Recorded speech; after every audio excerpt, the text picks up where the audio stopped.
Oh, there's no way that freaking worked. No way.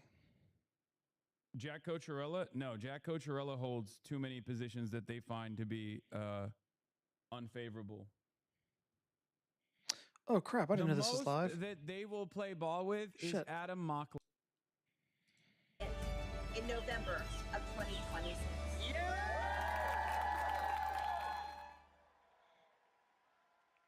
Please welcome State Representative Mihaela Plesa.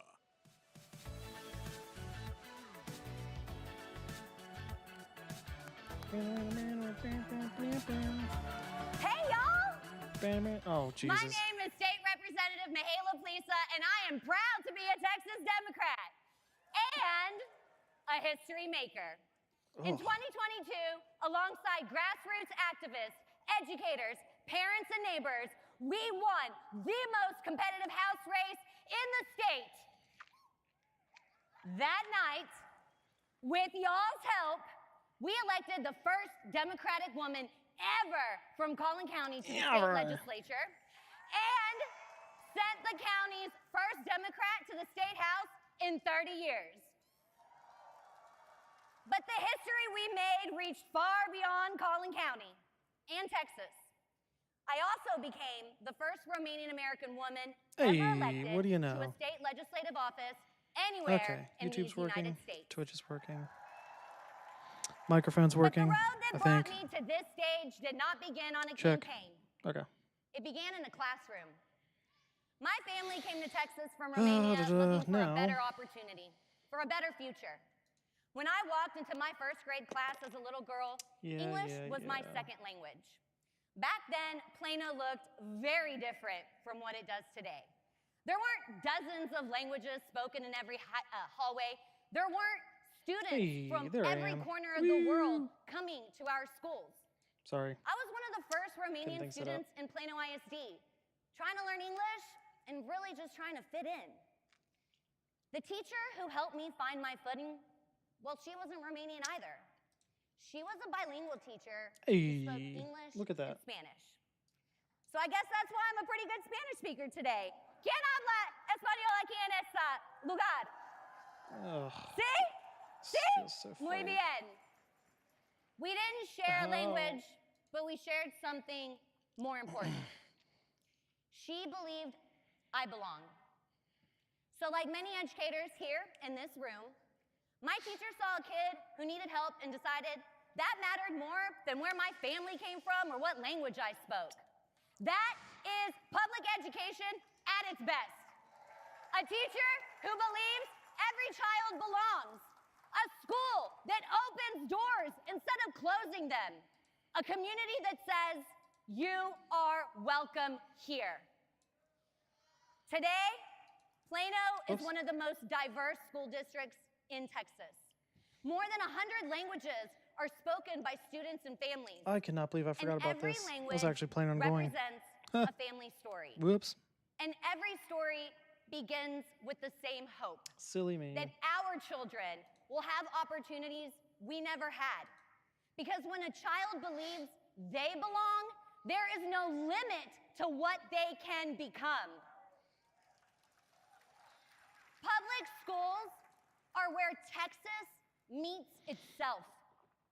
There where children from different backgrounds sit next to one another and learn what it means to be part of something bigger than themselves.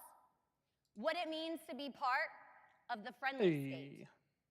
From McKinney to McAllen, our public schools are where the future teachers, nurses, entrepreneurs, and yes, even legislators, discover what they're capable of becoming. That's the promise of public education.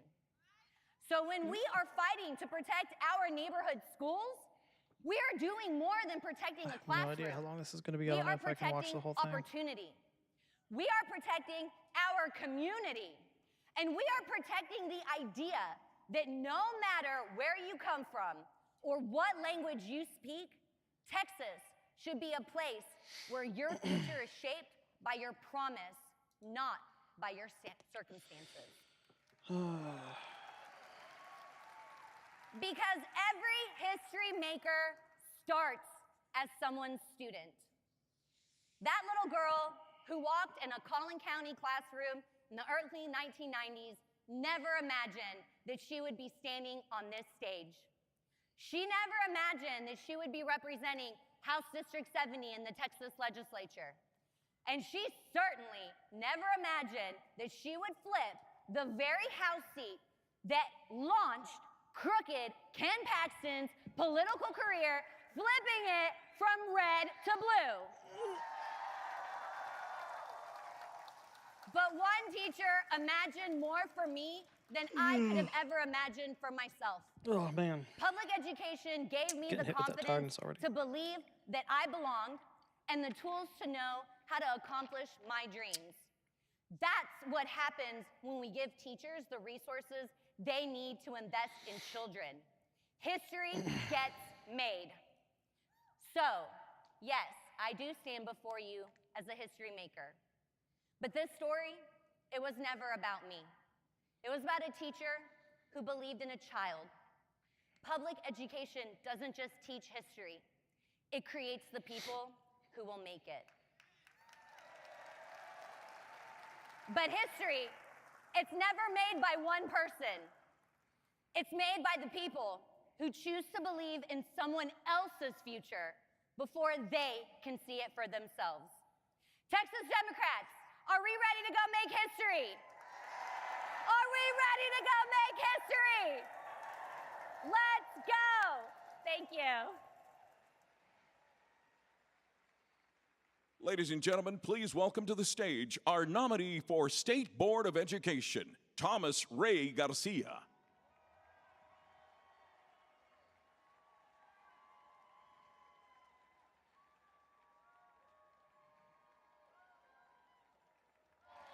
Wow. Good evening, Corpus Christi. My name is Thomas Ray Garcia. I am the educator and Democrat running to flip State Board of Education District 2. I stand before you today as the son of a single mother, the valedictorian of a Title I public school in the Rio Grande Valley, the first generation college graduate dude looks from like Princeton University, the educator who returned home to teach high school and college students. He looks like, you know how a And freaking the Democrat who will fight for our public Goku schools was like in Austin. sent to Earth to destroy it, but then he like fell and hit his head, and like became good. This fight I kind of feel like is this was about like something a bigger Republican, but then than he was like ourselves. It's about fighting he was for like opportunity. playing football It's and got a about fighting for concussion, someone and we then don't decided to know. be empathetic It's and about became fighting a Democrat. for the future. It's about the child from the colonia studying so in loud, a God parking lot, accessing Wi-Fi because they don't have it at home. So loud. It's about the daughter of immigrants who is carrying Actually, the now it's too legacy quiet. of What her the hell? family on her shoulders I can't every figure this time shit she out. opens up a textbook. It's about the son of a single mother going straight to work after school to take care of his family. It's about the parent dropping off their children at school every morning and hoping not gonna be they'll the stay safe. microphone. It's about the school worker keeping our schools running Why every so single quiet? day Stop being without so proper pay or Because then respect. everything else will be loud. And it's about the teacher showing up for their students while also serving as the counselor, the mentor, the psychologist, the parental figure, the bridge builder, the door opener, and sometimes the only adult who asks truly what's going on at home. Folks, our State Board of Education Democrats are fighting that good fight as I speak in Austin. They are fighting for teacher autonomy. They are fighting for the truth in our social studies courses. They are fighting against the extremists who are putting far-right politics first instead of students first. If you feel the same sense of urgency that I do, then we can't stand aside. We need all eyes on the SBOE. Interesting. Yo, what's up? We need to flip this Welcome seat. back, senor. And we all need I was to worried I fight scared you for away our last public weekend. schools. Thank you, Corpus Christi. Puro 956 in the Why? 361. It's either too quiet or too loud. God damn it. Now I let's cannot go figure win this in volume November. out today. Thank you. Busy and tired. Gotcha. How do we save I was like, democracy? I did it. He finally we got sick save of my our nation? bullshit. Texas Democrats don't work for Donald Trump. We work for the people of Texas. We are breaking quorum. We're not staying silent.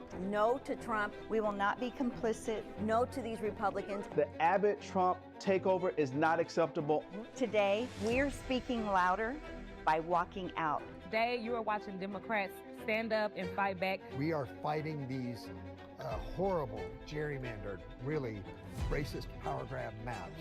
What are you going to do to resist? What are you going to do to stand up? What are you going to do to fight for our nation? Why, game? I am here today to stand up for our democracy, Why stand is up my for game black and brown captured Texas. all the We're way ready to off do the whatever it takes. We're going to do everything. Greg Abbott and other statewide Republicans are threatening to have the Democratic members arrested. They tried to send the FBI after us. They put DPS troopers in front of our houses. They went after people who were in hospitals. They were bomb threats. Trump doesn't scare me. Abbott doesn't scare me. Paxton doesn't scare me. Because if you knew you could win this next election, you wouldn't be taking this effort to try to steal 5 seats. 73 Democrats in Texas are standing on the front lines right now to defend this republic. Had it not been for the courage of the Democratic representatives from Texas to stand tall and to stand up, to walk out. You are answering one of the most challenging calls of public service that has ever been asked of you. Thank you, not only for your courage, but for your patriotism. What we do matters. People are watching and they are ready to hold this government accountable. Get fired up, get ready, and vote. Let's do it. You started it, we're gonna finish. Please welcome State Representative and Chair of the Texas House Democratic Caucus, Jean Wu.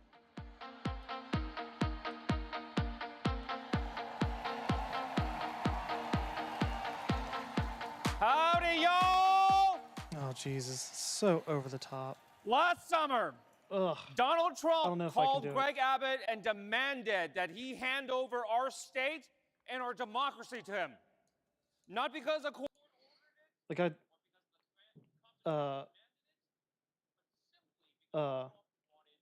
I do want to run for office, but I don't know if I can be this over the top.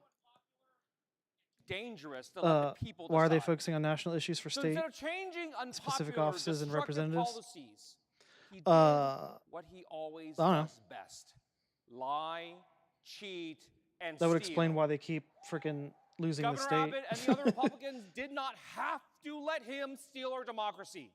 But they could have just remembered that they swore an oath to the. I mean, it's fair to say that with Texas being a border state, I think it's fair to say that a lot of federal issues, especially in terms of immigration, affect Texas directly. You know what I mean? And like, what sucks is like being a red state that is completely capitulating to Trump and his administration. It's like the dismantling of the social safety nets and like education system that has already been underway by the Republican leadership of Texas has just been accelerated because of the because of Donald Trump's. Like, it's just like now there's like, it's just there's more of a hindrance for improvement. You know what I mean?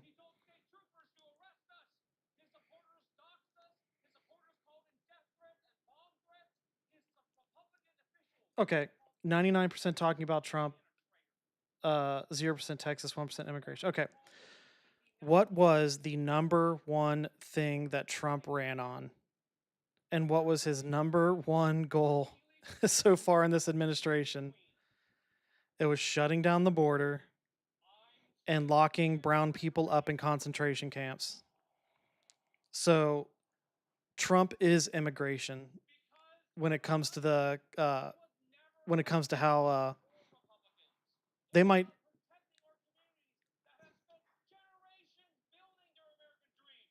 Of course, they're going to talk about other stuff, but Trump is immigration. The state refuses to fund its education. Yeah, dude. So this state has I can't remember if it's somewhere between a 30 to 60 billion dollar surplus. The state has the surplus in funding, which is good. However, they are refusing Medicare, Medicaid, whichever one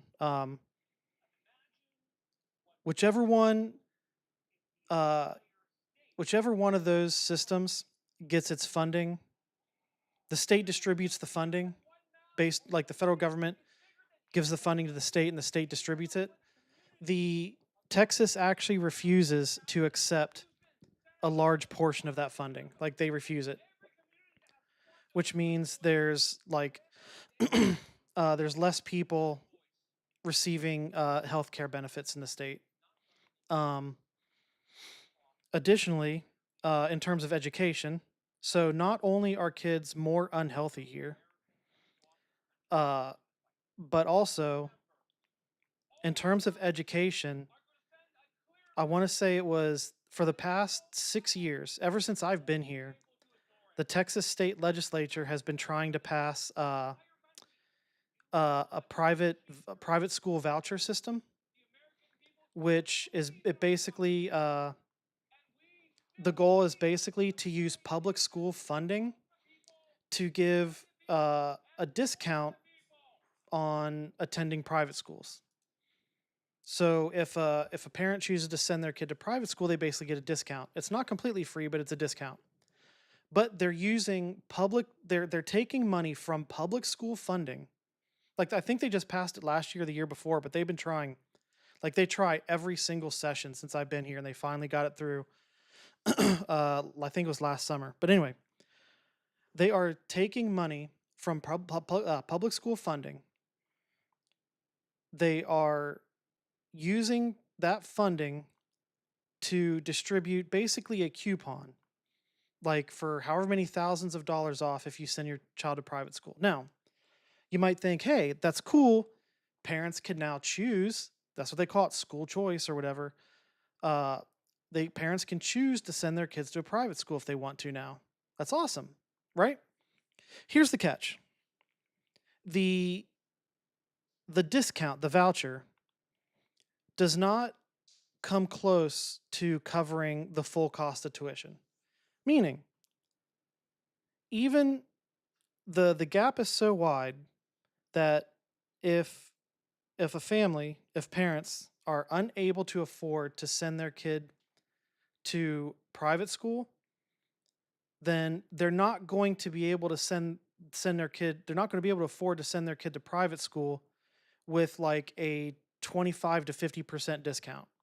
It's still going to be too much. You know what I mean? So basically, what it is it's taking money from the public school funding system, like my property tax, right? My property taxes, and it's being redistributed to the wealthiest families so that they get a discount to send their kids to private school, which means teachers' pays aren't keeping up. Schools are becoming more rundown. You know, you name it, and it's happening. So that's what's going on with this state in terms of the education system. So why doesn't that state use that surplus to compact nearby states to build non-federal? Because it's run by Republicans. Why doesn't the state use this funding to do something good? Are you serious? Smaller states that can't afford it could provide land while Texas could supply money and labor, split the tax revenue down the middle for the usage. Because it's run by Republicans. That's why. It is. You have to remember the Senate candidate for the Republican Party is Ken Paxton, a man who is so corrupt. He was impeached in the Texas legislature by Republicans. It's like an 80 It's like mid in terms of representatives. It's like 80 something Republicans and like 60 something Democrats in terms of state legislature. And he was impeached by members of the Republican Party in the Texas legislature. That's how corrupt this dude is. If you're curious as to how corrupt, I can easily find the list. But that you have Governor Abbott, who is a ladder puller. He's responsible for sponsoring and signing legislation that limited the amount that individuals were able to sue companies for malpractice. Like if people got injured, it limited the amount that the person was able to receive from a decision that proved the company was at fault. While he lived on the he sued a company when he was like in college or something because of his accident. That's why he's paralyzed.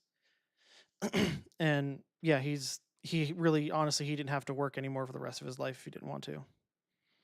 But that's Texas. Just seems like so many states aren't using their resources and power to their full extent to benefit the state. Oh, you're exactly right. Also, another thing that Texas is doing. Now, this is more common across the country, but just add one more thing to the list. They are allowing. I think I talked to you about this before, about how real estate investors, like large corporate real estate investors, were coming in and buying like entire neighborhoods just to rent them out, like investment properties. Because I think I don't know if you remember, but I found out the company was in Arizona. That's another thing that this state is doing.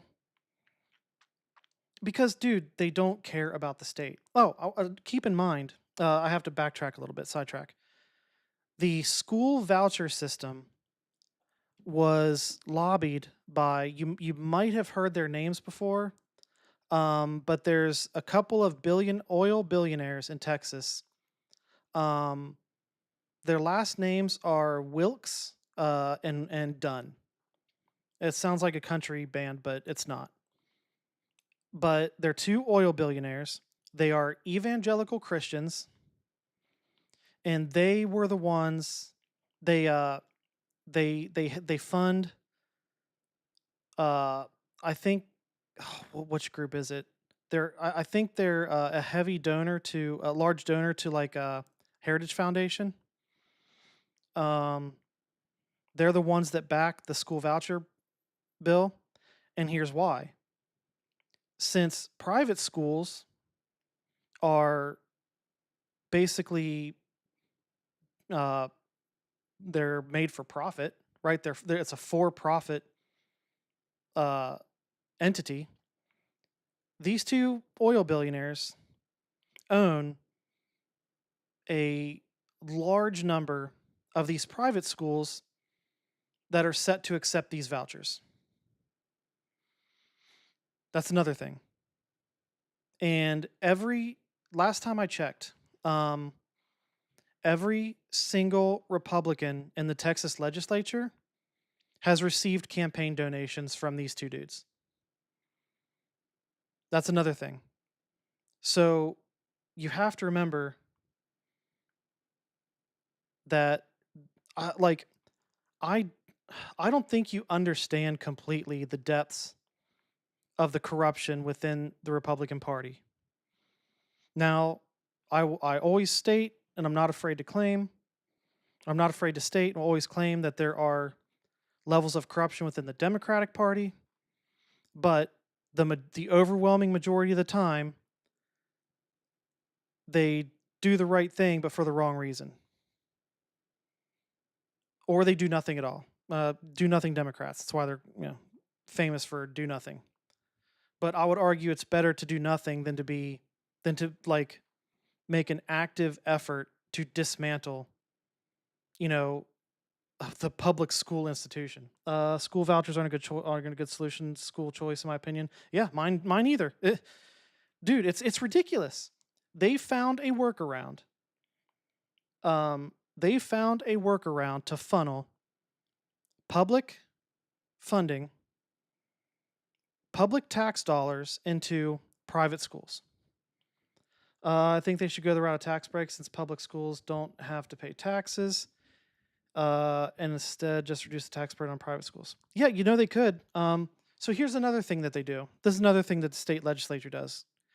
Because to further prove that they are, you might think, well, maybe they're just trying to, help people. Maybe some people could afford the private schools. Let's give them the benefit of the doubt for the sake of argument. However, another thing that they're doing is they are, the last ballot that we had with legislative measures on the ballot, which was like, oh man, it was last fall, I think, about a year ago now. They had a bunch of legislative issues, constitutional measures that were on the ballot. They were blocking capital gains taxes, which the overwhelming majority of Americans do not own enough investment in the stock market to benefit like on a significant basis from this capital gains. It basically said that Texas is not allowed to, in the future, at any point, impose a capital gains tax. That's one of them. There was another one where they actually, another measure was to give, what's it called? There's a homestead exemption here in Texas, where if this is the home that you reside, you get like, I think it's a $20,000 tax credit. So basically, your property taxes, like let's say your home is $320,000, then you're paying property taxes on $300,000. Well, they raised that. That was on the ballot also. They wanted to raise the tax credits. So not only are they funneling public, not only are they funding public education funding to private school vouchers, but they are lowering, and of course Texas voters are stupid. They're like, oh yay, I get a tax break, woo! That's all they think. They never think more, like they never peel more than one layer off the onion. You know what I mean? So not only are they funneling the public school funding to the private school vouchers, but they're also making these efforts to reduce the funding coming in. So they're taking money from the top and they're reducing money from the bottom. You know what I mean? This is Texas. This is what happens when a state is run by goddamn Republicans. We should make it where you cannot receive political donations while you're in a sitting member of the legislature while in session. So while you're actually legislating, you cannot get donations. Well, that is a good theory. However, in Texas, the Texas legislature is only in session for a total of, I think, like 4 to 6 weeks per year. That's it. Like the Texas legislators, their income, their Senate and House income is like maybe $6,000 per year for the time that they're in session. It might be a little more, might be a little bit less, somewhere around that. What? Why? That is absurd. That's Texas. That is a state run by goddamn Republicans. I don't know how many times I have to repeat this. Like, this is what happens. Like, do you remember me pointing out the public school system in Oklahoma? How when it was run by Democrats up until like the early 90s, late 80s, early 90s, or maybe up until Reagan or so, they were near the top in education. And now they're fucking 50th. Like, I cannot express how detrimental this party is to every single fucking state and the country as a whole. They should be in session for over 75% of the year with a decent recess for legislators. Nope. Nope. Actually, you know what? I'll get the video playing again, and I'll look it up. I'll show you. I'll bring it up on screen. Give me a second. This message because it shouldn't be this hard to keep your head above water. No te dejes. Fight back. That's the lesson my grandmother taught me growing up right here in the valley. God damn it. In my hardest fights, I hear her voice tell me, no te dejes. My name is Gina No te Hinojosa, and I'm running for governor of Texas. Our fight right No te now dejes. is against the billionaires and the corporations who are Actually, driving you know up what? prices, It's my game show. closing our neighborhood Okay. schools, and cheating Let me Texans out fix- of basic okay, now I have health two care. things to fix. That's who Greg Abbott works for. I'm running for governor to work for you. I came up in Brownsville Public Schools, where no one had much money, but we had a strong sense of family and community. When I started my own family, we built our lives around those same values. They tried to shut down my son's school. No te dejes.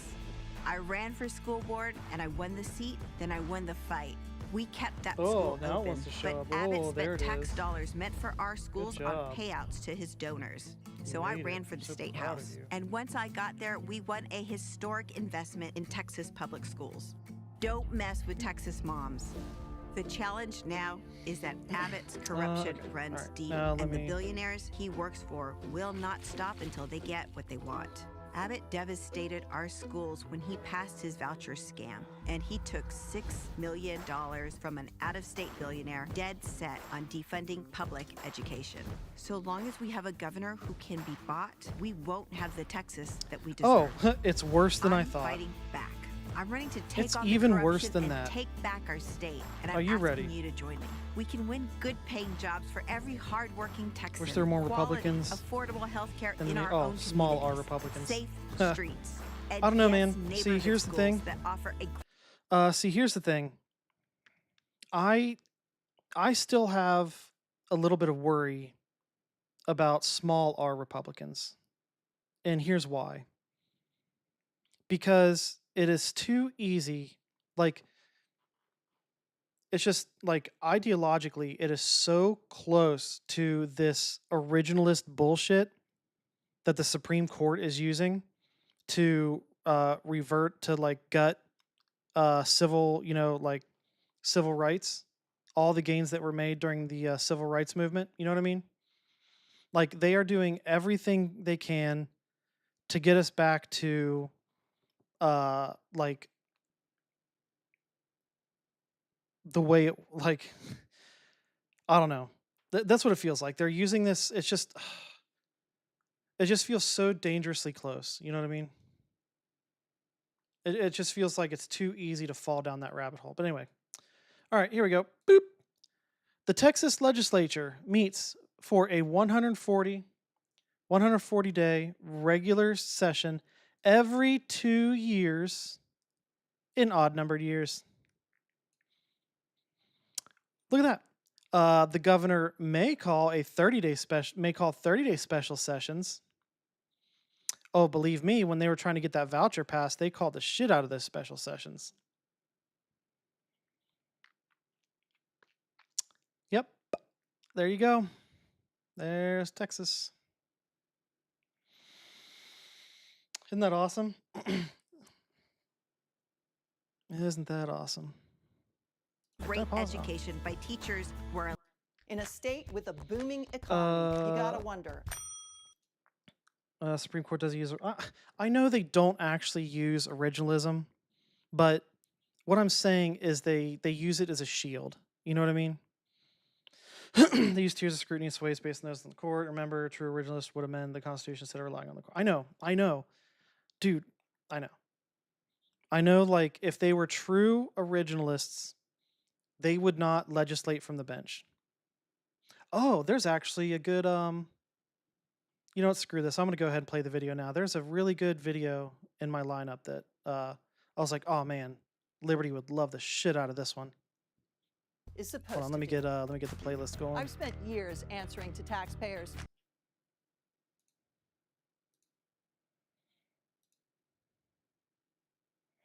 Where is it? Oh.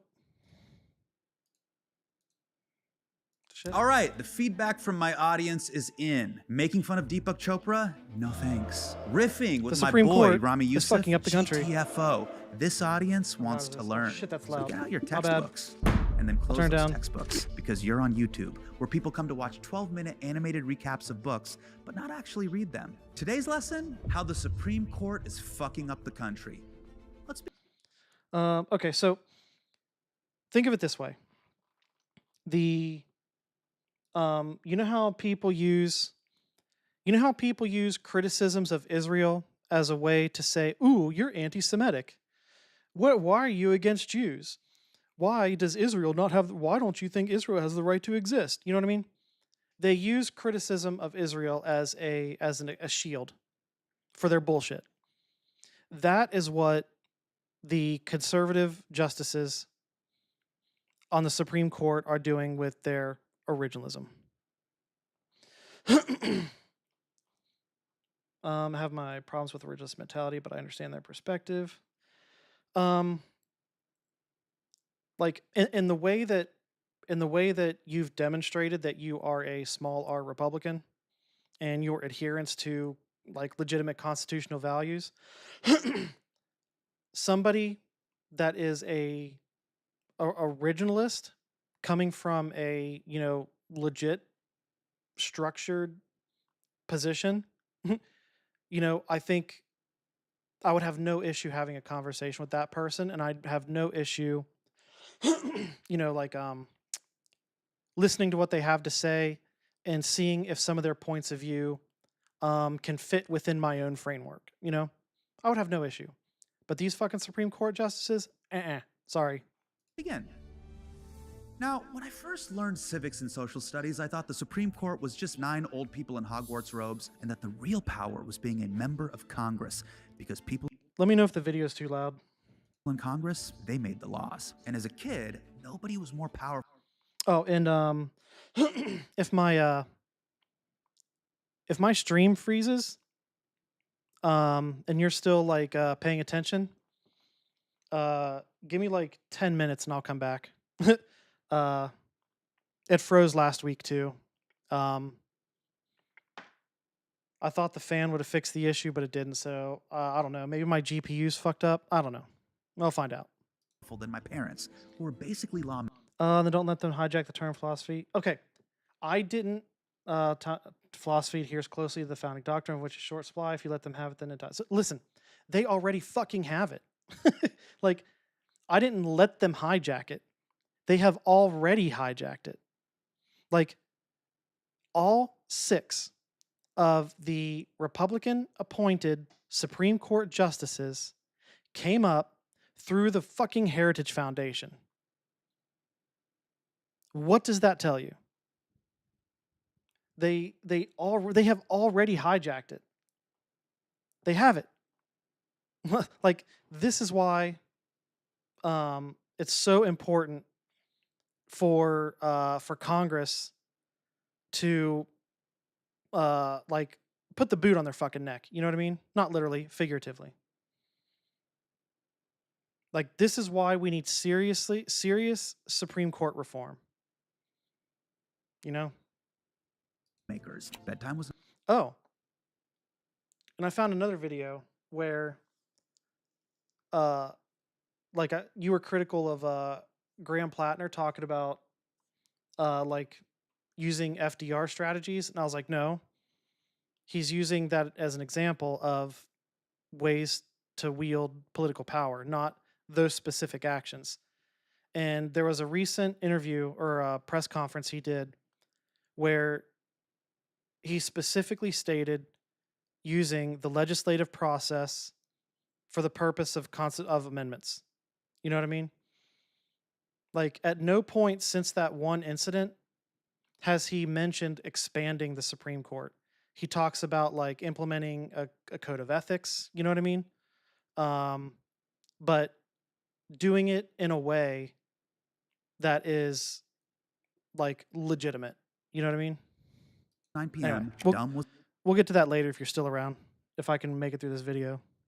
a swear word and The Simpsons were a banned substance because they were disrespectful to their parents. Those were the laws. More recently, I've realized that the real power in America isn't making new laws, it's interpreting what old laws mean. I'll give you an example. In the United States, all new laws have to follow the Constitution, and the Supreme Court decides. Have I ever shown a video of his on stream? Like, I've been following this dude since he did the Patriot Act on Netflix. I think so. Oh, if you get a chance, you have to remember this. If it's still on Netflix, I don't know if it is or not. I don't know if they took it down. I'm sure you can find it somewhere. He did a show for, I think, 2 or 3 seasons. It was prior to COVID. So it was like 18, 19, and 20, or 17, 18, something like that. But the show was called Patriot Act. And it was phenomenal. I highly suggest you check it out. It's like,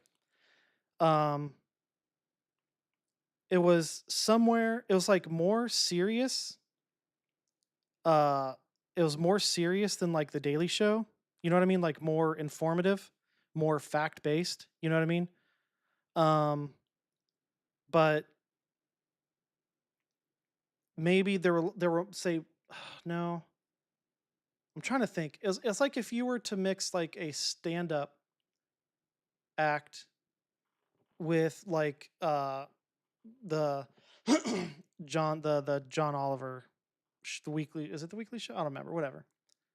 But it's more fact-based than it wasn't intended to be satirical, kind of like a Marvel movie, you know? Like there's a lot of action, there's a lot of serious shit going on, but there's like funny moments in there too. And that's kind of the same thing. I can go on about Supreme Court interpretation is dangerous, so I'm guessing this guy's about to go on a similar tangent. Oh my God, you don't even realize. What the Constitution means. I won't pause anymore. I'll try not to. So let's say Congress passes a law to cap how much money corporations can spend on a political campaign. There's nothing in the Constitution that says you can't do that, right? Well, it depends on how you interpret the Constitution. Because if you interpret the word corporations as people and interpret the word money as speech, suddenly that's an unconstitutional limit to free speech. The Supreme Court doesn't see the Constitution as a living document, but it does see the dictionary as one. Yeah, Merriam-Webster is going to have to start releasing patch notes, like Update 14.2. Gun is now a pronoun. For my entire adult life, it seems like the Supreme Court has been using its power to favor one particular political party. I actually shut the game off because I want to focus on this. They stopped the Florida recount and essentially handed the presidency to George W. Bush. They were like, look, dude, enough with the hanging chads and all this Florida stuff. Oh, what's your opinion on that? Wait, that isn't exactly correct. If you check if it is explicitly covered, and if not, you're for. Oh, wait, hold on. I was looking at something. What'd he say? The Constitution as a living document, but it does see the dictionary as one. Yeah, Merriam-Webster is going to have to start releasing patch notes, like Update 14.2. Gun is now a pronoun. For my entire adult life, it seems like the Supreme Court has been using its power to favor one particular political party, Republicans. In 2000. Wait, what did you say about the 10th? Anyway, whatever. That's fine. I'll keep going. I don't want to stick on this too long, but what was your opinion on the court stepping in and deciding, because Florida was the swing state, deciding the results of the 2000 election? Like, I'm sure that you read into that, whatever the decision was. And I think it was like I don't know if it was a 5-4 decision, but I know that I think the court was 5-4. You know, conservative, Republican, Democrat, whatever. I think. I don't remember. I'm just kind of curious what you thought about that. They stopped the Florida recount and essentially handed the presidency to George W. Bush. They were like, look, dude, enough with the hanging chads and all this Florida stuff. George W. is your president. Let's move on. In the 2010 Citizens United case, they legalized unlimited campaign spending. And in 2013, they repealed a huge part of the vote. God, that fucking Citizens United. Like, I cannot get over how absolutely destructive that decision was. Like, I don't understand how. I don't I still don't get how money can be speech. I don't fucking get it. Because, like, not everyone has a right to free speech, but not everyone has a right to money. So I just don't see how they're fucking equal. It doesn't make sense to me. And everyone has a right to free speech, but you don't have a right for your voice to be louder. You know what I mean? You talked about how the Constitution doesn't contain anything about passing a law restricting money on corporate donations. And implied that Congress can then pass law on it, but that isn't how it works. Wait, who talked about that?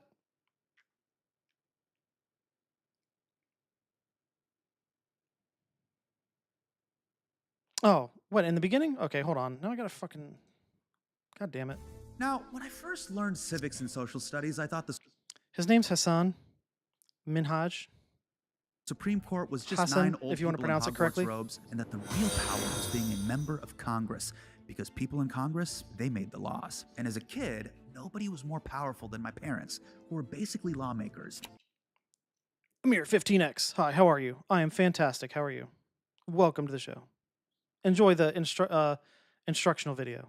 Bedtime was 9 p.m., dumb was a swear word, and The Simpsons were a banned substance because Where are you from? I'm from the U.S.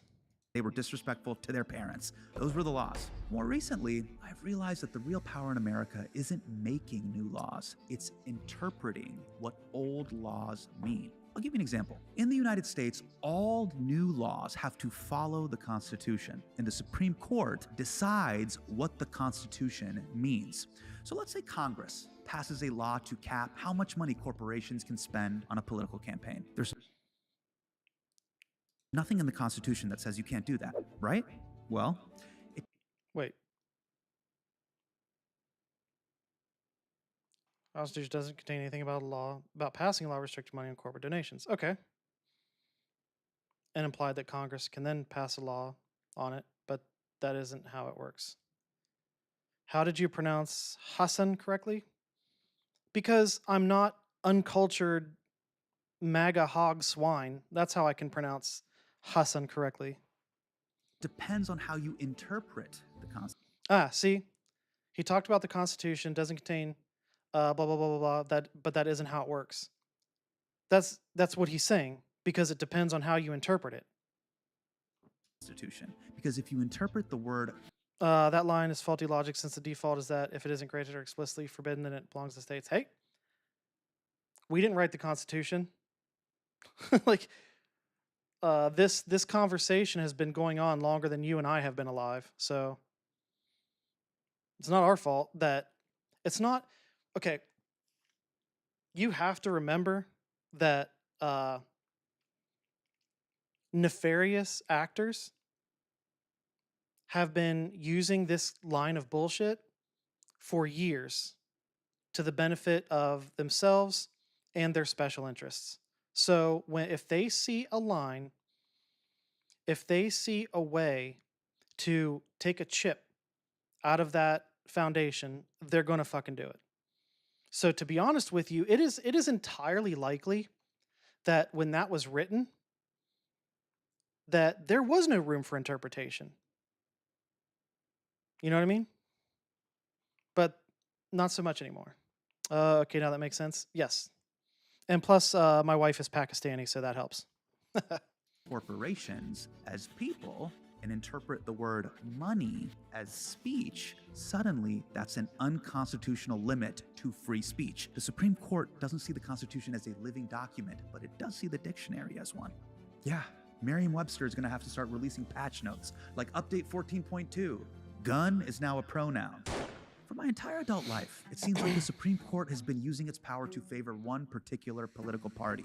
Republicans. In 2000, they stopped the Florida recount and essentially handed the presidency to George W. Bush. They were like, look, dude, enough with the hanging chads and all this Florida stuff. George W. is your president. Let's move on. In the 2010 Citizens United case, they legalized Okay, that makes double sense. True. Living in application, but not in meaning without amendment. Yeah, I mean... anyway, what are you watching? We are watching a video about the United States Supreme Court and the the linguistic strategies that they use to further their partisan political agenda. That's what we're watching a video on. Limited campaign spending. And in 2013, they repealed a huge part of the Voting Rights Act by basically saying we don't need that anymore because racism is over. Okay. Yeah, see, okay, yeah, Clarence Thomas. I don't think, okay, I don't know anything about that. Well, this is definitely a little bit higher than a beginner's level, but I think he does a good job of simplifying things. Like, there's only, like, you could, I took a whole semester of, a whole course was dedicated nothing but the freedom of speech in the U.S. Constitution, a whole semester. So, talking about the Supreme Court of the United States Supreme Court and their decision-making process and how they have shifted over time in the way they do things, that would take like you could probably that would take like a whole PhD. You know what I mean? So, but he does his best to simplify it so that it's easily digestible for people who are, you know, introduced to this. The fact that the court decided to let an unconstitutional law stand because they saw it necessary is just as bad as striking down a constitutional law because they don't think it's necessary.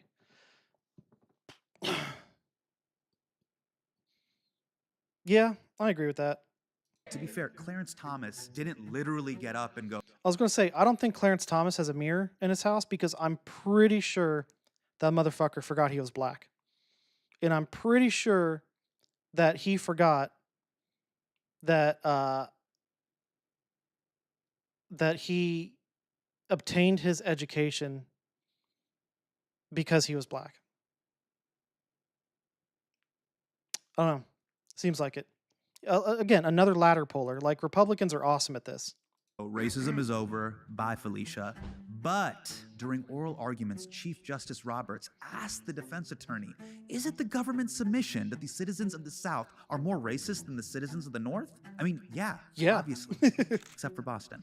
Now, as extreme as those decisions were back in the pre-Trump era, the current court, the 6-3 conservative majority court that we now have, that's been in place since Brett Kavanaugh joined in 2018, and was threatened by the Klan when he was nominated for the court. Think he forgot that? Yeah, I think he did. But remember, he doesn't think racism exists. That court? Oh, it's been more radical than anything that's come before. It's now a tradition. Every summer, we get 2 things on the big screen.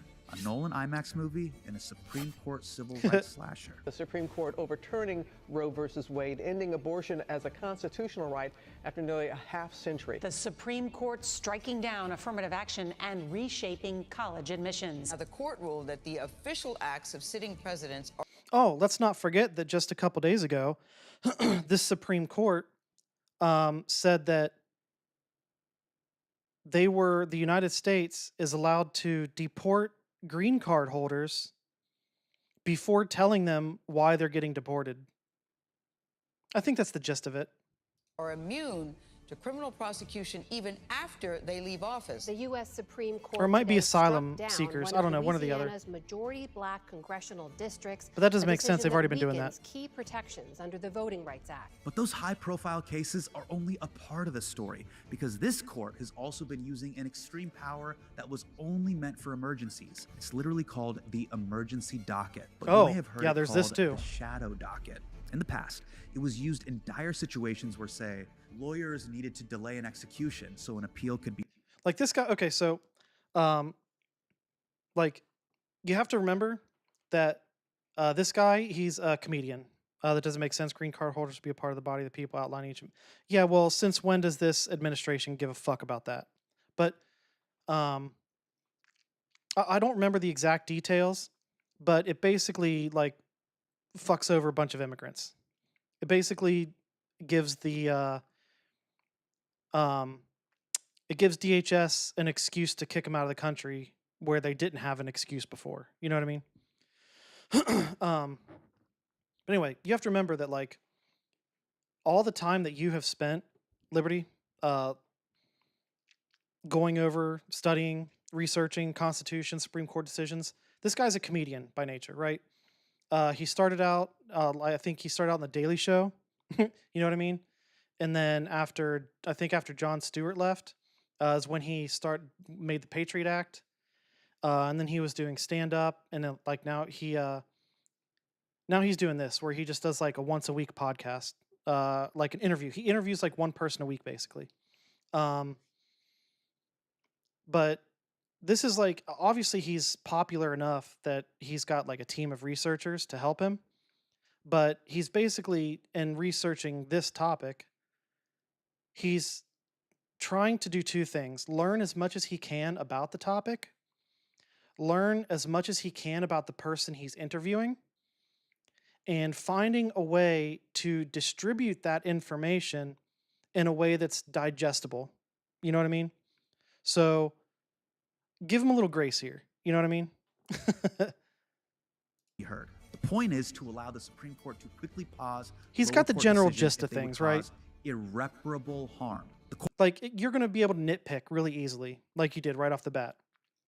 But he has got a good grasp of the general idea.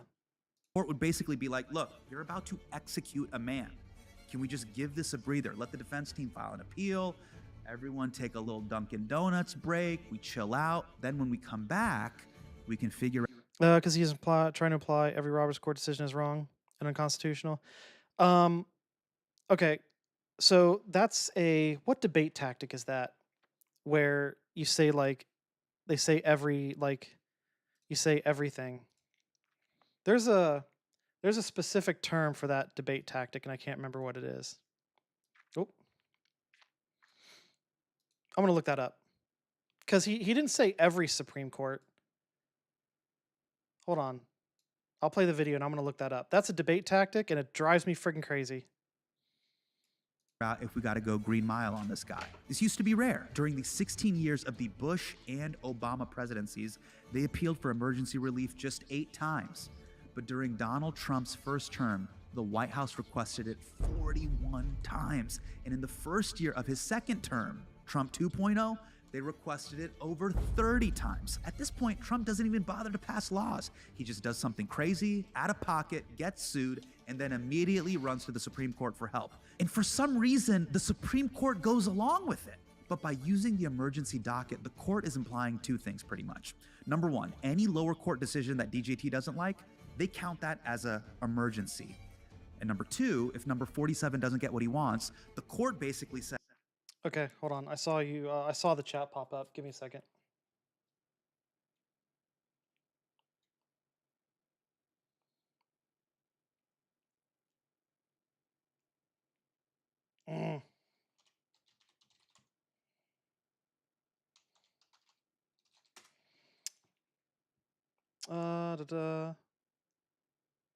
No.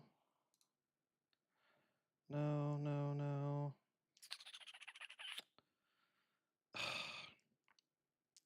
There is.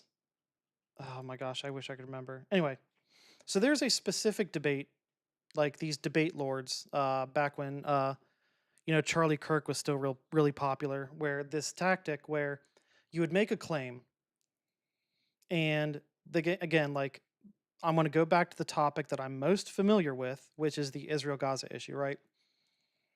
Where if I were to say the Israeli government is actively conducting a genocide, and you'd say, "Oh, so you're saying all Jews are genocidal?" You know what I mean? Like, that's not what I said there, and that's not what he said either. He's implying that Roe was wrongly decided. I'm generalizing. He's highlighting this. Yeah, he is highlighting the most controversial decisions of the court. So, there was no legitimate reason to overturn Roe v. Wade. Like, I think this is my opinion on that case. If it's so easy for this court to if they go so far out of their way to make up bullshit excuses for like gutting the Voting Rights Act. Like, if they are capable of twisting themselves into intellectual fucking pretzels to gut the Voting Rights Act, then it should have been all too easy for them to either refuse to hear the case, the Dobbs case, or it could have been extremely simple for them to affirm it instead of overturning it. You know what I mean? This is why it's so absurd. Regardless of whatever word games you want to play to justify it, there was no reason for that to happen, because the overwhelming we know two things for a fact. One is that women's health are at a greater risk if abortions are illegal. We know that for a fact. Because if they're desperate enough, they seek well, two things happen. Two things happen if abortions are illegal. One, they legitimately have a medical issue, like an ectopic pregnancy or a fetal anomaly, and they are put in danger because of that, whatever that anomaly happens to be. Okay? The other instance is they are so desperate that they seek out, you know, less than, I don't want to say sanitary, but they will pursue illegitimate methods of ending the pregnancy, which are more harmful. We know this happens for a fact. And we also know that the overwhelming majority of women in this country support the ability to have an abortion, because it is overwhelmingly a health and safety issue. It's not like the Republicans want to tell, like, the propaganda that Republicans use is like, oh, they just want to use it as birth control, or they're doing full term abortions, like they're just murdering babies. And like, none of that is fucking true. You know what I mean? It's so fucking enraging. What I love about living constitutionalism is that it must make one or two claims that the founders intended. The founders intended. Like, do you really think the founders gave a shit about abortion rights? Come on, man. Like, I don't think that was on their. I don't think that was a macro issue to them. And what the founders intended for slavery to exist. Like this, I don't buy this founder's intent, which is a religious claim or necessity claim, which is subjective and thus can be discarded. And give you 4, Article 1, vesting definition of liberty, not including modern privacy, Section 8, powers not covering it. I don't see, this is the thing, like, I don't care if it doesn't cover it. The Roe v. Wade decision did fucking cover it. Like, that's why I don't care. And a 10th Amendment being the default. Like, I don't give a fuck if Section 8 didn't cover it. I don't care. Because something needs to fucking cover it. You know what I mean? And the Roe decision, Roe v. Wade, did fucking cover it. And it was established law for 50 fucking years. God, I fucking hate the Heritage Foundation. God damn it. Amend the Constitution. No. Not in this. No. This is bullshit. Okay. Do I want the Constitution to be amended, to add it in there, to make sure it can't be fucked with? Yes. Absolutely I do. However, just because it wasn't in there doesn't mean that it shouldn't exist. Like, what do you think the founders thought about AI? Tell me. Tell me. The court made the law. No. Actually, in the Roe v. Wade decision, they interpreted the law. The right to bodily autonomy. The same law that gives you The same law that gives you the right to get a tattoo if you want. The right to bodily autonomy. The same law that allows men to get vasectomies, by the way. Okay?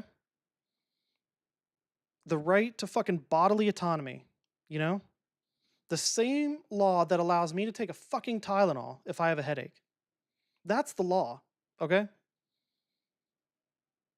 And the court's like, nah, we like women dying.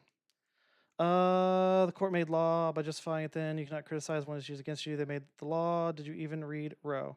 I did a long time ago, but I basically read the Cliff Notes version. I did not read through it word for word, page for page. But this is what I do know. See, here's they justified it under the right of privacy, not bodily. What? Well, see, now you're nitpicking. And you know what? That's actually the right of privacy is actually a more stable foundation than the right of bodily. Okay, cool.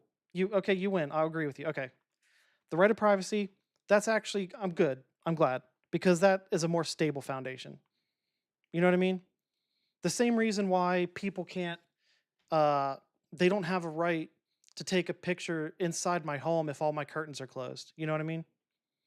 The same reason, like if I go to a doctor and I want to get like you know, medication for like an STD, like nobody else has a right to fucking know that. You know what I mean? Like how absurd. Like I want you to imagine, like just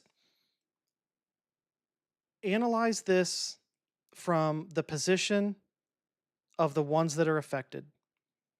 I want you to imagine that you find out that if you were to have children, you have a genetic anomaly that's going to guarantee with 100% certainty that your child is going to be severely deformed. You're like, well, I don't want that to happen. I don't want the child to suffer, even if you don't agree with abortion. And you decide to have a vasectomy to make sure that that doesn't happen. And the Supreme Court's like, no. I would just imagine, like, how would you feel in that situation if for a medical reason you went to your urologist to schedule a vasectomy and that urologist is like, nope, Supreme Court says no. That's the same fucking thing here. Like, the reason they, like, I don't care what bullshit spin they put on. Like, look at all the decisions they have made since then. Okay? Look at their body of work.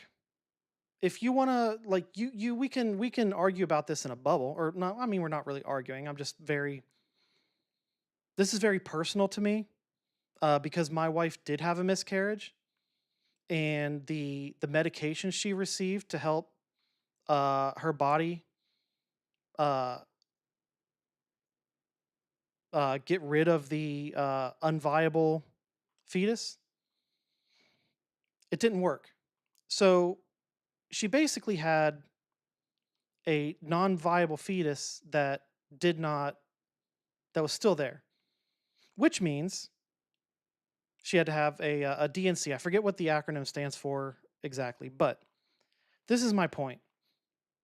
Because of these fuck nuggets, that would have been illegal if she were in Texas. If she had a miscarriage, not only would they not give her the medication to help her body get rid of the unviable fetus, but they wouldn't even allow her to have a DNC to actually remove it. And what happens when that's not removed? It substantially increases the risk for sepsis, which is basically a blood infection. Okay, let's apply your own logic. Since the court in Roe did put a limit based on the first trimester, so the court already said, sorry, can't give you X. Since the court said so, just the opposite direction. Necrosis. Wait. Sorry, can't give you X since the court said so. They put a limit based on the first trimester. Okay. And so the court already said, so I can't give you X since the court said so. Just in the opposite direction? I don't know. I don't understand the question.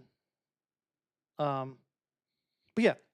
But you like this bullshit affects me on a personal level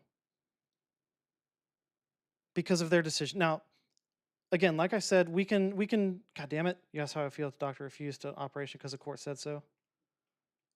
Oh, yeah. Well, not just any operation. You know what I mean? It's an operation. The court already did that with Roe. No. No, because if you went to go have a vasectomy because it was 100% guarantee that there was some genetic anomaly that was going to result in failed pregnancies, or like deformed fetuses, right? The Roe decision means you have the right to stop that from happening. Like, there was a limitation on the first trimester. I'm not talking about fucking trimesters here, dude. Like, no, stop deflecting. Stop it. Anyway, I want to get through this video. But anyway, stop distracting me.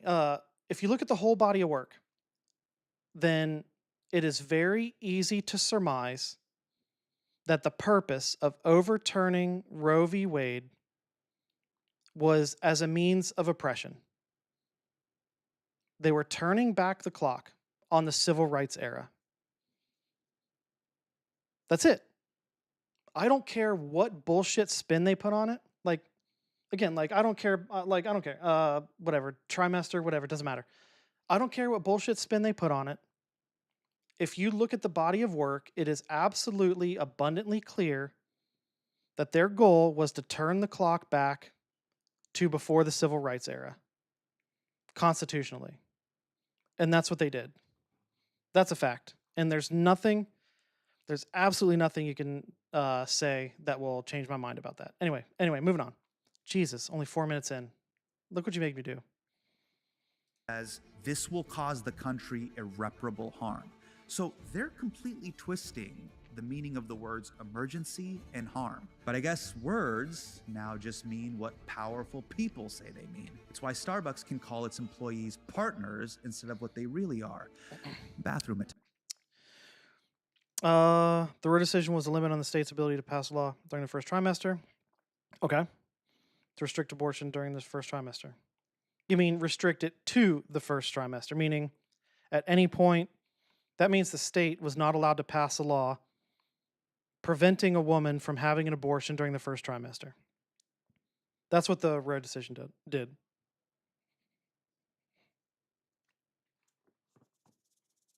Yeah, I know.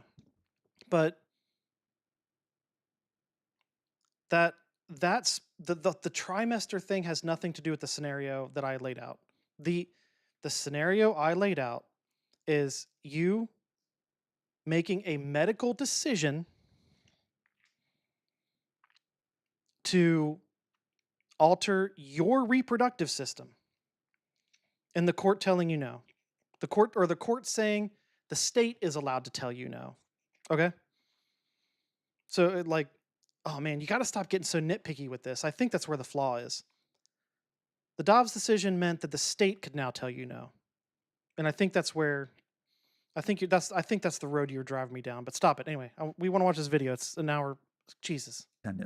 The Supreme Court's use of the shadow docket has allowed Trump to continue with a ton of policies that lower courts tried to stop, like those deportations to Sudan and Venezuela, countries those people aren't even from. Expulsion of transgender service members from the military, and allowing ICE to stop people based on their ethnicity or even their accent. Which is fucking crazy. ICE is just posting up outside of Chipotle's and snatching up anyone who pronounces pico de gallo correctly. They've also allowed the Trump administration to eliminate $4 billion in foreign aid and over a third of the Department of Education. And they did all of that without even explaining their reasoning, because that's not required on the shadow docket. Who do they owe an explanation to? Their constituents? Me and you?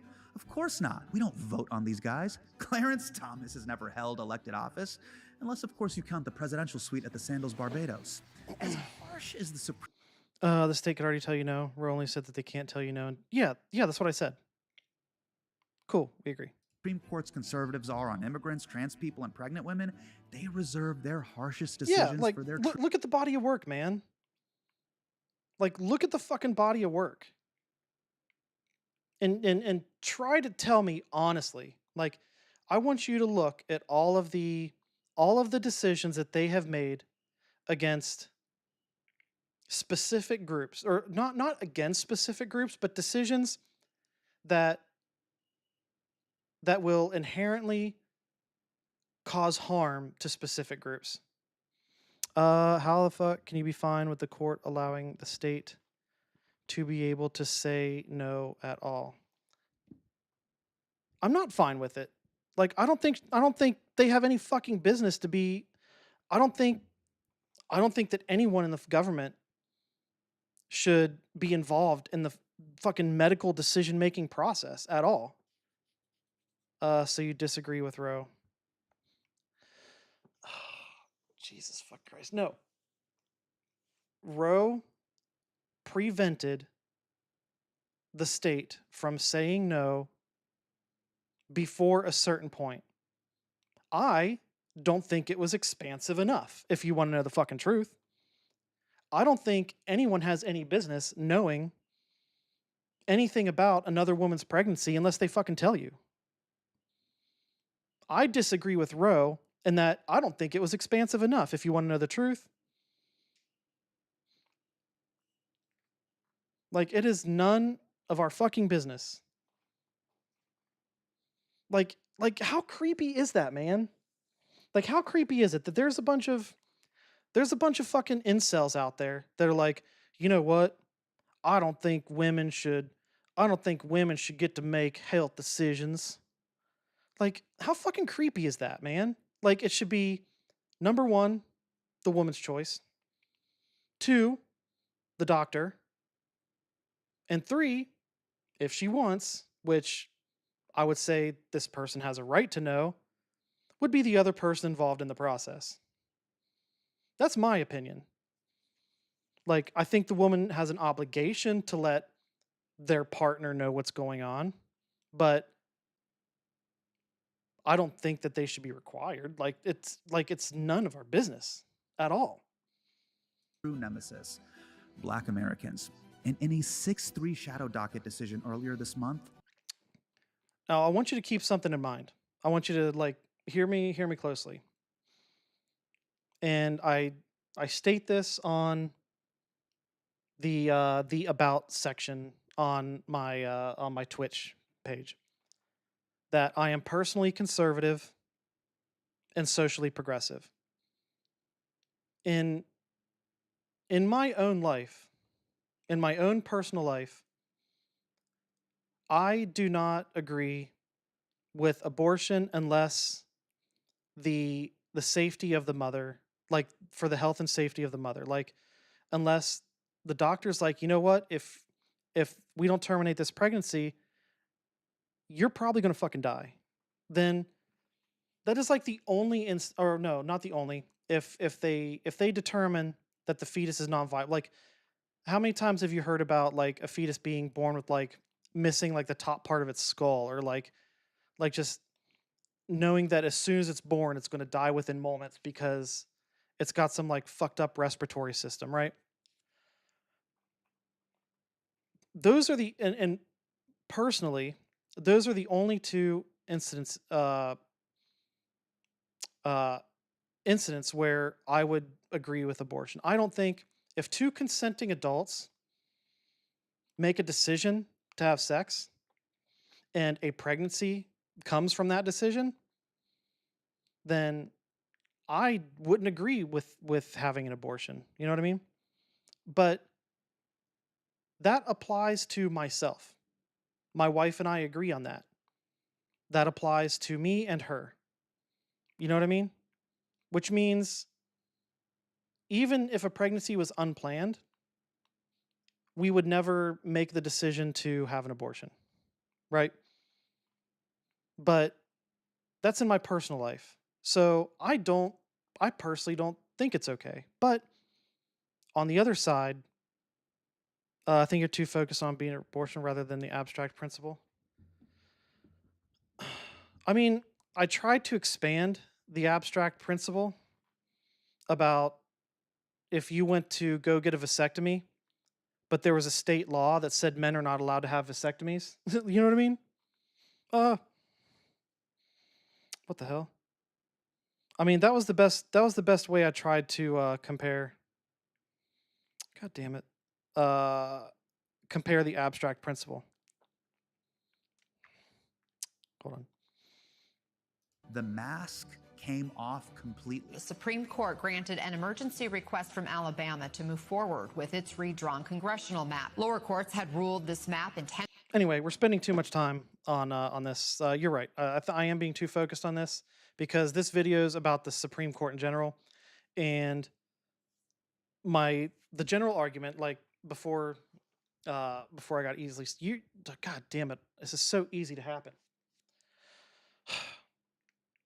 So easy to happen when I'm like really passionate about something. It's really easy for me to go down these fucking rabbit holes. But no, expand out. Don't focus on like forget the abortion thing now.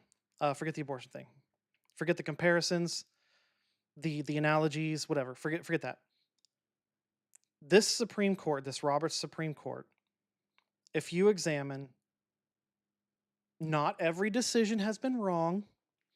Okay? Not saying that. Don't accuse me of saying that. But there has been a significant amount of decisions that did one of two things. Either rolled back rights that were rights that had been guaranteed through the civil rights movement to various other groups, whatever you want to, black people, immigrants, women, whatever. And the second thing that they did was redistribute an obscene amount of power back to corporations. And the Citizens United was just one of them. Like they've ruled against unions. What else? There's been other things before, but anyway, that's been the theme of the Roberts Court. If you examine the whole body of work as a whole. intentionally discriminated against black voters. After a lower court said, whatever the Voting Rights Act says, this is unconstitutional. It is constitutionally improper. I'm not going to. I'm assuming you're acting of good faith, even if I disagree with some things. Yeah, it's like, it's just that like there are foundational moral and ethical principles that I absolutely refuse to be moved on. And I try not to zero in on one individual thing. Because the fact is that everything that is happening now, every decision, every individual decision is not taking place within a bubble. This is like, if you examine each incident on its own, then that's the same thing as people being like, ooh, what about October 7th? Like, motherfucker, they've been occupied for 70 goddamn years. Like, the world didn't start on October 7th. You know what I mean? And this is what's so infuriating. Is like, you have to broaden your perspective and take in as much, what's the word I'm looking for? Consequential information as well, you know? Civil Rights Act of 1875, case in 1889, same generation, struck on the 14th, being used for what the modern Civil Rights Act used for. Be careful with the Reconstruction Amendments because they didn't mean what people say. Yeah, dude, like, trust me, I know there were some, oh, what the hell? Where'd my, oh, god damn it. There it is. Yeah, like, Dude, FDR was a fucking racist. Like the GI Bill didn't. Or wait, no, that wasn't FDR. I don't think. No, who was after FDR? Fuck, I forget. Anyway, but like the GI Bill didn't include black people, black soldiers. Truman, yeah. So yeah, don't get me wrong. I completely understand. Again, I completely understand the fact that there were many aspects that were abhorrent with the or not Reconstruction. I'm thinking of World War II. I'm thinking of not Reconstruction. Fuck. Oh my God, New Deal, the New Deal era. That's what I'm thinking of, not Reconstruction. But my rhetoric is, my goal is to present a possibility where good aspects, even if it's in a bad environment, that you can recognize that you have the capability of discerning a good aspect of that and implementing it to better your system. You know what I mean? That's my goal. Like, I think communism is stupid. You know what I mean? But there are aspects of communism that, if implemented, would be a great benefit. I fucking abhor capitalism. Look at what it's doing to us. It's just, we've done this, what? The US has done this, what, 3 times now? Where rich, wealthy motherfuckers take control of, like, they monopolize corporations. They control the government. And then our society almost completely breaks down because of it. We fix it. And then over the course of 80 years, they come back. And they do the same shit again. So capitalism is fucking flawed. But there are aspects that are extremely beneficial to, in order to grow, to grow the economy and give people an opportunity to improve their life, you know? Madison Ward about letting the wealthy gain too much power constantly. Yeah, because what do men with power want? Fucking more power. Like, that's men. And I think whoever said that phrase, I think that was the only time they literally meant men. Or I don't know. Was the Declaration of Independence, I think men was literally men. Or was it? Shit. I don't know. Well, whatever. You know what I'm trying to say. Anyway, Jesus. It's been 30 minutes. Okay, anyway, back to the video. Permissible to discriminate against black people in this country, these United States. Remember, body of work. Examine the body of work as a whole. Each individual decision does not exist in a bubble. That's what these motherfuckers in the Supreme Court want you to think. With our Constitution. And the court said, no, actually, you can't. So somewhere between 2013 and now, the court changed its opinion from racism is over to, okay, fine, racism isn't over, but we're cool with it.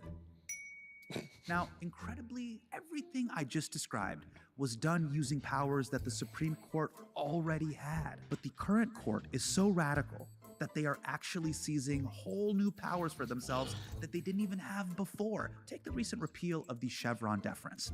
Now, I know that sounds like the pen name of someone who writes legal erotica, but it's a little more complicated than that, so I'll explain. For decades, if Congress passed a law that said something vague, for example, we should have clean air, the court had to interpret what clean meant. They would defer to federal agencies for their interpretation. Those people were the experts. These agencies employ thousands of scientists and experts who could make a precise interpretation of what qualified as clean air. It was a standard set in a Supreme Court decision in 1984, Chevron v. Natural Resources Defense Council.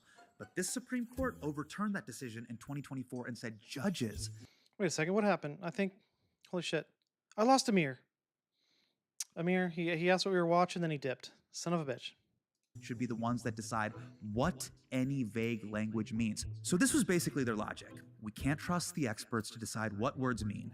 Judges should decide what words mean because judges are experts on words, and we need to trust the experts, which normal people would call circular reasoning. But this Supreme Court would probably give it some highbrow bullshit label like the circumference doctrine. Now, unlike the Supreme Court, I know I'm a dumbass, so I always choose to rely on experts, which is why I called in Kate Shaw. She's a constitutional expert who teaches law at the University of Pennsylvania, a school that I didn't go to, but my sister did for grad school. She previously worked in the Obama White House, and she even clerked at the Supreme Court, so she's seen this place from the inside and out. She also co-hosts the legal podcast Strict Scrutiny, so I sat down with the... If the government decides the definition and the court says they are always right, means the citizen always loses.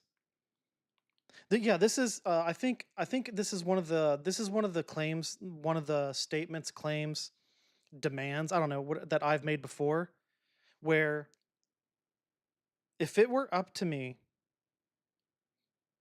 I would make it somehow. I would find a way to make this claim that I'm about to make as infallible as the right to bear fucking arms. You know what I mean?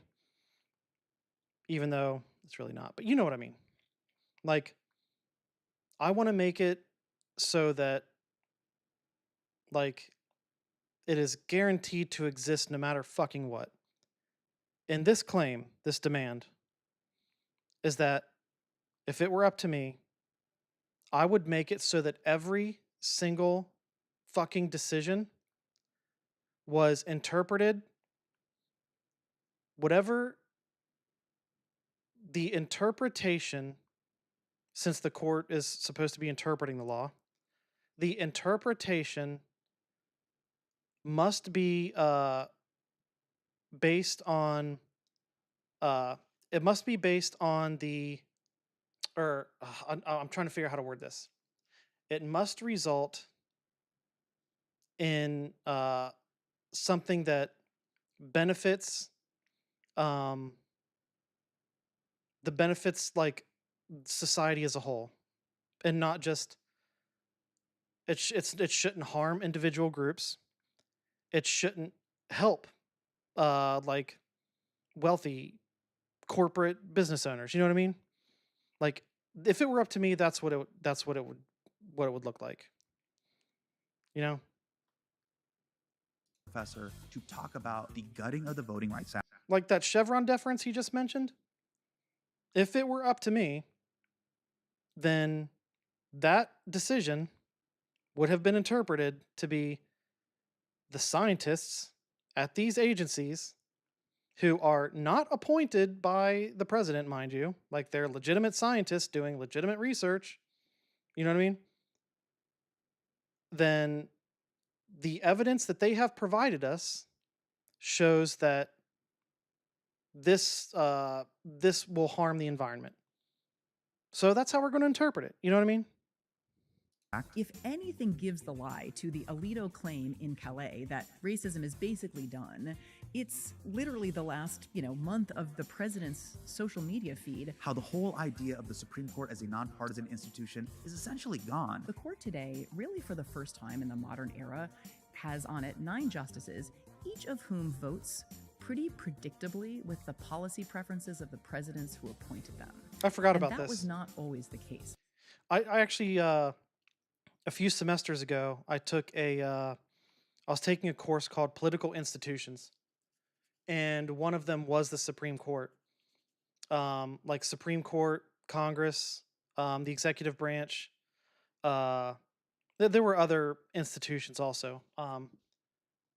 But yeah, I do remember learning about that while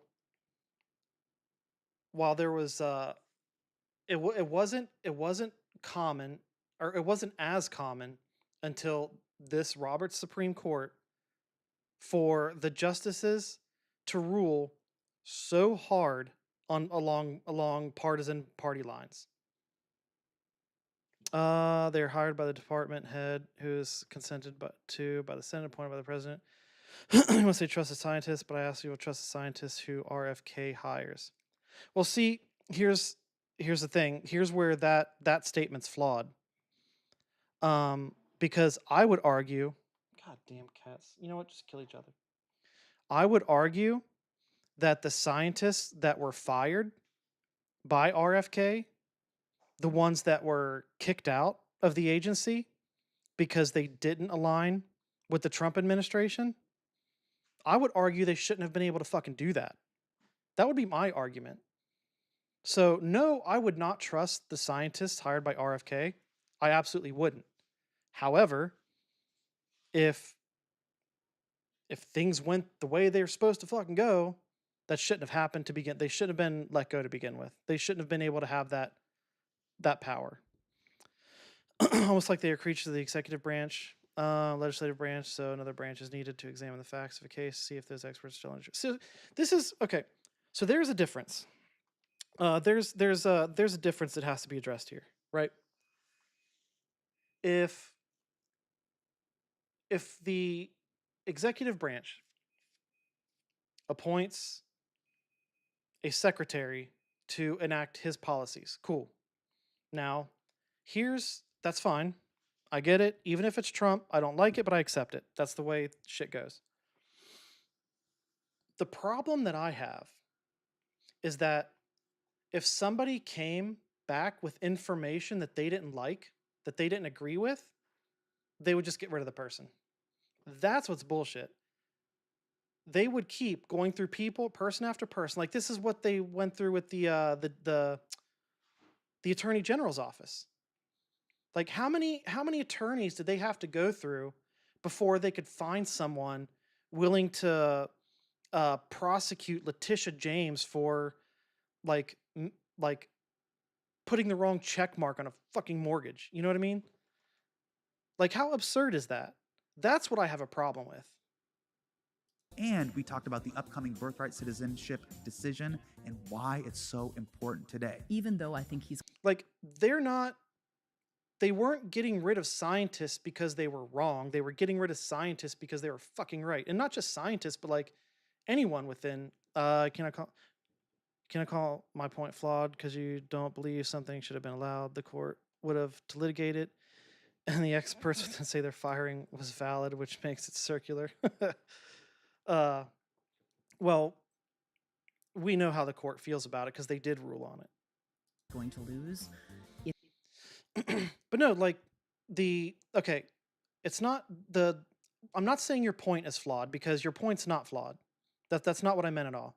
Because your point is that I would not trust the scientists RFK hires. That is true. I agree with that point. I would not trust them. The problem that I have is the fact that they were just replaced with sycophants. They were replaced with people who told them what they wanted to hear. That's it. I'm not saying your point was flawed.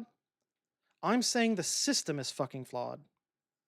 It has created some uncertainty, some doubt, some pathway by which some future president or future Congress could try again, where I think that was unthinkable previously. So guess what? Y'all want nerdy shit? You want to study? Well, this is it, folks. I'm bringing on a guest who has a podcast just about the Supreme Court. Don't ever say I didn't give you baby birds what you want.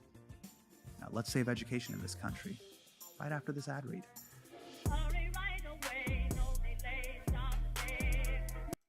Here's why I wanted to sit down with you, Professor. So I understand the power of Congress. They make laws. Mm-hmm. I understand the power of the president. He can start a nuclear war. Not great. Regrettably, yes. Yeah. Not too fun. No. But I didn't realize how powerful the Supreme Court was kind of until recently. Yeah.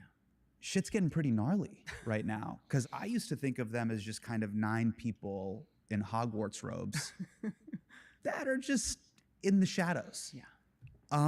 At a basic Schoolhouse Rock level, what does the Supreme Court do?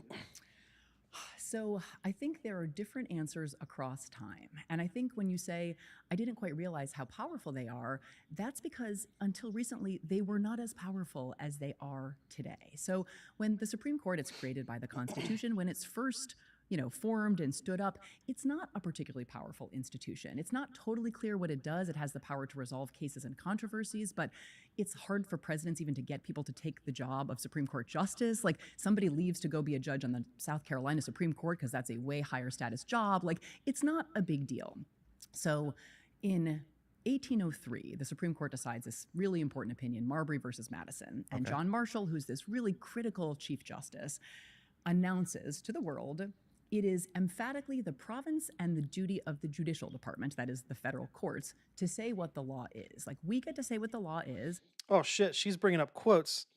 She's bringing up fucking quotes. And everybody else is bound by that. So that's 1803, and that's the kind of Supreme Court first staking out this position of power in our system of government. And it doesn't... Yeah, and so does she. The former Supreme Court clerk and PhD and law professor. Happen immediately, but over the course of the years, the court does sort of quietly amass both this power and status. We all sort of accept that the court has this really important role as the final decider, right? It's the arbiter of the meaning of the Constitution and the laws passed by Congress. And when the court is acting... Another reason I thought you would appreciate this video is because normally when she's when I'm watching their strict scrutiny podcast, it's very opinion based, you know what I mean? But here in this video, she's just like, X, Y, and Z. But he also says that let it be that all provisions that align with the letter and spirit of the Constitution be constitutional. They always leave out the other parts of Marshall quotes. I mean, well, what do you want her to do? Like, how much of it, like, do you actually want her to read? Like, that's... You get the idea. Say the full quote. It wouldn't change the perception. I'm telling you, like, I barely understand legalese. Like, when I'm reading legalese, I have to read through it several times, and I am not a dumbass. You know what I mean? So adding the rest of that quote, I'm telling you, for a normie listener, it would not change the perception of what she said. You know what I'm saying? Marshall usually always states a power and then clarifies limit. That's fine. That's absolutely fine. But remember, this video is on the Supreme Court's power, not the Supreme Court's limit. Okay? So keep that in mind. But again, adding the rest of that quote would not change the perception one bit for a normie listener. Modestly and in a restrained fashion, this function of being the ultimate decider of legal questions is actually a totally healthy one. Wait, didn't she just say restrained? Hey, I think she just did say something about the limit. Hold on. She didn't use the quote. Amass both this power and status. We all sort of accept that the court has this really important role as the final decider, right? It's the arbiter of the meaning of the Constitution and the laws passed by Congress. And when the court is acting modestly and in a restrained fashion, this function of being the ultimate decider of legal questions is actually a totally healthy one in a democracy. But I think we have seen... Oh, see? She's saying that... I think she's still in the same line of... her statement is still in the same realm of the Marshall quote that she used before. So I think that's what I'm interpreting, that she's actually agreeing with you. And this is why you are noticing them more. The court really sort of spread its wings and assert all sorts of outsized authority that we really haven't seen the Supreme Court assert for most of our history. The Supreme Court essentially interprets laws. Right. Is that correct? Yeah, that's correct. You got it. Okay. A so far. But Congress makes laws. Also right. So isn't Congress more important than the people that... They're restrained but not anymore. They were very constrained by Marshall's precedent liquidation, which was then destroyed in the early 1900s. That interpret it? The Constitution agrees with you, and so do the people who drafted it. So Article 1, the first article, is the one that creates and empowers Congress. Okay, Congress is supposed to be in the driver's seat, right? We elect them in the House every 2 years, in the Senate every 6 years. They're supposed to channel the will of the people into the laws that govern all of us. Correct. But of course, someone's going to have to decide what those laws mean. Sometimes Congress writes broad and open-ended statutes, right? Like, provides for a healthful environment, clean air, clean water, right? So these are big statutes that are deliberately drafted in broad and open-ended ways, and someone has to decide what they mean. And most of the time, the Supreme Court takes a look at, statutes when there's a disagreement about what they mean, tries to figure out what Congress intended, used to look at what agencies who implemented those statutes understood about the statutes, and sort of gave their best guess about what sometimes ambiguous terms mean. This Supreme Court has really changed the way they interpret statutes, has invalidated many statutes passed by Congress, has read them narrowly using these invented doctrines like something called the Major Questions Doctrine. So the court has done a lot more than just provide kind of guidance when there are ambiguous statutory terms. It has, in many ways, taken unto itself the power to make laws. And in some ways, we're living under a system that is as much the product of the Supreme Court as Congress, and that's not really the way it was supposed to work. It's really interesting that you're saying that, words clearly have a meaning. But I take that example that you gave, two examples, clean air, clean water. Right. And I'm sure states, local municipalities, the public at large, they may disagree on how clean. Right. How much toxic waste should be right. in the Hudson River or in the air. Yeah.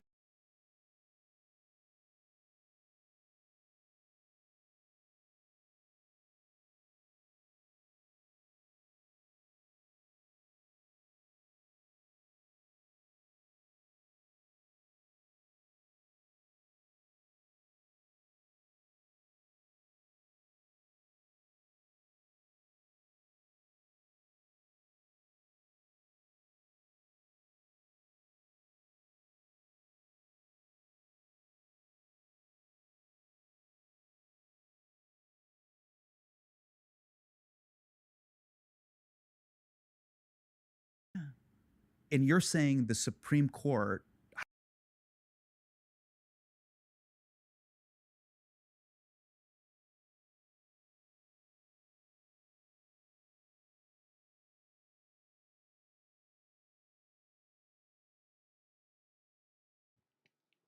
I was muted. No. Okay, so what I was saying, that is the court's power, interpretation. Interpret the law. No, what the problem is this current court, more than previous ones, is using bullshit interpretations to serve a political partisan agenda. That's the problem. So, yeah, they are interpreting it, but there's absolutely no way that you can honestly say that they're interpreting it in good faith. Hypothetically, if they were to take that case, Yeah. they would define what the word clean means. Basically, like yeah. how clean is clean?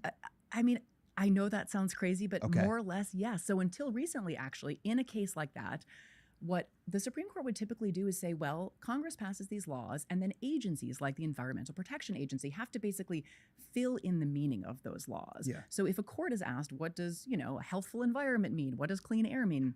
It's not going to write on a blank slate. It's not going to decide what do the 9 of us think those words mean.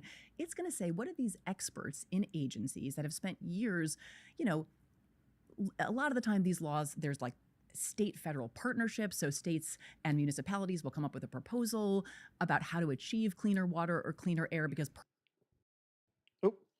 I'm not. Wait, what? I'm not. I'm saying these people's tangent is completely moronic since they're saying what should be is actually based. Wait. No. They're not saying what should be. They're saying what has been. Which, I guess if you want to, extrapolate from that, then they're saying based on what has been, it should continue to be. Based on the same judicial interpretation and method they are arguing against. I don't. That's not what I'm getting from what they're saying. That's not what I'm taking from this at all. Perfectly clean air and water are, a little bit difficult to actually achieve. So agencies spend a lot of time and have a lot of expertise devoted to kind of filling in the meaning of those kinds of, capacious statutory terms. So until recently, the Supreme Court said, well, we're going to defer to agencies when they've offered a reasonable interpretation of what a statute means. And this is an example of the Supreme Court asserting this kind of, extraordinary role in our current moment. A couple of years ago, the Supreme Court said, that thing about where we used to defer to administrative agencies? No. And I don't know. I think if I don't know if I had to choose between a PhD law professor at a prominent university who has actually clerked in the Supreme Court at one point in time versus, I mean, no offense here, because this is, you obviously studied a lot here. You're smarter than me on this. So a constitutional hobbyist, not even hobbyist, aficionado. I don't know the term. I'm going to go with the person that spent, at least 12 years of their life, studying law. You know what I mean? And like I said, don't get me wrong. I understand, a lot more about this than I do. But from someone whose intent is to learn and gain a broader perspective, then I would say don't be so close-minded. Maybe their argument isn't completely moronic. Maybe you just don't like hearing it. We're the decider about what basically every statutory term means. So if we have a statute that says something like clean air, we're going to open some dictionaries. We're going to decide what clean means. We're going to decide what air means. And we're going to shove them together. And then we're going to decide, whether whatever proposed plan, say that, whether it's a polluting company or a state or municipality that is trying to decide how to actually implement that broad congressional directive. Oh, they teach just doctrine, not the Constitution, and the laws on paper versus what is. Yeah. So something I've said before recently is we can only operate in the world that we currently live. We cannot operate in the world and on the way that we wish it would be. You know what I mean? You might wish, and you might think that it's right, and you might actually be correct that the judicial doctrine, judicial practice is wrong. You might think that it's completely misconstrued the intention, and you might actually be right about that. But that is not the world that we're operating in. It's just not. Like, I can't, like, the world I want to live in, I want to fly around and blast kamehamehas at people because I think that's the way the world should be, but it's not. They can live in their contradictions of how clean air falls under commerce or how the executive. No, it's not that they can live in it. We are living in it. Like, this is the point I'm trying to make. It's not that they can live in it. It's not that they choose to live in it. We are living in it. We are living in a world with these contradictions. You know what I mean? And that is the world in which we are forced to operate. Whether you think that's how it should be or not. Whether you are correct about that's how it should be or not. It's to us, the federal courts, to decide, and the Supreme Court ultimately. And again, that's them doing lawmaking in a way that was never really intended. Well, so here's the philosophical question, I think, for our conversation. Do words have meaning, or are they just things that very powerful people get to define? Yeah. I mean, that's a profound question. I think that there will always be some discretion that the kind of interpretive endeavor entails.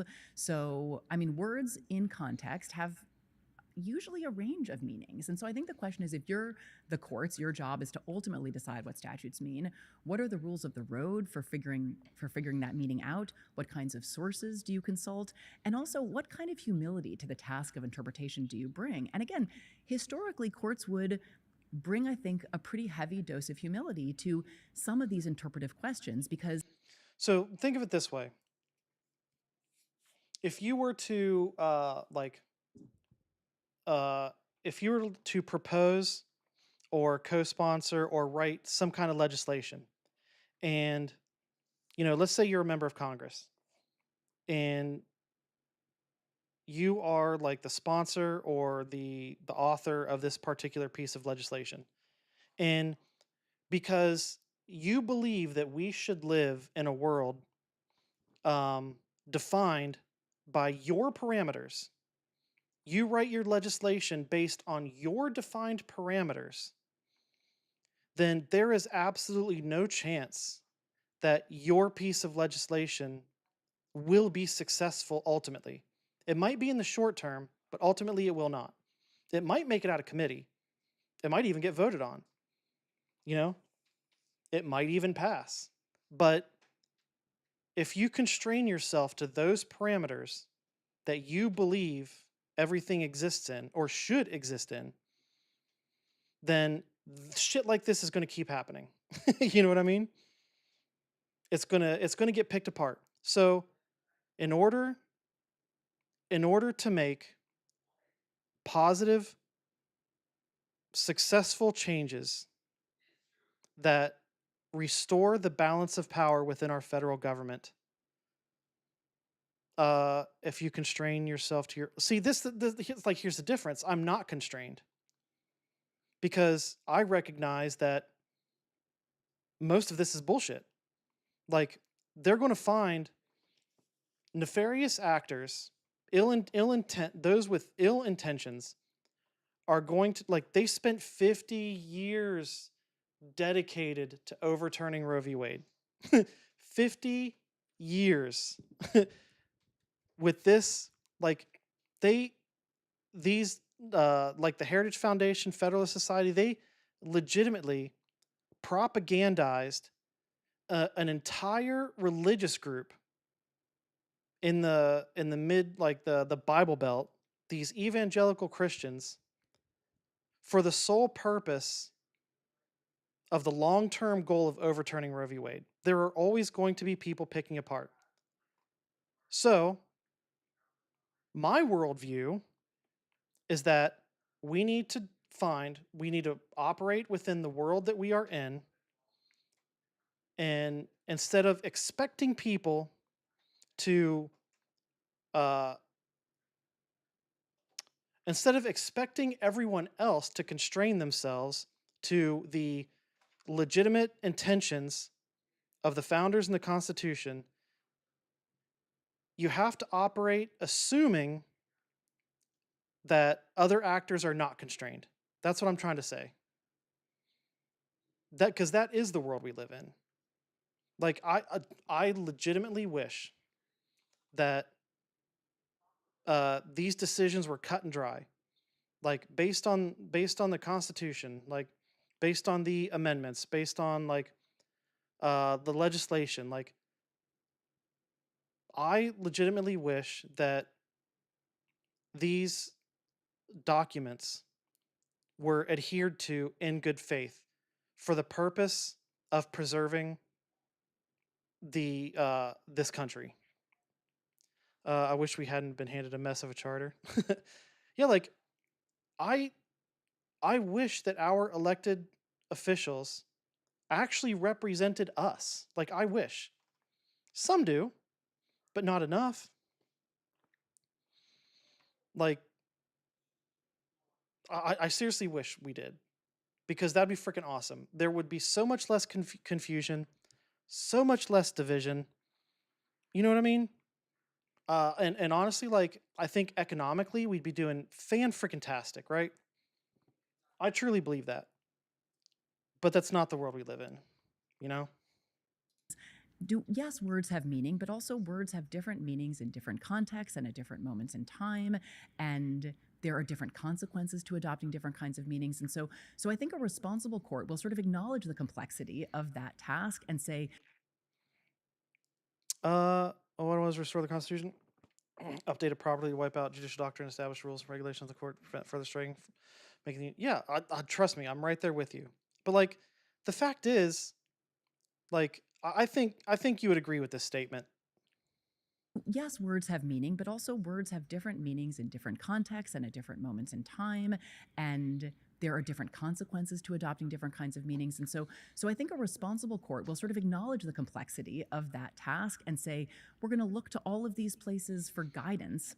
This is what I'm saying. What we're seeing on the Roberts Court, right? The current Supreme Court is, let's just like make it up and be legends, right? Like if we think that an interpretation She is of not wrong statute about this. is going to be too burdensome on industry, on coal companies, because it's going to require them to really clean up the emissions that they produce, we're gonna strike that interpretation that an agency has adopted down, and we're gonna sort of decide for ourselves that it means something much more, congenial to the kind of interests of industry. So that's just one example, but I think that that's the kind of moment we're in, where the court has sort of abandoned any pretense of deference or humility and is deciding for itself some of the most contentious and divisive questions. We're talking about statutory questions, but of course, constitutional questions are in some ways even harder and sometimes more consequential.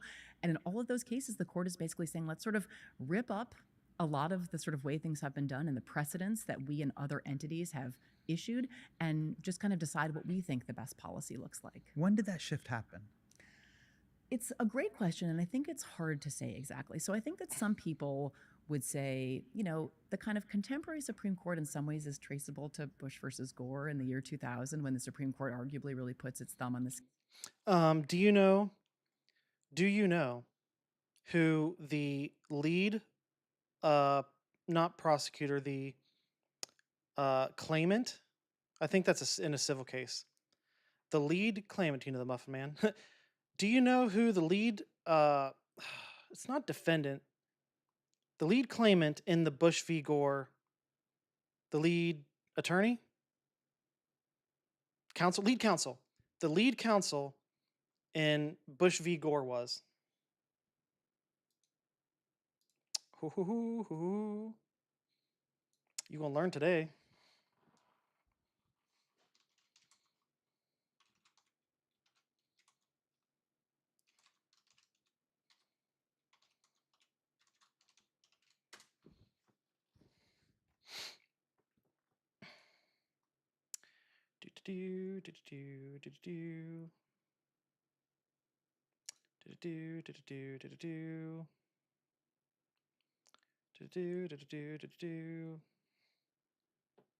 Hold on.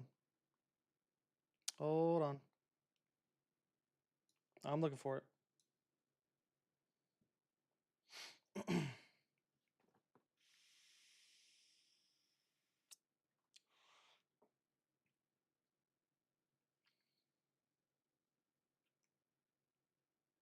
Shit. Why is it not on Wikipedia? God damn it. All right, hold on. Keep listening while I look for this. Scale in favor of George W. Oh, wait. It should have been left to the House and Senate to settle any disputes, as the founders intended. I agree. Or they should have just let Florida finish fucking counting.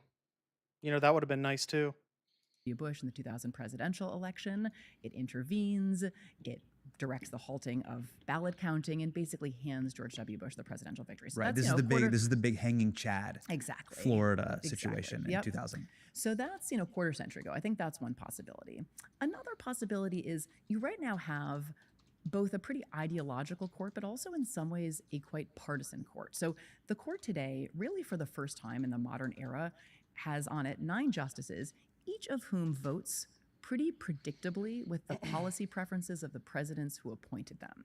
And that was not always the case. So Justice Anthony Kennedy, for example, was appointed by Ronald Reagan. He was a Republican appointee, but he wrote the most important gay rights decisions. He wrote the gay marriage decision. So he wrote decisions, reaching liberal or progressive outcomes, even though he was a Republican appointee. John Paul Stevens, for whom I clerked, was a Ford appointee, so appointed by a Republican president, but was sort of the leader of the liberal wing of the court by the time he retired. So that kind of era where justices sort of had minds of their own and didn't always vote the way the presidents No who put them on the fucking court way. would have wanted, really, I think, ends when Brett Kavanaugh gets on the No, court and I don't replaces believe this. Anthony Hold Kennedy. on. So we are less than a decade, I would say, into this sort of hyper-partisan era of the Supreme I'm trying to find a reputable source. Court. And I think in that sort of new hyper-partisan era, we've had the court sort of doing much more to kind of implement its policy preferences in ways that don't always look terribly kind of judicial or judicious. Why was that Kavanaugh confirmation such a lightning rod moment in terms of the partisanship of the Supreme Court? Yeah. You know, outside of everything else in his personal life that was being analyzed, but it really was this huge, certainly in my lifetime, where I felt like this conversation was now at the forefront. That hey, there is now a holy shit. Okay, I was wrong, but I was wrong in a bad way. I was more okay. So it was not the lead counsel. First off, I was wrong. I was wrong about that. However, there were more involved than I thought. God damn it. This is from October 17th, 2020. It's a CNN article. Oh, God damn it. Hold on. Doop, doop, doop, doop, doop, doop, doop. There you go. Okay. Supreme Court is about to have 3 Bush v. Gore alumni sitting on the bench. Woo! Oh, look who it is. Oh, God damn it. Who's... No! Freaking no. I hate ads so much. Ugh. Anyway. See? You could spend all day sorting your employees' expenses. Or you could let Ramp do it. I didn't know. I like that. Never chase a receipt again. I didn't know that 3 sitting Supreme Court justices that were troubling Justice were Kennedy, involved in the really a decision. I knew about majority of the court one. Today. The first is whether the Florida Supreme Court had so departed from the election code previously established by the legislature that it had violated the United States Constitution, which after all delegates the power to the legislatures of the states. The second issue, as that exchange reflected, is Justice Kennedy was very concerned, as were at least 5-6 members of the court, including Justices Breyer and Souter, about... You know who he talks like in this video? He talks like Nick Shirley. About the arbitrary, standardless nature of the recount process in Florida, an argument that... I feel like he's got like a little bit of a... He's like trying really hard to enunciate properly, is what it sounds like. The Bush team has been making, led by Ted Olson, from day one, and that was affirmed today, at least in questioning, by, it looked Because who does that? One. No, like that's not normal. like about 7 justices. Well, I think you're focusing on the wrong issue there. The real issue is what does Article 2 of the Constitution mean in the first... Anyway, well, there's Brett Kavanaugh. Let's see, Amy Coney Barrett, who she assisted the legal team of then Texas Governor George W. Bush. Oh, wow, that's crazy.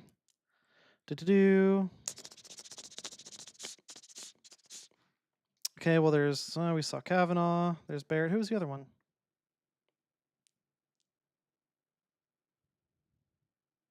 Oh, Roberts. Roberts assisted the legal team. Nice. Heritage Foundation Unite. They're like Captain Planet, but like in a destructive kind of way. Anyway, back to the video. A political party and partisan bent Yeah. to Supreme Court appointees. So I think that in some ways, the sort of the runway to that is, so Barack Obama is in the last year of his presidency, and he nominates Merrick Garland to fill the vacancy left Yes. right by Justice Scalia's death. And Mitch McConnell and the Republican Senate refused to even give Garland a hearing. And so that seat sits open for almost a year. And then when Trump gets into office, he quickly puts Neil Gorsuch on the court. So that's the seat before the Kavanaugh seat. And then, but, you know, Scalia was a diehard conservative, and so was Justice Gorsuch. And so, you know, that seat, to many people's mind, was a stolen seat. But once Garland wasn't going to fill, once Obama was not going to be able to fill the seat, Scalia's replacement with Gorsuch didn't change the balance of the court. Kennedy being replaced by Kavanaugh fundamentally changed the balance of the court. And I think that's part of the reason that sort of you remember this as this kind of, inflection point with people's understanding of the Supreme Court. And there was also the fact that, there were these very serious sexual misconduct allegations against Kavanaugh that were surfaced during the course of his confirmation hearing. But it was also really fundamentally about the future and direction of the court. And so I think people rightly understood it to be a very high stakes confirmation. He ultimately squeaks by, right? One of the narrowest confirmation votes in history. And then the balance of the court is fundamentally shifted in ways that, lead to the overturning of Roe versus Wade. And I think the court is in some ways just getting started in the precedents it's going to overturn. I'd love to go through some examples to get very specific about how it's changed over the past few years. Yeah.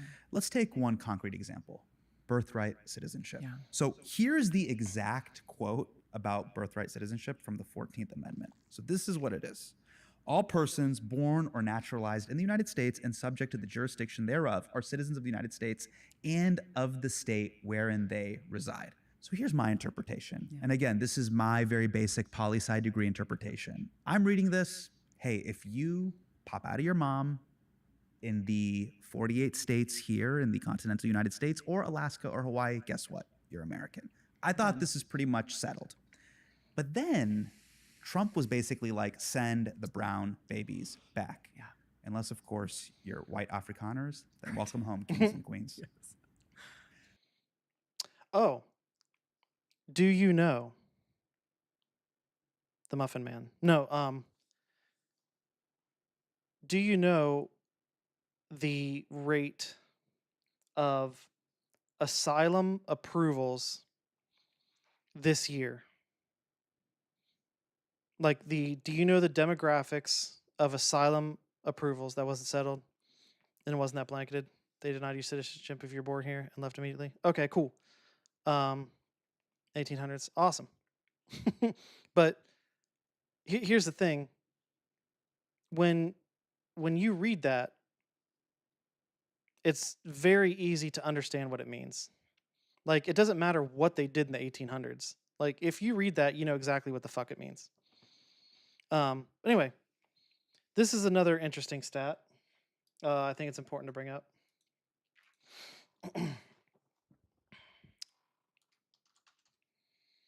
Oh, hold on. God, I cannot find a comfortable place for this microphone. So what's up with that? I mean, your understanding is the understanding that we have held essentially since the 14th Amendment was added to the Constitution in 1868. So this is constitutional bedrock. Yes. You are born here. It doesn't matter where your parents came from. It doesn't matter what their legal status was. You are a citizen, full stop. It's both been reaffirmed in multiple Supreme Court opinions, statutes passed by Congress, executive orders and regulations issued by the president and the administrative agencies, states, cities, our constitutional culture. Like, it has always been understood as one of the things that fundamentally actually makes America great. You are born here, you are American. Like, that is what our pluralism largely is grounded in. And until recently, nobody seriously disputed it. So can I tell you what the shocking part for me was? Please. I wasn't shocked that Donald Trump feels this way. In fact, the lawsuit challenging the executive order also didn't surprise me. What I'm surprised by is the Supreme Court took the case. Yeah. Why? Well, okay, so a couple things. So Trump, in his first term, he had made noises about this, but obviously, just to sort of lay the groundwork a little bit, day one of Trump 2.0, he issues his executive order. It says birthright citizenship, contra all of this broad agreement and sort of settled history that we have just discussed, is no longer the law of the land, and anybody born 30 days after the issuance of this order, if your parents if you don't have a citizen or lawful permanent resident parent, even if your parents are here on a student visa or other temporary status, you're out of luck. And obviously immediately challenged, and lower court after lower court says this is a blatantly unconstitutional executive order. And the administration takes the case up to the Supreme Court. So it actually came up to the court once last year on this kind of procedural question of whether lower courts can issue something called nationwide injunctions. The court said, no, they can't. This has to be a class action. So it's back before the court as a class action. But the kind of fundamental question is this executive order constitutional? And in some ways, the question is right. The court had an opportunity last year to basically say, we're going to just put an end to this. This is an obviously unconstitutional statute, and so, or unconstitutional executive order. So we're done with this. When the lower courts issued their opinions striking down the executive order, I actually think it was right for the Supreme Court to agree to hear the case so they could provide a nationwide answer. And hopefully, and I think the answer is that the order is obviously unconstitutional. But the reason it's actually important for the court to be the one to answer that is if you have, so far all the lower courts that have considered this question have unanimously concluded that it's unconstitutional. But you could imagine a very conservative lower federal court reaching a different conclusion. I don't think they could do it plausibly or reasonably, but I wouldn't rule it out. And if that happened, you could... Oh, here we go. I found it. A Mother Jones article, which is a reliable source. They do have legitimate journalists. Boop.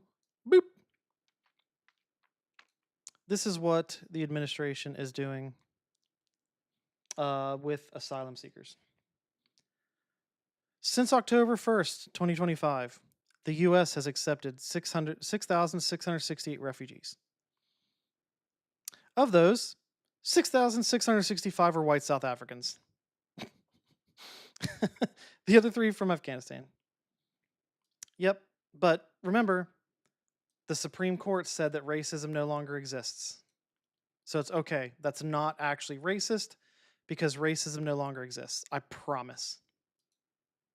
Imagine a patchwork in which courts in some parts of the country have said the executive order is unconstitutional, and in other parts of the country, the order goes into effect, and that would be intolerable. Like, you're an American if your parents are in, you're born in California but not in Texas. Like, I think that doesn't work. You need a uniform national answer. So I do think the court wasn't wrong to take the case, but I think it'll be immensely disturbing if even a single justice votes to, uphold this executive order. And based on the tenor of the argument, I think that, maybe 2, maybe as many as 3 justices will vote with Trump, but I didn't hear a majority, so that at least is an enormous relief. You've called birthright citizenship settled law. Is that correct? Yes, absolutely. Okay, so my interpretation of settled law, when I read that in kind of like my pre-interview document, was kind of like, I imagine my dad being like, this is settled. Like, we used to have this all the time with my dad and Chuck E. Cheese. I'm like, can you please go to Chuck E. Cheese or Dave & Buster's? He's like, we're not going. This is settled. Okay. And as soon as it was settled, I was like, we're not going. Yeah. I would tell my little sister, I'm like, this is never happening. Yeah. This is an executive order coming from Najmi down. We are never going to Chuck E. Cheese or Dave & Buster's. This is settled. Yeah. Now, I always thought birthright citizenship was settled law, but wasn't Roe v. Wade also settled law? Yeah. Like, hey, this is done. This is the law of the land. Yeah. We all need to accept this and get on board. You are right, I think, to point to just kind of how destabilizing it is for a president to even try to implement an executive order like this one in the face of such clearly settled law, even though I think he's going to lose. It has created... Never use settled law nonsense because then all the New Deal is going to be on the chopping block since majority. I think because the majority law overturn had longer precedent than now, and I would argue that the majority of New Deal has already been chopped. I mean, really, what's left? Like, what's left of the New Deal era? Like the GI Bill and Social Security, and how long have they been trying to get rid of? How long have they been trying to get rid of Social Security? Which, keep in mind, Social Security would not be insolvent if they would raise the goddamn cap. If they, if people actually had to, like, oh, I don't know, pay what they're supposed to. I'm just saying. Some uncertainty, some doubt, some path. Wait, good riddance to the GI Bill and Social Security? Are you serious? Dude, that's messed up. That is really messed up, man. Not that. That's part of the New Deal, man. You're saying good riddance to the New Deal. That's part of it, my dude. So here, I'm gonna employ a tactic that I absolutely hate. What? So you don't like veterans? What do you have against veterans? Way by which some future president or future Congress could try again, where I think that was unthinkable previously. Roe versus Wade, I What do you would have say, against old was a people? little bit Huh? different. It was settled law in that the Supreme Court had. No, I don't. They kill children, support genocide. So having been in the military myself, old people vote Republican. So having been in the military myself, I want to make sure it is abundantly clear that while there are crazies in the military, this is true. There are people in the military that commit war crimes. This is true. There are people in the military that deserve to be punished for those heinous acts. I agree. There is a stark difference between U.S. foreign policy and the mentality of the lower enlisted soldiers. There's a stark difference. And I'm telling you that from firsthand perspective, not just my own, but from everyone that I was around during my 10 years in the military. So, like, I would propose a more nuanced perspective that I would ask you to take into consideration. And that is that I think that you should consider the possibility, I would say the fact, but the possibility that the US foreign policy is abhorrent.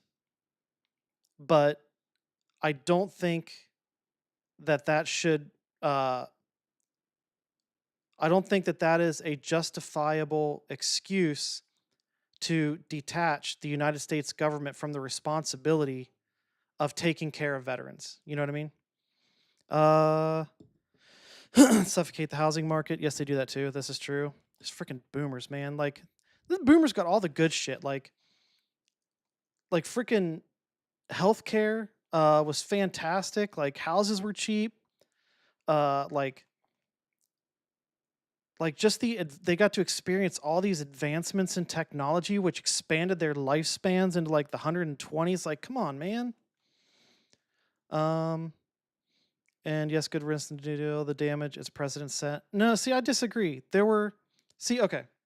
Remember, I'm asking you to look at the whole body of work. The whole body of work. And this is another request. Another request. If there are bad aspects that you think should not be included, however, take a moment and recognize aspects that you agree were good. For like the two examples I just gave, Social Security and GI Bill. Like, those were definitively positive policies, legislation, whatever you want to call it. And even though they did like just pump a bunch of money into the system, it was in the same, I guess it's kind of the same thing they did with COVID, but it actually stimulated the economy by doing that. You know what I mean? I've been more than generous with your requests. I think it's more that I make compelling arguments. You can't help but accept them. Because then we were a court ruling away from child labor being back. Wait, hold on. You're saying that because of the New Deal, we're one court ruling away from child labor? No. Dude, we're already there, man. It's not because of the New Deal. It's because of fucking Republicans, man. Look, you're in the South. You know who Sarah Huckabee Sanders is, right? The governor of Arkansas, right? Or is she a senator? Senator or governor? The New Deal set the president and established tiers of scrutiny. Okay. So look.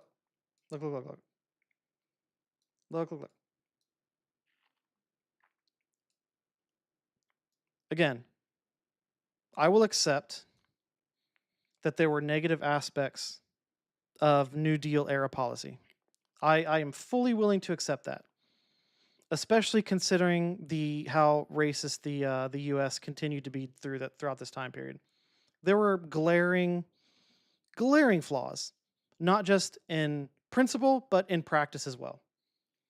However, there is no denying that there were a lot of good policies that, had they been broadened to include, um, you know, everyone that it should have been included, I would argue would have been more beneficial.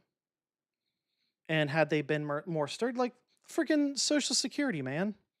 Like, it was supposed to be like a savings account. It was supposed to be like an old person's savings account. You know what I mean? Like, there was no reason for the Reagan administration to go in and be like, "Oh, you know what? Look at all these funds we have from these old people's savings account. Let's borrow from it." Like, there was no reason for them to do that. Like, see, I don't think that the flaws in the Social Security policy, legislation, whatever, I don't think that those flaws are based on New Deal era policies. I think that the flaws, what you perceive to be negative aspects, not all. Some of the negative aspects, I feel like you perceive them because of what ensuing administrations have done to undercut them. That's what hold on. Well, hey, hold on. I was talking. Hold on. I can go to details. Go find the proposed amendment to give Congress the power to regulate child labor manufacturing. Had a lot of support. Would have likely been ratified, but the court got involved and let commerce cause. Okay, yeah. Let the commerce cause encompass everything. Now, if it's put back, then all that would be rubber band. You don't even understand what I'm talking. No, okay. I was talking when you typed all that. Hold on. Anyway, no, child labor is already back on the menu. It's already there.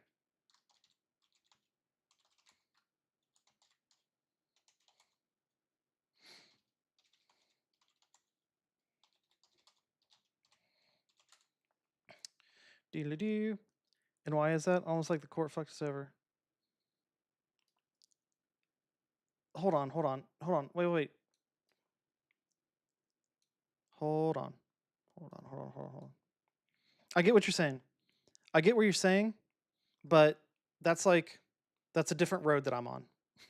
You're like, you know how a lot of highways have like the road that's beside the highway that runs parallel to it? That's kind of what we're doing right now. Like, we're going the same direction, but we're kind of on different roads right now. Would have been nice that we ratified that. Yeah, I agree, 100%. It would be nice if there was amendment to, guarantee unions. Oh, this was in, oh shit, it's 2023. All right, boom. Please don't have ads, NPR. Are you familiar with a law signed by Sarah Huckabee Sanders, the governor of Arkansas, in 2023?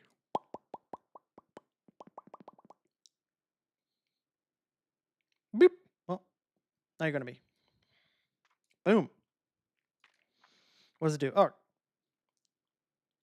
Arkansas Governor Sarah Huckabee Sanders. Woo. Keep in mind, she is the daughter of Mike Huckabee, who is he's supposed to be the U.S. ambassador to Israel, but I'm pretty sure he's the Israel ambassador to the U.S., if you want me to be honest. Anyway, sign a law rolling back requirements that the state verify the ages of workers under 16 and provide them with work certificates. Effectively, the new law signed by the Republican governor applies to those who are 14, 15 years old because in most cases, Arkansas, like they can't even say all. It's in most cases. I guess, if you own a family business and your kid helps out after school, like I can understand that not counting, but Under the Youth Hiring Act 2023, children under so there was legislation. It just wasn't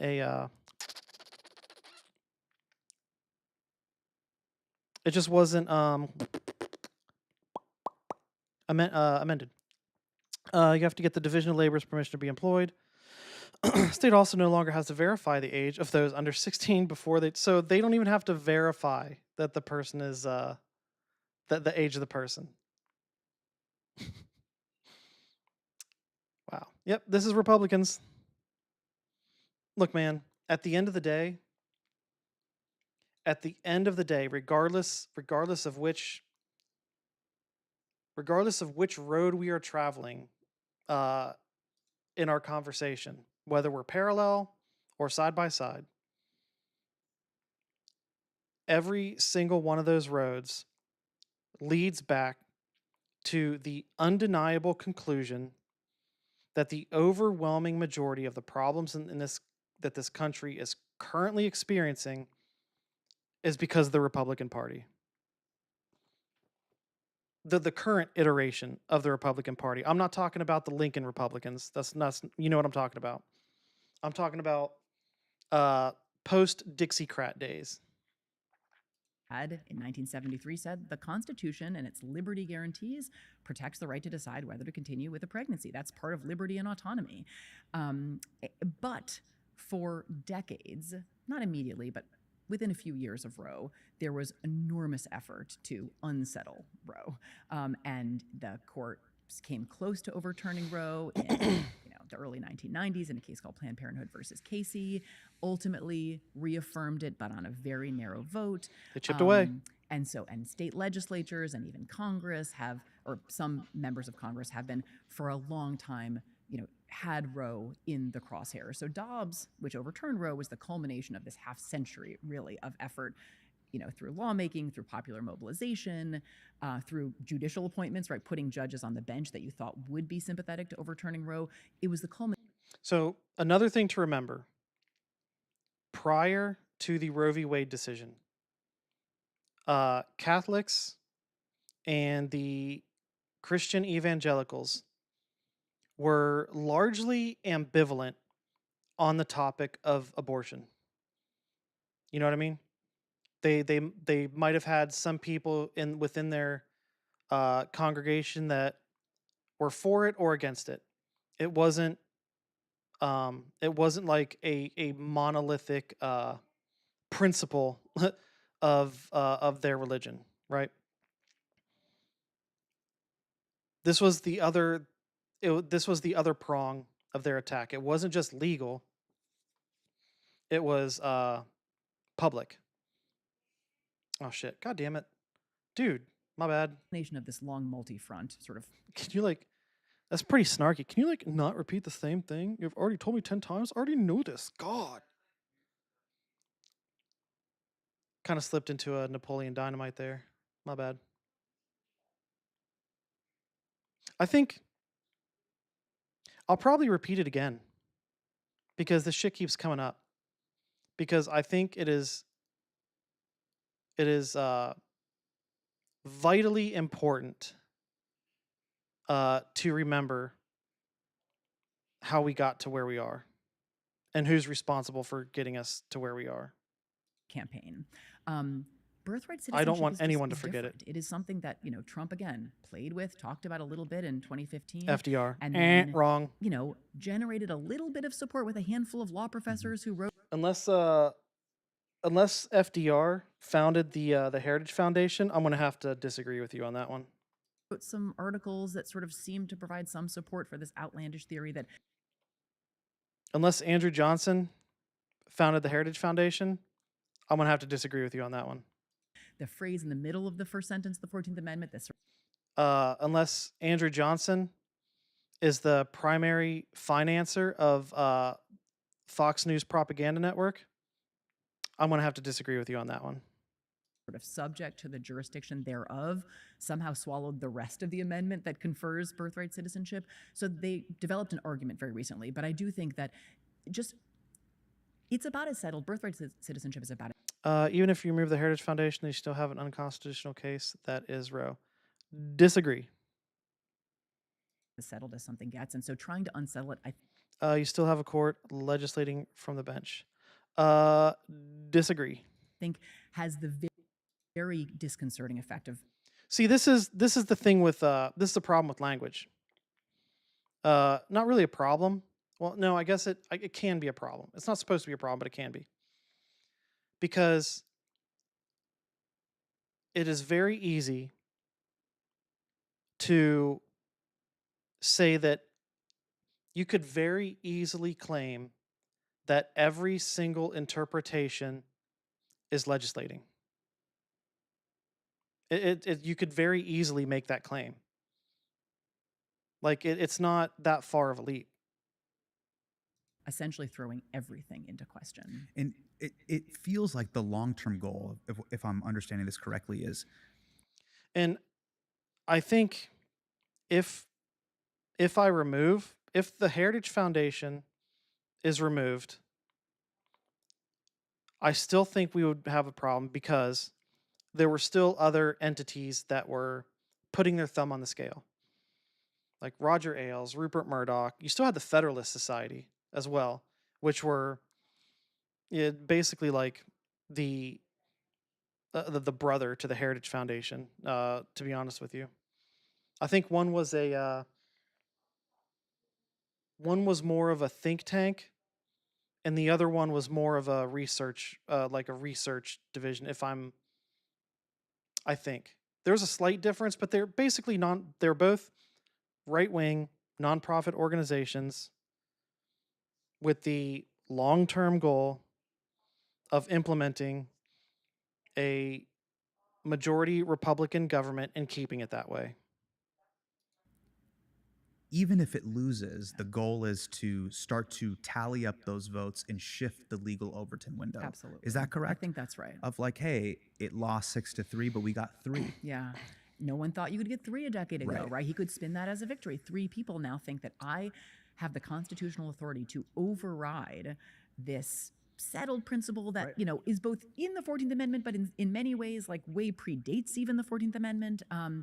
And so, yeah, I think that maybe this is part of a, decades-long strategy as well. Do you think opposition to birthright citizenship will now be kind of like a go-to quality the president is looking for when looking for a Republican-leaning Supreme Court justice nominee? It's a great question. Does that become like a new litmus test? Yeah. The way trying to figure out if a justice or Totally. That's got to be on the dating profile. That's annoying. It's totally possible. I mean, the kind of the long-standing norms about presidents considering prospective Supreme Court nominees is they're not supposed to ask, and nominees are not supposed to make any kinds of assurances about specific cases. But absolutely, the people sort of, producing lists of recommended judges to President Trump were very focused on whether, a prospective nominee would vote to overturn Roe, as Gorsuch and Kavanaugh and Barrett, Trump's 3 appointees, all did. I mean, I hope that's wrong. I hope this is this thing that he takes this run at and loses big and decides like there's another shiny object to focus on. But I think that because it goes so deeply to the kind of pluralist character of the nation. Oh my goodness. Do you want the full string of research from the first case that mentions the right of privacy, the 14th definition of liberty containing every right and more? Do you know how aggravating it is to try to explain why it is unconstitutional when you believe it's just me thinking every interpretation? No, actually, see, here's the thing. I do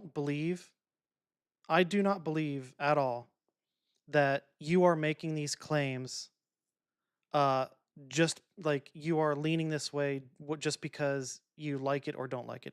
Like, I honestly believe that your position is coming from a place of unbiased sincerity. I do believe that. I disagree with the fact that the government should have any say in what a woman does with her pregnancy. Because I don't think the government should have a say in whether I get a vasectomy or not. You know, I don't think they should have a say in whether women take birth control. You know what I mean? That is a completely different thing than if the court. I yes and no. Wait, hold on. It's justified on substantial due process, which is how the Bill of Rights is incorporated in the states, but it's flawed after drafting error when the 14th was originally a national comity clause and was reworked by the Senate till it was ratified. That's a completely different thing than if the court ruled correctly or not. I see. Here's where I agree and disagree. I agree with you that the Roe decision might have been incorrect from. Remember, this is like you're looking at this from a very what's the word I'm looking for? I guess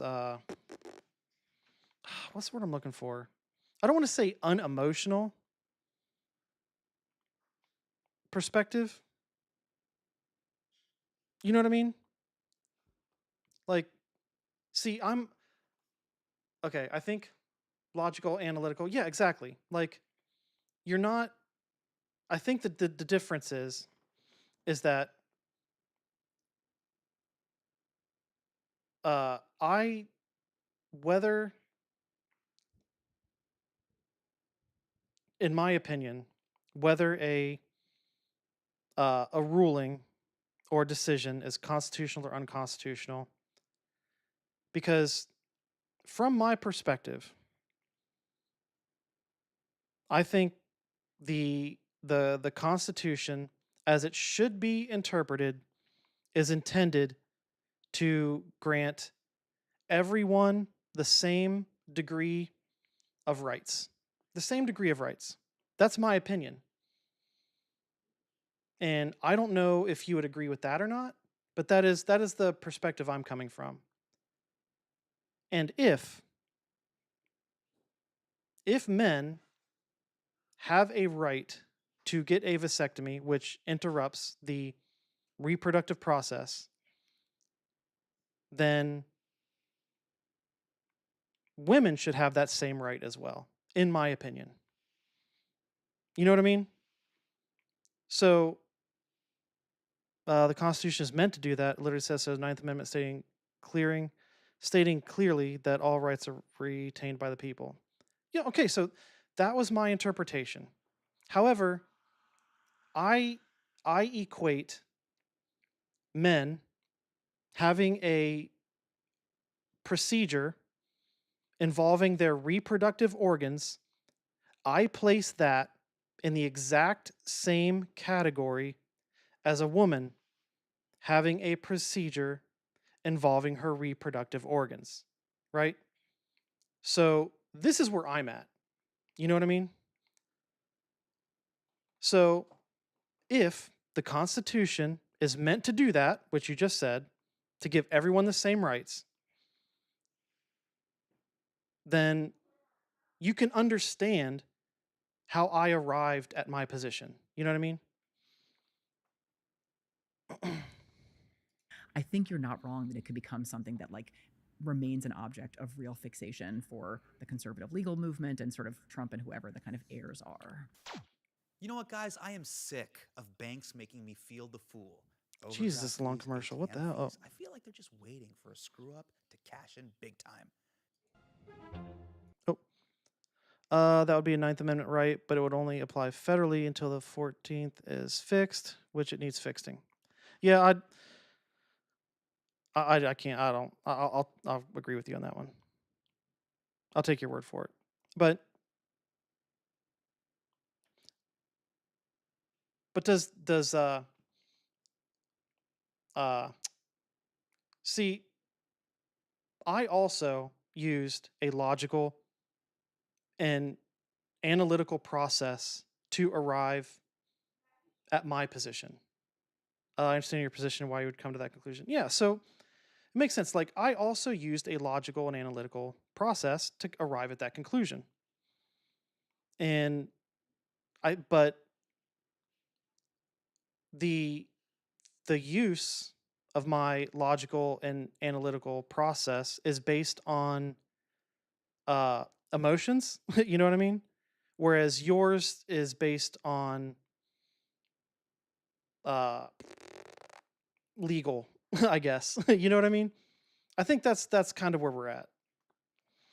But no, don't ever like at no point during any of our conversations have you ever given me the impression that you were approaching the conversation in bad faith. There were a few times where you're being sarcastic and I didn't pick up on it, but other than that, no. So there's absolutely nothing in any of our conversations where you've given me that impression. I'm just like, this is just, like I said, I'll say it again. This is something I'm really passionate about because it is something that did affect me personally and could have affected me personally a lot worse, had we been living in a different state in a different time. Now, for the longest time, I thought the Voting Rights Act of 1965 was settled law. Yeah. Let's break this down to the audience. Sure. What is the Voting Rights Act of 1965 and Yeah. how is it now under attack? Sure. So Voting Rights Act of 1965 is in some ways the sort of crown jewel achievement of the civil rights movement. Again, to sort of back up just for a minute, after the Civil War, we have the 14th Amendment, which we were just talking about, and also the 15th Amendment, added to the Constitution 2 years later in 1870, which prohibits denying the right to vote on the basis of race. And for about a decade, right, during the Reconstruction period, that means something, right? You have genuine Black enfranchisement and actual representatives in state legislatures and Congress. Oh, And man. That was... I didn't realize until recently, within the last couple years, because they don't teach this in U.S. public school, by the way. They gloss over this part about exactly how many Black representatives were elected during this Reconstruction period. And it was like, wow, they, for a little bit of time, they actually had representation. That's crazy. Oh. It's very difficult to explain why, because it's such small things to prove it. Like it's full of logical chains. Like their decision falls apart. Yeah, see, like this is... Like, I think this is another thing that kind of irks me. Like, if you have to... Like, I used, what, 2? There were 2 links in my chain. 2, that's it. And you're saying that that your position, in order to prove the validity of your position legally, it's full of logical chains. You know what I mean? And like, it's just like, there's a part of my mind where it's like, if you have to go through this process of linking all of these chains in order to justify this decision, like it doesn't sit right with me. You know what I mean? Like why? In order to prove it, I must disprove the reasoning of the court. That's why.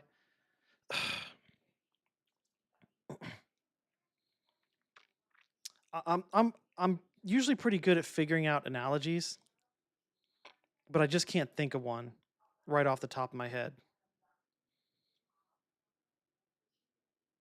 You know what I mean? But I don't know. I feel like what's the... Oh, Occam's razor. Isn't it Occam's razor? Holy shit.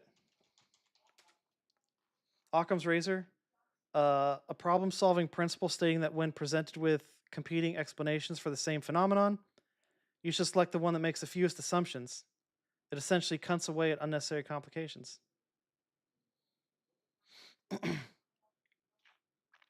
Okay, I forgot about this.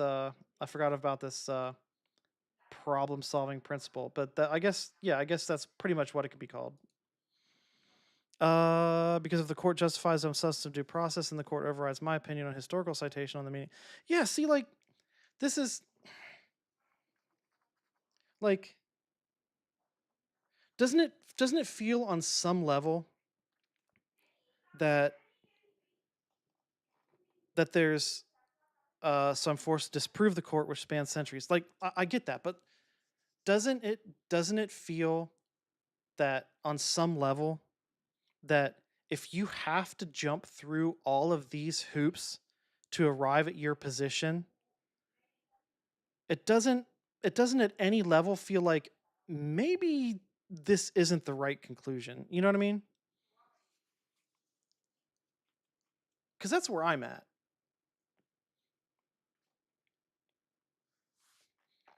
Construction ends at the end of the 1870s, and for almost a century, the promise of the 15th Amendment is, a dead letter. There is no meaningful black enfranchisement in the southern states.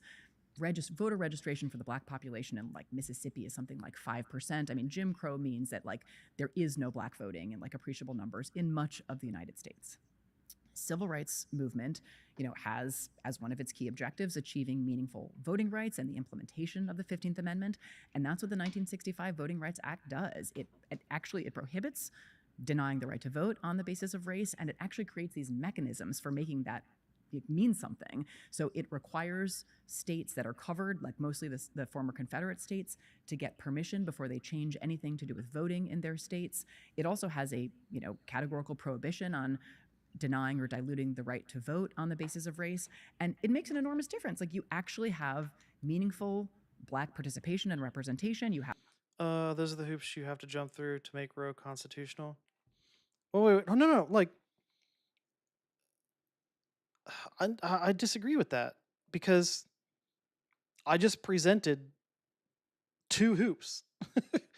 You know what I mean? Like, everyone's supposed to have equal rights. And if men are allowed to make decisions regarding medical procedures to their reproductive organs, then women should have the right to have procedures regarding their reproductive organs. Like, that's it. They're like, those were the only 2 hoops that I had. Like that, you know what I mean? Like, I don't think, again, like, I don't know what it says in the decision, but there's like, but that isn't conductive to a charter and governing document. No, it actually is conductive. It actually is conductive. And here's why. Because it's simple and it's definitive. It does not leave any room conducive. Oh, wait. Conducive, but that isn't conducive to a charter and governing document. I still disagree. I did say conductive. You did say, yeah, you did write conducive. Because it states clearly and plainly, like, the more, I think this is another problem I have with legal documents, like in terms of, okay, where does it state it? Wait, no, I'm stating it. Wait, hold on. Wait, where does it state what? No. I'm doing it backwards. Disprove it, remove the hoops. You can only have Roe be constitutional if you answer the question, what clause in the Constitution forbids the state from infringing on the right to privacy? That's the thing. It has how I arrived at my position has nothing to do with the right of privacy specifically. It has to do with everybody being granted the same rights, with everybody having equal rights. It's not specific privacy. It's, my conclusion is more broad and encompassing than specifically the right to privacy. It is the idea, the principle that everyone is supposed to have equal rights. How you arrived at your position for a legal decision has no basis in the law of the nation, which is more suited for legislation, not judicial deliberation. I mean, just a few moments ago, you agreed with me that the intention, the principle of the Constitution is intended to grant everybody equal rights. You know what I mean? I think this is like one of the biggest frustrations I have with these court decisions is because the more wordy they are, the more weaknesses you can find. You know what I mean? If that makes sense. That's what it feels like to me. You know, like I don't have a legal basis for that. I think I'm willing to bet from their position. They're like, oh, the more bases I cover, the less weaknesses I have, the more defense I have against this position. That's probably their perspective. But I disagree because I know how easy it is to twist language. I know how easy it is to misconstrue what's being said. The Constitution is intended to do so, but intent doesn't. Oh God, fucking Trump! I hate that he's. It's freaking. It's such a popular word. It's a common word. People know what it means. It's his fucking name. The text and the actual law. I can intend to say everyone gets free speech, but word in the opposite manner, then which one takes... Wait, word it in the opposite manner? But that's just a straw man. Like, that's just a... Why would I word it in the opposite manner when it's already worded in the correct manner? Everyone gets... Like... No, you're sick, dude. Word it in the opposite... What? Hold on. Word it in the opposite manner. Opposite wording, but intent and meaning is...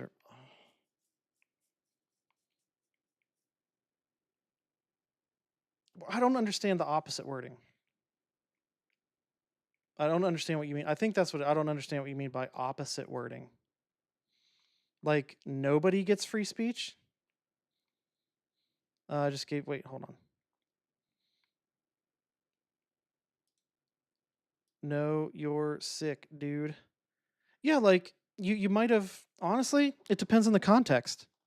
Because you might have just seen me do a fucking kickflip down a flight of stairs on a skateboard.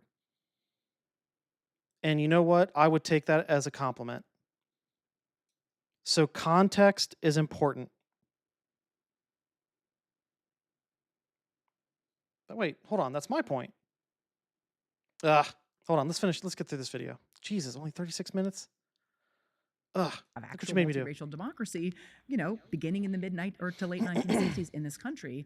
And within the last decade and a half, the Roberts Court begins. We're agreeing with chipping away each other, at but that. at different So points. In 2013, the Supreme Court, in a decision called Shelby County, again, I think we're on down parallel one key provision of the Voting parallel Rights Act, roads the here. clearance part, the part that requires permission before changing your voting rules. Basically on the logic that the South has changed and is less racist. And so this singling out for special coverage of certain states is, you know, injures the dignity of those states, and thus that part of the Voting Rights Act has to be invalidated. And she's not wrong about this either. And then there are a couple of other intervening decisions that sort of further chip away at the Voting Rights Act. And then just a couple of weeks ago in Louisiana versus Calais, the Supreme Court largely deals a death blow to what remains of the Voting Rights Act. A landmark Supreme Court decision 11 days ago found a congressional map in Louisiana was unconstitutional. The court said legislators relied too heavily on race to draw the lines. In the name of disentangling race from voting, the Supreme Court has made it virtually impossible for black voters to challenge gerrymandered congressional maps. Tell me if this is right. Did the Supreme Court essentially rule that parties are now allowed to just draw congressional maps that are low-key racist as long as they don't say it out loud? Yeah. Yes. Is that correct? Yes, basically. So as long as there's not evidence of intentional discrimination. So so they have said we are drawing the map in this shape to hurt black voters. So if they don't say that, I think this supports my argument regarding intent, as opposed to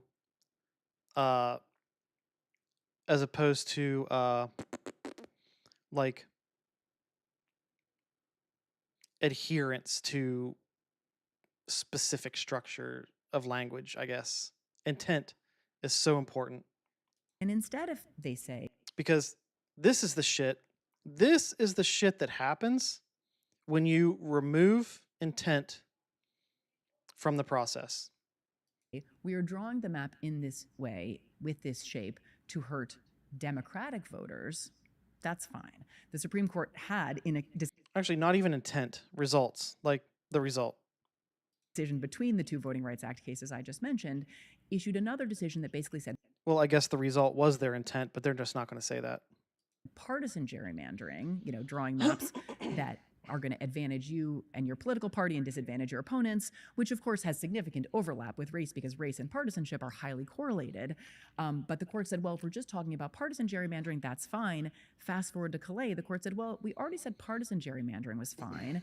And also this whole problem with needing to protect black voters against sort of racist legislators and map drawers, things are much better in the South anyway. So for essentially those two reasons, let's toss them in a blender, and the sort of outcome will be, as long as you don't, do the racism verbally, and as long as you say what we're doing is seeking partisan advantage, essentially the rules are out the window and you can draw maps sort of however you choose, which is sort of has us in a brave new world in terms of the sort of redistricting that's ongoing right now. Well, I'm seeing a lot of parallels between the conversation around the Voting Rights Act and then the way affirmative action was attacked. Absolutely. Out of curiosity, are you familiar with Edward Blum? Regrettably, yes. Okay. So I used to have a show called Patriot Act. It was on Netflix. It got course. canceled. And that's unfortunate. But Okay, then how would the Voting Rights Act pass the 15th Amendment?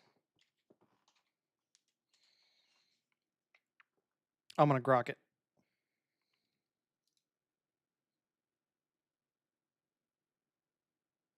See, here's the thing.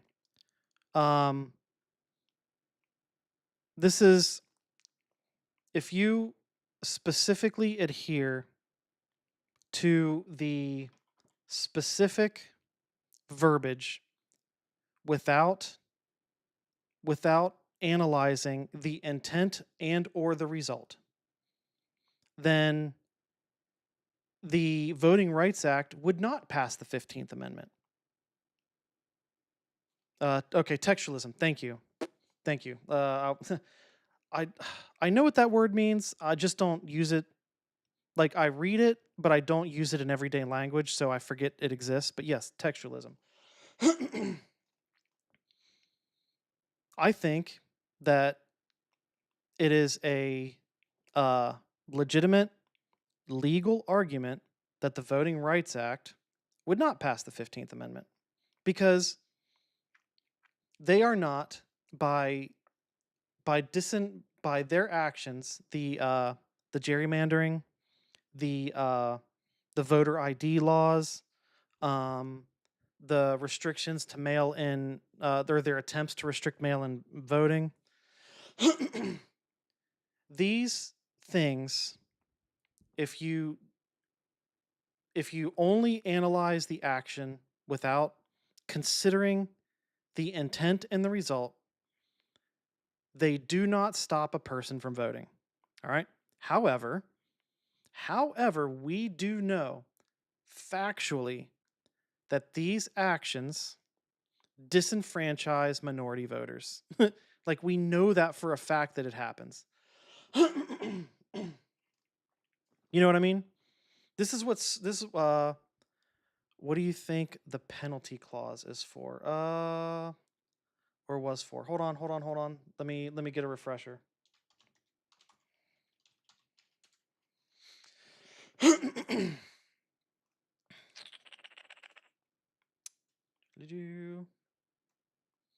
penalty clause? What the shit?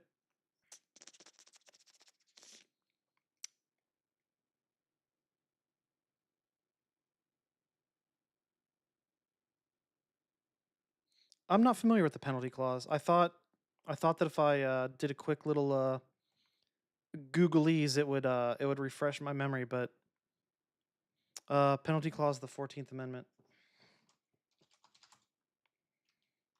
I'm not familiar with that. If you want to know the truth,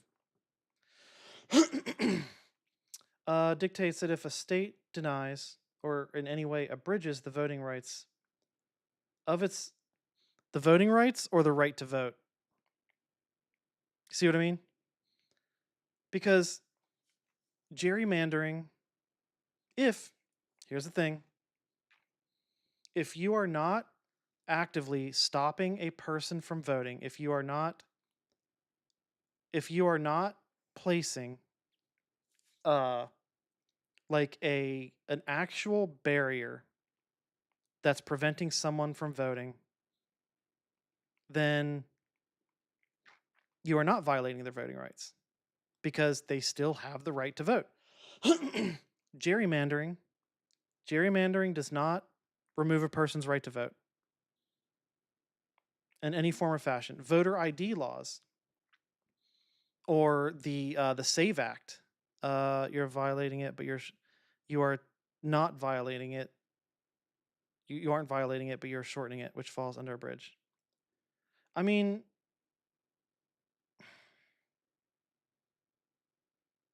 I agree with you. Like, that's how I feel. Because I recognize abridged in any way. Like, yes, I'm right there with you. Because these voter suppression laws are just that. They are intended to place more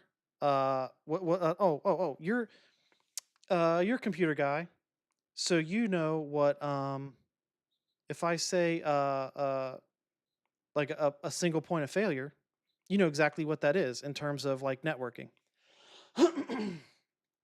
It kind of makes it, if there's network issues and you're troubleshooting a network issue, it makes sense to start at the single point of failure because it's the easiest one to test and repair. However, what the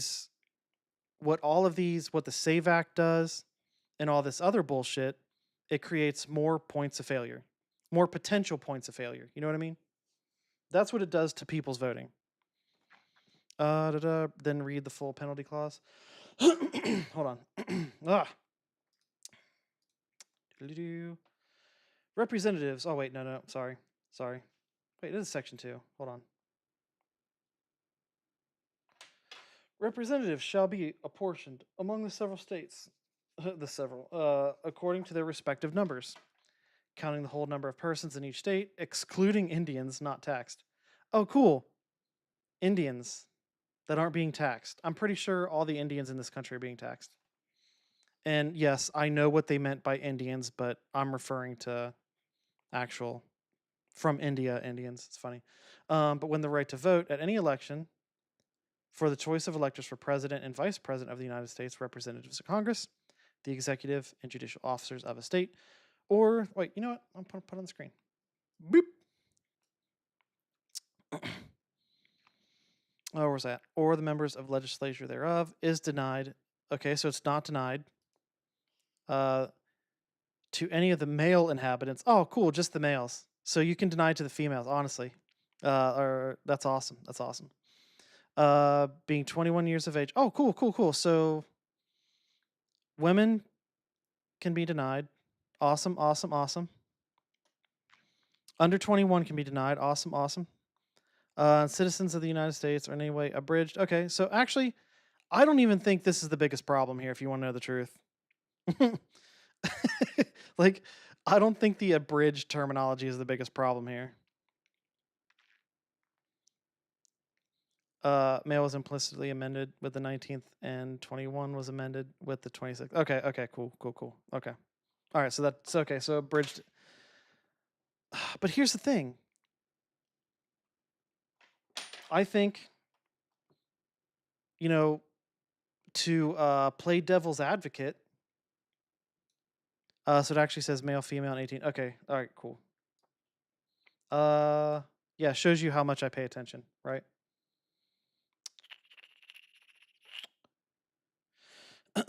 Anyway, abridged, except for participation in rebellion. So wait a second.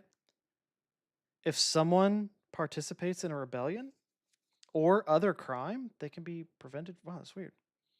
When terms like that are amended, the other. I get it. I know. Like, as soon as you said that, like, I remembered that existed, but there is absolutely no way I could have pointed out where it existed. Basis of representation of the answer be used to import blah blah blah blah blah blah blah blah blah blah blah blah blah. Okay. Or in any way abridged. Okay. So to play devil's advocate from the bad faith position of today's Republican Party, I think it's really easy to make the argument that their right to vote is not being abridged. Because you have to prove identification when you register. So what's the harm in making people show it when they're intentionally taking it down a slippery slope? You know what I mean? Because at first they're saying, you know, if you have to identify yourself, abridged is used in 2 other places in the Constitution, speech laws can correlate. I get it. However, playing devil's advocate, they're like, the Republican Party is like, okay, you have to show ID to register. So what's the problem with having to show ID when you vote? And then this is their chipping away strategy that they use, right? I think they're just trying to be more hasty about it because they know that this Republican Party is fucked in the short term because of how destructive they've been. But you know, it's not like they're going from point A to point Z. They're going from point A to point B. Like, oh, you have ID to register, so now you just take your ID when you go to vote. And then point B to point C is like, oh, but you can't use these other IDs. Like, these other IDs don't count. You're not allowed to use that. You know, like, these other IDs don't, even though you have to prove who you are to get these IDs, like a school ID, for example, you're not allowed to use those. Can't use those. So that's then point C to point D is, now that they've limited it to just a few, am I wrong? Is the penalty clause not a valid course of action to dissuade gerrymandering? No, it's not. I don't think it's valid. From a legal perspective, I think from a logical perspective, it's valid. You know, I think from a common sense perspective, it's valid.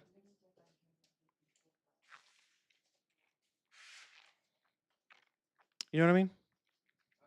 Because, like, again, in order to get to where they want to go legally, they like you mentioned earlier, the links in the chain, they have to create and build all of these links in order to get there.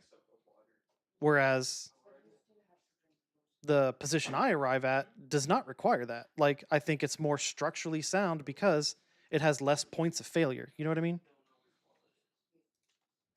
We did an episode on affirmative action, and Edward Blum was a key character in that episode. Now, for those of you that don't know, Edward Blum is basically the Martin Luther.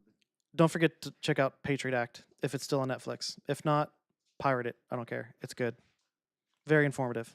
Jr. for Asian parents who wanted their kid to get into Harvard. Let's take a look at his clip. The paradigm of race that we lived with in the 60s that led to the March on Washington, that led to the passage. Oh, this was a scene from the Patriot Act when he was talking about whatever the Civil Rights Act and the Voting Rights Act. Those times are fading. That we now have an America that is multiracial, multi-ethnic. You see African Americans with Anglos. You see little cafe. This dude is so out of touch. Like, there is absolutely no way that this dude spends any time around diverse communities. Absolutely none. He's like, man, all the wealthy people that I'm around they're not being prejudiced against regardless of their race. That's so weird. Looking children, to say that we're going to continue doing what we're doing that we did 50 years ago, I'm ready to move on. Cafe au lait. Me as a very financially well off. What's up? From where? No, not that I can think of. Think so. So yeah, so basically this dude's like, me as a wealthy, stable, very, very blessed white person that has experienced very little racism, I think we should just move on. Like, how fucking insane is that, man? Hey, babies. I've never heard that used in a sentence. No. Ever. So I was weirded out by all of that. Yeah. But at its essence, is this the argument that won with the Supreme Court when it came to affirmative action? And is this what's going to win with the Voting Rights Act? This kind of Edward Blum energy of racism's over? Yeah, There's I plenty mean, of maybe not the au laits out cafe there? au lait babies part, but Okay. yes, the kind of like, I'm ready to move on is such a perfect distillation of, I think that is sort of the TLDR of both the Roberts opinion in Shelby County and Justice Alito wrote the opinion in Calais. They both are basically saying, let's move on, which is just like not how judges are supposed to operate. Like they, I think, buy this argument that we have improved, we have moved on, racism, if not a totally thing of the past. I stand firm, in my opinion, that after achieving a certain level of either wealth and or status, I think that it legitimately becomes a mental health issue. Like I legitimately think that it rewires people's brains. That propels them into an alternate reality of their choosing. I firmly believe that.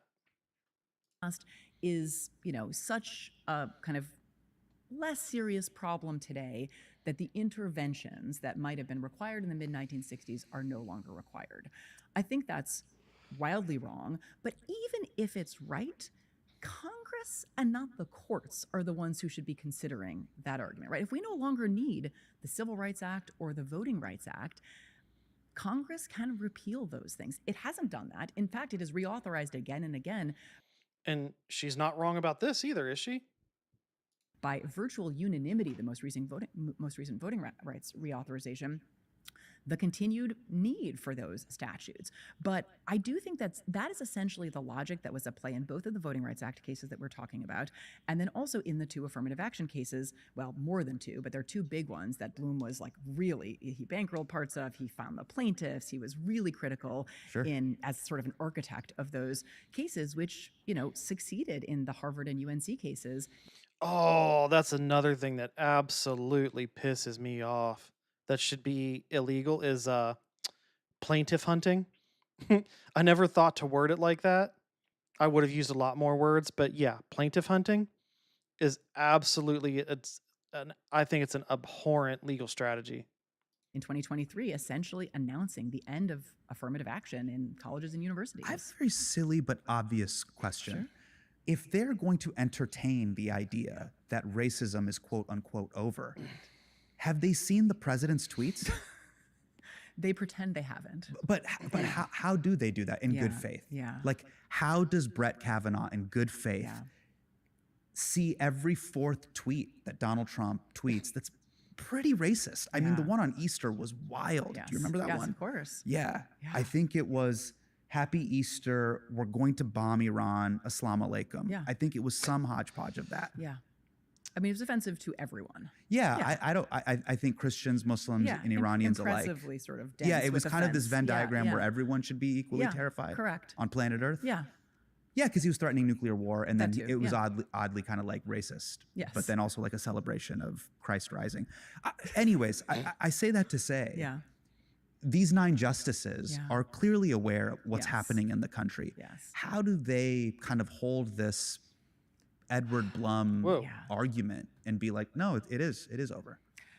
I wish I could get inside their heads and answer that question. I mean, there's actually a case It's a pending, mental not to sort of go illness. too far afield, but there's a case pending with Trump's effort to, or his administration's effort to cancel this temporary protected status, this protection from deportation that the executive branch can extend, that it's extended to a lot of places and then tried to cancel with respect to Haiti and Syria, among other places. And so the court actually heard arguments a month or two ago in a case about the decision to cancel this status for Haitian individuals in the country. And the justices were presented with many of the president's wildly racist tweets about Haitians, not just tweets, statements, both Trump and Vance and cats and dogs and shithole countries. I mean, the stuff was like vile, vile racist garbage. Yeah, but in the blockchain, the Haitian dog stuff, him in speeches, it was insane. Yeah, and so I think we're going to get an answer to the question that you're posing, which is, can they actually put on their blinders and refuse to consider the statements when they're so germane to a particular case? So that's about this TPS case regarding this particular immigration status.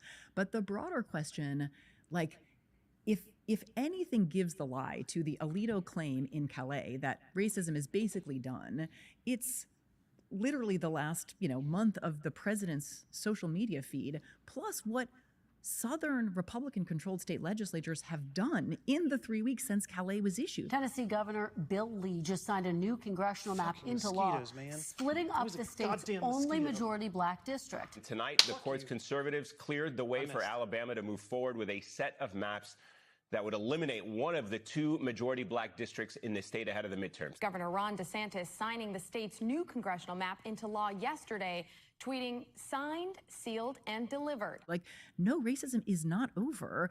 And just like, again, sort of to return to what we sort of were starting talking about, the kind of hubris that these justices would decide that 5 or 6 of them are the seers and the knowers of like how big a problem racism is, how much racism is tolerable, whether Congress's careful judgment about what federal statutes we should all live under should be upheld, or whether the court should just strike them down because it disagrees. Like, that is the world we are living in, and it's not really supposed to work this way.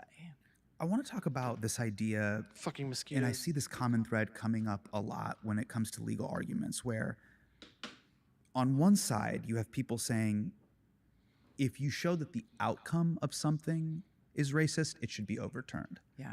And then on the other side is you have to only prove intent right. that something was racist, then it should be overturned. Yeah. But it's very hard to prove intent, correct? Yes. And I do think that, Alito and Roberts and maybe Ed Blum have a point, which is that racism has gotten a little bit more underground and sublimated, right? I think there's less explicit and overt racism.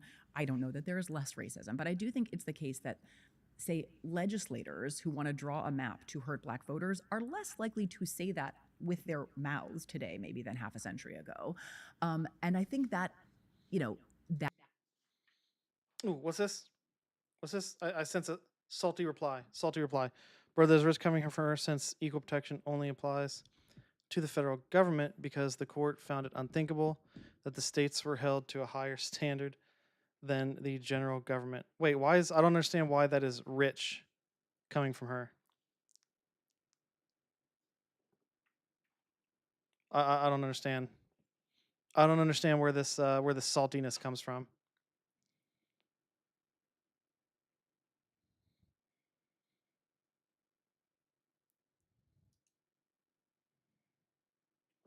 She was talking about overt versus covert racism. She said it isn't supposed to work that way, as the court isn't supposed to be able to change the law or strike something down because they disagree with it.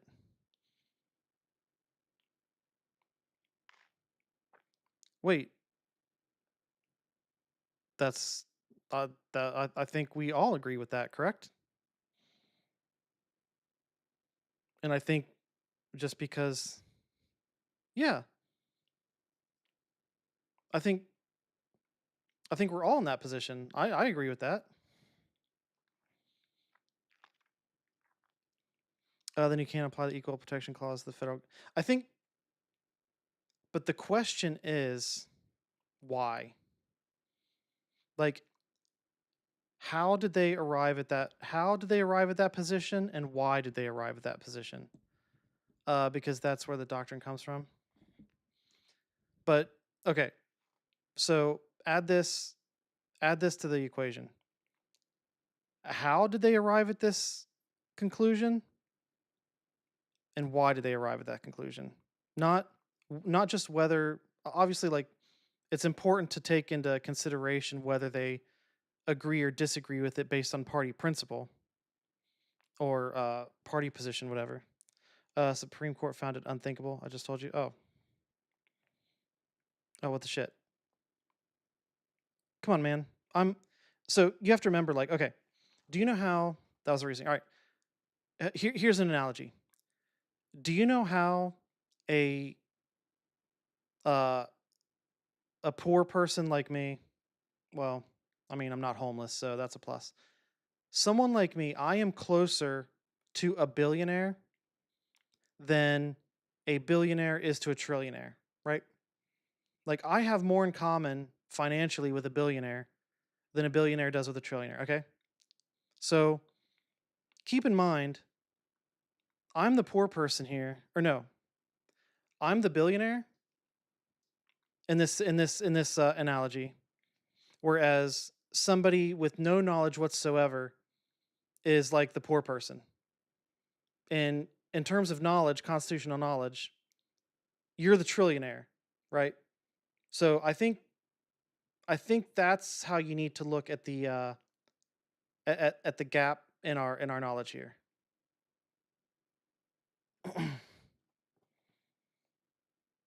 Like the only thing I have, is simplifying logical arguments. That's really all I got. Racism, but I do think it's the case that. But I think we can definitely all agree that the court should not change or strike a law simply because they disagree with it. Told you court is fucked and law is fucked. Yes, yes, yes. Finally, you recognize this is the world in which we are living. So that's what has to be fixed. But how do we do that in a world where the court is fucked and the law is fucked? We have to fix the court and we have to fix the law. Say legislators who want to draw a map to hurt Black voters are less likely to say that with their mouths today, maybe, than half a century ago. Be right back. And I think that, that means it's much more difficult in a world where you have to show actual. Last week, I froze. My PC froze at the at like a little bit after 4 hours, and I'm at 338 right now. So, if it does freeze around the 4-hour mark, like it did last time, I did uninstall and reinstall everything, like all the streaming software. So hopefully that helps, but we'll see. But if it does, then just give me like 10 minutes and I'll be back. If it does freeze. Hard evidence of intentional discrimination, racial bias, or animus, it's harder to invalidate something, even if it's super racist, if there isn't the right kind of evidence. And that was in some ways the beauty of the Voting Rights Act. Like, you didn't have to have that kind of evidence. You could show, hey, if you're going to take all of the polling places out of a Black neighborhood, or leave one in a Black neighborhood, and a comparably populated white neighborhood gets 10 polling places, we don't need someone to have said a racist thing. We see that that is a racist act because it disproportionately hurts, disadvantages, inconveniences Black voters who have way longer lines to wait in. Like, that was. Oh, wait, hold on. I have to address this. When you said, "Oh, that's rich coming from her," like, you can't help but add the snarkiness to that comment. And these are the vibes I'm catching from that specific string of words that is rich coming from her. What that implies is that she is arriving at this position the implication that I'm getting from you is that you feel that she has arrived at this position on a basis of like a bad faith argument. That's the implication I'm getting. Now, You can tell me if I'm wrong, like wrong in that, but that's what I'm picking up based on what you put down there, and I don't agree with that at all. How the Voting Rights Act worked, and that is no longer. I think she's arriving at her positions based on a wealth of knowledge, a wealth of constitutional knowledge that is most likely more than you and I combined. Longer operational. Professor, what's the legal term for I know what you're trying to do? I know what you're trying to do.gov. Because my sister's an attorney, and arguing with her is just a nightmare. Yeah. And sometimes I just go, I know what you're doing. Yeah. I know what you're trying to do. There's probably a Latin phrase for it, but I'm good with social language. I'm not good with legal language. Legal realism is what they were taught. And you know what? I would also, I bet you the right wing legal actors were brought up in the same way. They were acting in the world in which they lived, but they were trying to get it to the world they wanted it to be. It just happened to be nefarious and very very racist, I guess. Okay, because here's what I mean. I'm married. I have 2 kids. They're getting older. Just my Google Calendar is destroying me, Professor. I want to hang out with Du Bois, and I've told my wife this. Yeah. And she's like, well, that's kind of sexist that you only want to hang out with Du Bois. Yeah. Here's how I would do it if I was a conservative judge. I would say, I want to pass a law for short hair gatherings. If you have short hair, preferably, like a number 2 buzz cut, I'll take number 2 to number 4, but it's a short hair gathering. Yeah. If 10 people showed up, most likely it's going to be 9 dudes and then maybe Doja Cat or Ellen DeGeneres. But the outcome is pretty, it's segregating women from coming. Yeah, right. Yeah, and I think in a world where you can basically say, that at least, that's not going to necessarily tell us that that is sex discrimination, but at least there is, that evidence maybe compared with the conversations you've had with your wife, if we're going to bring her in and ask her, like, what does Hassan do? What's up with the short? I have to know. Like, this is I kind of want to peel back the layers of this onion here real quick. Where did the snarkiness come from? Bro, that is rich coming from her. Like, where was the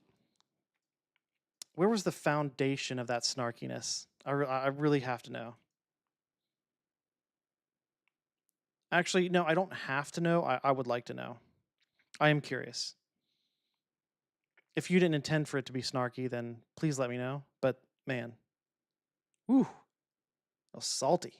Short hair gathering, and she says, well, he does want to hang out with Du Bois. Like, maybe we can get to actually, this is what So you're that trying would be to the do. smoking gun, essentially. Well, but I'm saying we don't even necessarily need that. If in a world where a bunch of kind of, evidence together that you don't need like the sentence that says like, I just want to hang out with men and not women, like dudes only. But you've said like, I miss Du Bois. You haven't actually said, I don't want to hang out with women. I only want to hang out with men. I miss Du Bois.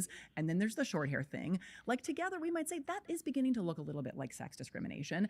And I'm not saying you can't hang out with Du Bois, but sometimes the law needs to be able to take into account sort of this kind of constellation of evidence that actually tells us we can smoke out what is happening here, and it's not illegal for you to have friends and to hang out with your friends, but it actually is illegal if, substitute in, I want to hire a producer for my show, and I'm going to just, limit the application pool to the short-haired folks because I like to hang out with like, Du Bois on set. Sure. Like that actually is a problem, and it should be a problem whether or not there is smoking gun evidence that you only want male producers. Well, what ends up happening? So for example, let's say I only want male producers.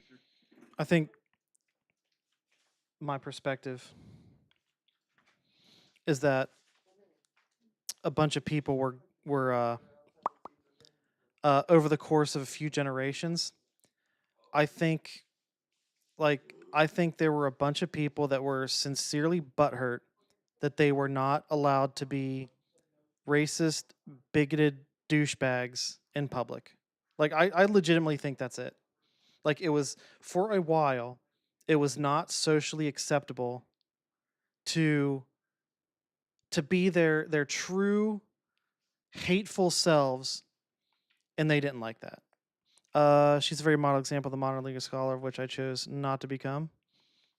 What they are is what I saw as so disgusting that I abandoned any notion of going further into being a lawyer. They will do whatever the court tells them, so long as they agree with it. They uphold contradictions just because it gets a good outcome. I don't know. See, I disagree with that premise. That they will do whatever the court tells them as long as they agree with it. Like, see, this is okay. Basically, what this argument is, you used a lot of words to say both sides are bad. That's what you did. Like, you cannot deny that there is a distinct difference between members of the legal profession that try to uphold the best intentions of the Constitution. And there's a distinct difference between that group and the group that is trying to tear it down and create a Christian nationalist country. Because that's basically what you wrote down, both sides. Both sides are bad. No, sorry. There is maybe both sides are when it comes to this, no, I refuse to take the lesser of two evils. I'll take neither. No. See, here's the thing. This isn't a matter of the lesser of two evils. Like, it's not even that. This is distinctly different. Like, one side is evil, the other is not. Like, this is not a lesser of two evils in this scenario. The reason you think that they're both evil, just one is lesser evil than the other, is because they are legally engaged, or they are engaged in the legal world as it is. That's what's happening. But to say that one is, like, in this situation, like, one side is attempting to uphold civil rights and maintain, like, the best parts of our Constitution, and the other side is trying to legitimately tear it down, like, there is no lesser evil here whatsoever. Like, this isn't a both sides. This isn't a less, like, I would say like the Israel First Democrats versus the Republicans in Congress. I would say that's a lesser of two evils, right? Because the Israel First Democrats might, approve, like, they might pass a lot of, they might, if they actually did anything, they might sign on to legislation that actually benefits people here, whereas the Republican Party won't. However, they're perfectly okay with, like, annihilating an entire civilization, or allowing Israel, or helping Israel annihilate a civilization, right? So, yes, in that situation, there would be the lesser of two evils. But in this situation, where one part of the legal profession is trying to use the system that we have to, get us to a good place, and the other one is trying to tear it down, no, sorry. I have to, like, 100% vehemently disagree with the premise that in this situation, it is a lesser of two evils situation. It is absolutely not. Here's what I could put on LinkedIn. Prove to me that you've played GT. Oh, crap. Lots of words. In New York, we are very, very, very... Yeah. I know. Thank you.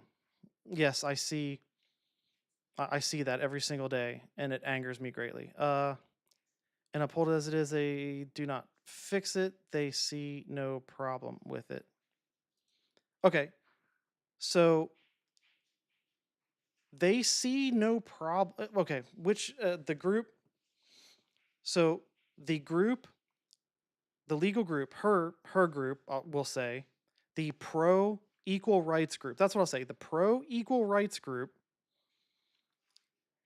Yes, they are willing to uphold it as it is because they have the position that civil equal rights should be upheld.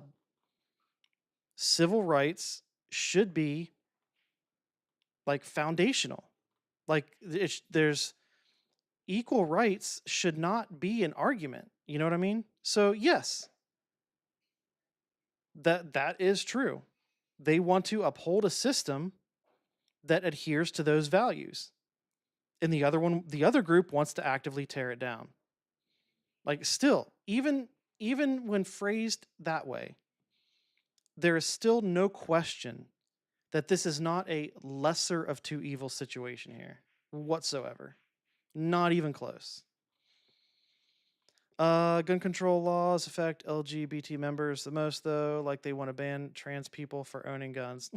No, they just want to ban trans people for existing. Like they just want to ban the existence of trans people altogether. Like wipe them off the face of the earth. Being trans is now officially labeled as being a terrorist organization. Oh yeah, you're talking about NSPM 7.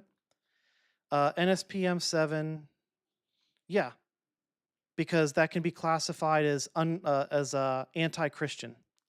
So yeah, based on NSPM 7, written by this Trump administration, anti-Christian values are labeled terrorist. Wait, I don't care in this case. You should care. I don't care if they get good outcomes. You should care if they are willing to get good outcomes, right? Okay, so here's where we come back together. Here's where we merge again. Such a system that, as we see, is foolish and okay. All right. Give me a second. They are willing to uphold such a system that, as we see, is foolish and corrupted, twisted beyond what was set, rips our responsibility from us, giving what belongs to us 9 disinterested elitist scumbags and rogues. I'll give them no quarter. Okay, listen. Here's where we were diverged for a little bit, but here's where we come back together. Because while the pro equal rights group, they see a legal system that has the capability of upholding the equal rights that are supposed to be granted to us by the Constitution. They see that our system should have the capability of doing that, okay? And you would agree. I think that you would agree that our system has the capability of doing that. However, the system is also, this is like, both of these things are true. The system is being corrupted. It is being twisted in a way that is dismantling these equal rights. Okay? So, like, both of these are true. But that still completely dismantles this both sides argument. And I'll give them the ones that you should be giving no quarter to are the ones that are corrupting the system. Not the group that sees the system as having the capability of you know, if approached in legitimate good faith, as was intended, then the system has the it has the capability of enforcing these rights. But there is the right wing, part of our government is the one that is trying to corrupt and twist it. And it's NSPM 7. Yeah, NSPM 7, trans now being terrorist. Yeah, I know. Texas forcing Bible studies. Oh gosh, I forgot about that. Yeah, but see, here's the great thing. There was a Supreme Court decision recently that stated that basically gave parents permission to opt their children out of certain courses. So here's the thing. The Supreme Court decision that allowed parents to remove their children from certain courses they disagreed with on religious principles, this can also be applied to these Bible studies. So these right-wing Bible-thumping parents that want to pull their children out of a high school biology course because they're teaching the process of the reproductive system, like, that's against my Christian values. Like, then what that means is a parent that doesn't want their children to take Bible courses can do the same thing. Say, no, it is against my religious values for you to be forcing my children to learn Bible studies. So it kind of works both ways. They can be pro ending world hunger, but as long as they facilitate and continue this judicial doctrine and legislation from the bench nonsense, I'll oppose them just as I oppose their counterparts. Pass an amendment. A court shouldn't be the one to decide who gets rights. Okay, so look. So I think we both agree that there's huge leaks in the hull, so to speak, and the ship is sinking. You know what I mean? This is true. Now, at one point in time, if everyone did what they were supposed to do, these leaks never would have presented themselves, right? I think this is a fair analogy. If everyone did what they were supposed to do on this ship, then the leaks, any weaknesses would have been addressed. Leaks would have been prevented, just because of routine maintenance, you know? However, we now both recognize, both you and I think you'll agree with this. We recognize that this ship has a lot of fucking leaks now, and they have to be addressed. You know what I mean? So even if repairing those leaks prevents what I would consider the good side, right? The pro civil rights. Even if that prevents them from getting what they want all the time, as long as it also prevents the inherent corruption that we're seeing, as long as it prevents more of these leaks from appearing, as long as it prevents us from sliding further into authoritarianism and fascism, I'm perfectly okay with that. And I have a feeling that you would agree with that statement as well. I think Trump can't understand his own foolishness. No, see, Trump doesn't think he's foolish. He is like the textbook definition of a narcissist. Like, he has every single what's the word? Every single every single characteristic of somebody with a narcissistic personality disorder.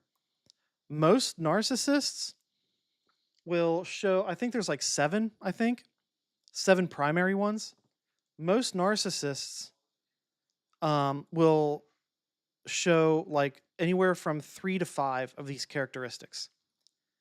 And he legitimately demonstrates every single one.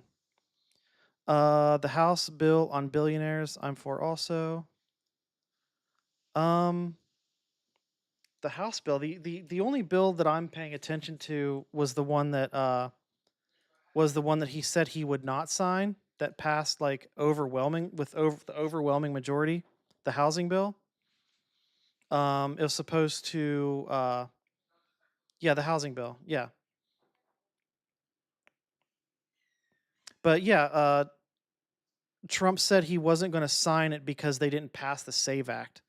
That was kind of the premise for the title of this stream, because he's just being a whiny baby. Like he's basically throwing a temper tantrum because they didn't pass this precious SAVE Act to disenfranchise voters. So he's like, no, I'm not going to help Americans because you didn't pass what I wanted. That's exactly what he's doing. I would agree, but the Constitution and tolerating the current judicial system and how law is interpreted is one of my hardline stances I'll not budge on. So that's the thing. Like, you don't. I'm with you, right? And I am demonstrating. Like, I am legitimately demonstrating that you do not have to budge on that stance in order to recognize that there is a distinct difference between the group that is promoting equal rights and the group that's trying to dismantle them. You know what I mean? Like, these two concepts can coexist. You know what I mean? Because I'm with you. Like, I think it should be simple to interpret the Constitution and laws and legislation. It should be. It needs to be. I recognize that difference, but I'll not lessen my criticism for the same things, but will criticize one more than the other. So, yeah, it's like, I think there's like, if you were to create a Venn diagram, like, I think you place a lot of overlap between these two groups, because their utilization of what you perceive to be a broken system, which I perceive to be a broken system also. I think that's if it were a Venn diagram, they would overlap there, and I think that's where you see like, ooh, both sides are bad, like, because of their usage of a fucked up system. That's cool. That makes sense. Yeah. See, I'm more understanding than you think. Like, I'm better. See, I'm better at the social stuff, not the legal stuff, right? But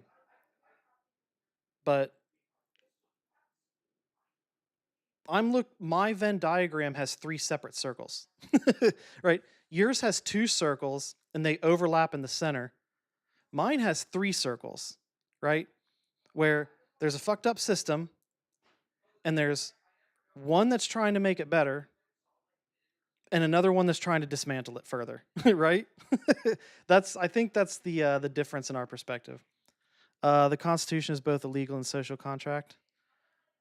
Oh, yeah, well, I mean, I agree with you, but what sucks is like, socially, we're so fucking divided. God, we need to make algorithms we need to make algorithms illegal. Like social media algorithms. Like that shit's gotta go. Like, it's seriously frying our brains. Anyway. PA5 at least 40 hours this week. I don't Trust Jesus. me. I don't even trust. I'm literally 4 hours into the stream. We've only made it 50 minutes into the video. I blame you. Look what you made me do. Me, you're gonna get a group of heterosexual men that love monster. The base of the American Republican can still unite this union. I would agree with that. But there has to be, while I'll agree with you, I would say there has to be a uh, a willing collaboration between those that like your priority is upholding small r Republican values. I would say that in order to make it work, it also requires significant collaboration with those of us with small l liberal values. You know what I mean? I think that might be uh, what's missing there. Energy drinks Okay. and just play video games all day. Okay. But it's gonna be dudes. Yeah. And I'm saying dudes Yeah. with a Z. There's a Yeah. particular They can coexist. You're good. I think I would say they have to. You know what I mean? I would say it's absolutely necessary in order to fix this shit. type of dude that's gonna apply for this job. Okay. But what I'm saying, Professor, is there's very tricky. For the record, I hate big L liberal values. They're the reason. Big L liberals are the reason we're responsible for I don't know how many millions, hundreds of millions of deaths. Yeah, anyway, ways to Yes, do this. yeah. And I don't think they're never going to find, Right. maybe they will, I don't know, you tell me, are they ever going to find an email saying, Yeah. hey, we need to eliminate black voters Right. in southern districts? They're probably not going to find that, right? I mean, you'd be surprised. It actually does happen sometimes. But on a .gov I mean, email there address. a few years ago there was a case in North Carolina where literally one of the members of the legislature asked for data on what forms of voting black voters disproportionately engaged in, Sunday voting. Nothing like early saying the voting, quiet and part out when loud. they got the information back about sort of black and white participation rates in different forms of early voting, they then eliminated the kinds of early voting that black voters, were overrepresented in. So that was pretty smoking gun. So, and that's just a few years ago. So it does sometimes happen, but you're right, it's pretty rare. And intent requirement is going to mean that very, very few cases challenging what are actually discriminatory moves in practice, in their effect, those are going to just be able to, go unchallenged because there isn't the smoking gun. So I really think this conversation centers around this larger idea of the argument industrial complex. Mhm. And I'm not talking about male podcasters. That's its own argument industrial complex. Indeed. But 6 of the 9 Supreme Court justices were a part of this thing called the Federalist Society. Yeah. What is the Federalist Society? So I love the argument industrial complex. And I think that's a good. I forgot about that term.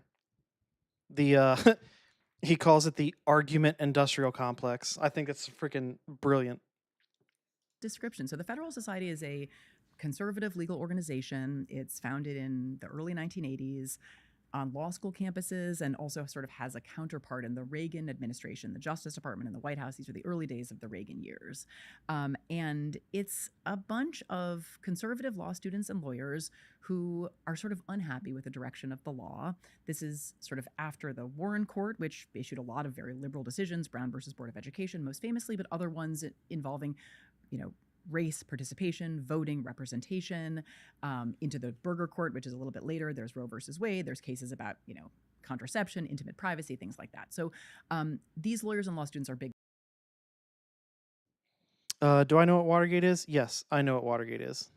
Mad about all of this, right? They think that all of this rests on an incorrect understanding of the Constitution, and they're simultaneously, I think this is more the kind of administration side of it, interested in kind of increasing presidential control over the executive branch and independent agencies and rolling back regulations that are kind of burdensome and costly for industry. It sort of initially styles itself as this kind of, insurgent effort to sort of change the sort of legal system, the courts, law schools, executive branch, et cetera, and sort of, is a big part of the push that we were talking about to sort of slowly, and eventually successfully overturn Roe.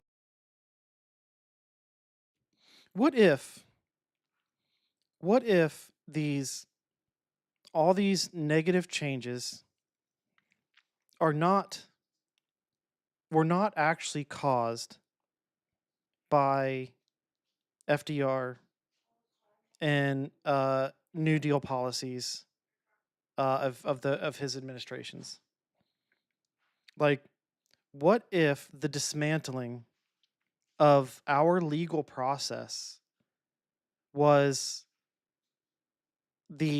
caused by was caused by the efforts to undermine those policies? You know what I mean? Like, I forgot about this part too. I never actually took that into consideration. But I don't know. I think it's a perspective that I hadn't heard before.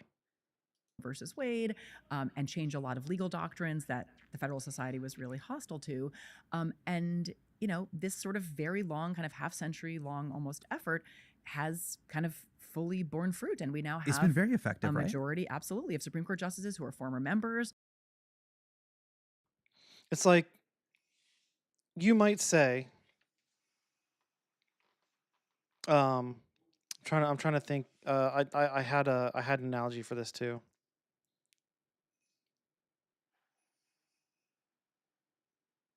Shit, I lost it. Never mind. Back to the video. Who I think, you know, still attend Federal Society gatherings, who view. I am pro freedom of expression. Samesies, yo. Same here, man. Themselves as, you know, sort of still kind of proud participants in the.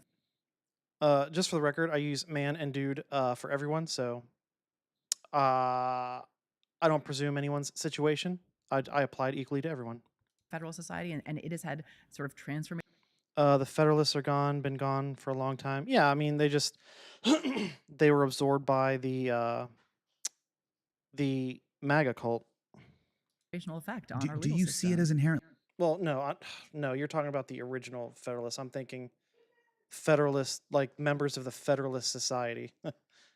You're talking about the original Federalists. Bad or good? How do you? That's freedom of religion, freedom of sexuality, freedom of blah, blah. Like any book, I'm against book banning and book burning, not fascist. Yeah, we're on the same page.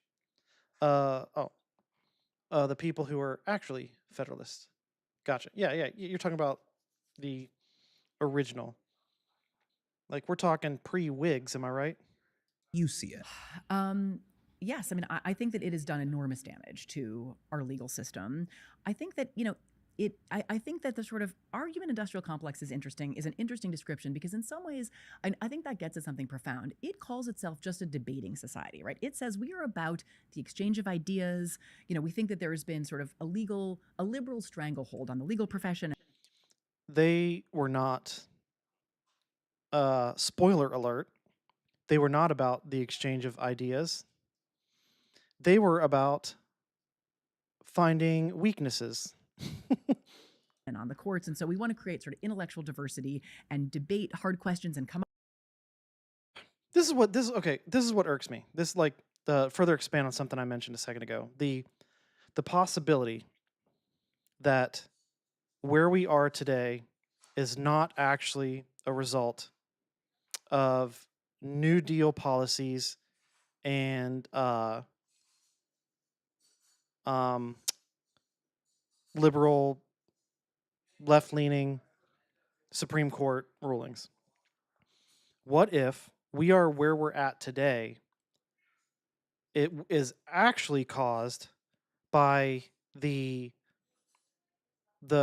movement that was actively trying to undermine that.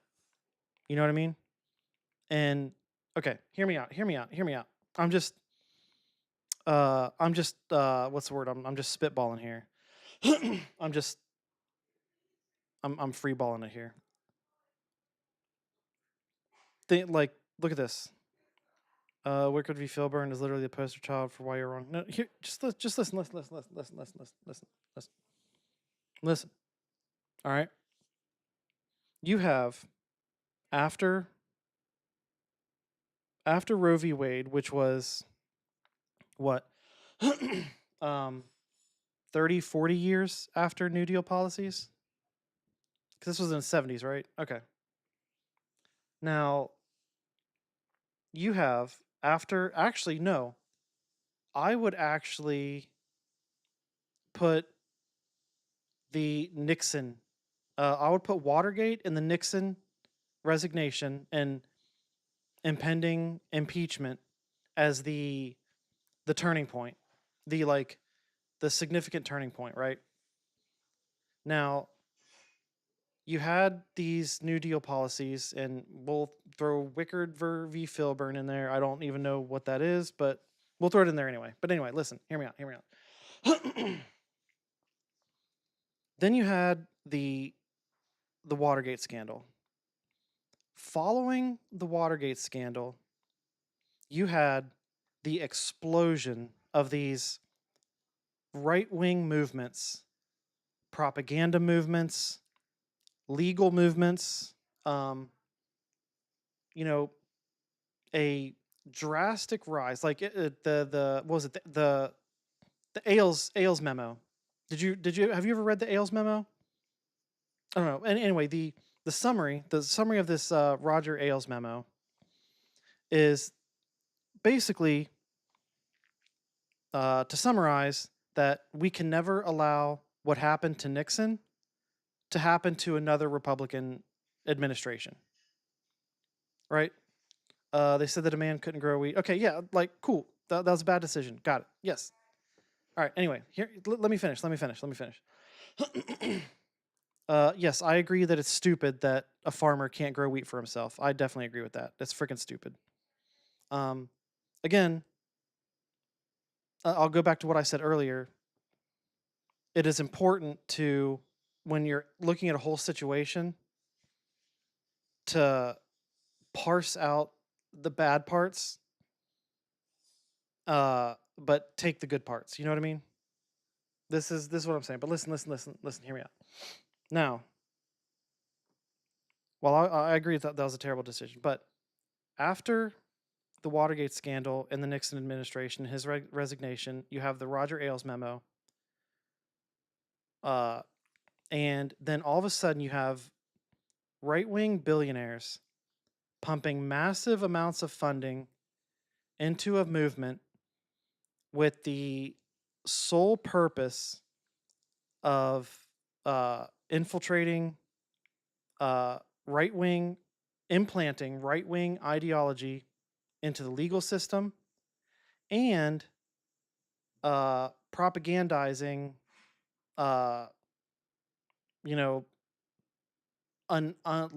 undereducated, the lesser educated population, the more easily propagandized population. So you got these billions of dollars being pumped into this all at once. You could say it's the anti-small L liberal movement, the right-wing movement. Now, while you can say that the New Deal era was very left-leaning and pushed really far to the left, farther than maybe you think it should have gone, and you could see this right-wing movement post-Nixon as being the equalizer to try to balance that out. Now, I'm not trying to say that this is I'm not trying to say I'm right about this. I'm just saying, like, just give it some thought here. Now, what happened is you had this hard right-wing push, but here's the difference. At one point it was equalized, and I would say that maybe sometime in the middle of the Reagan administration, you could see where the right-wing movement had equalized the left-wing, the effects of the left-wing policies of the New Deal era. But here's the problem. And here's where I think shit really went off the rails. Not because of the New Deal era policies, but because after there was an equalization, the centrists, the moderates within the left wing, the Democrats, I'm talking like the Bill Clintons, right? The Joe Manchins, was it Liebermans, the Liebermans, right? The centrists, the moderates, whatever you want to call them. Instead of instead of being like, okay, cool, that's far enough. Like we're good now, right? We're in a we're in a good place, right? Economy's good, human rights are good, people's rights, citizens' rights, awesome, cool. We can just tweak things. What happened? These centrists, or no, the moderates, instead of being moderates with foundational principles, they insisted on being centrists. So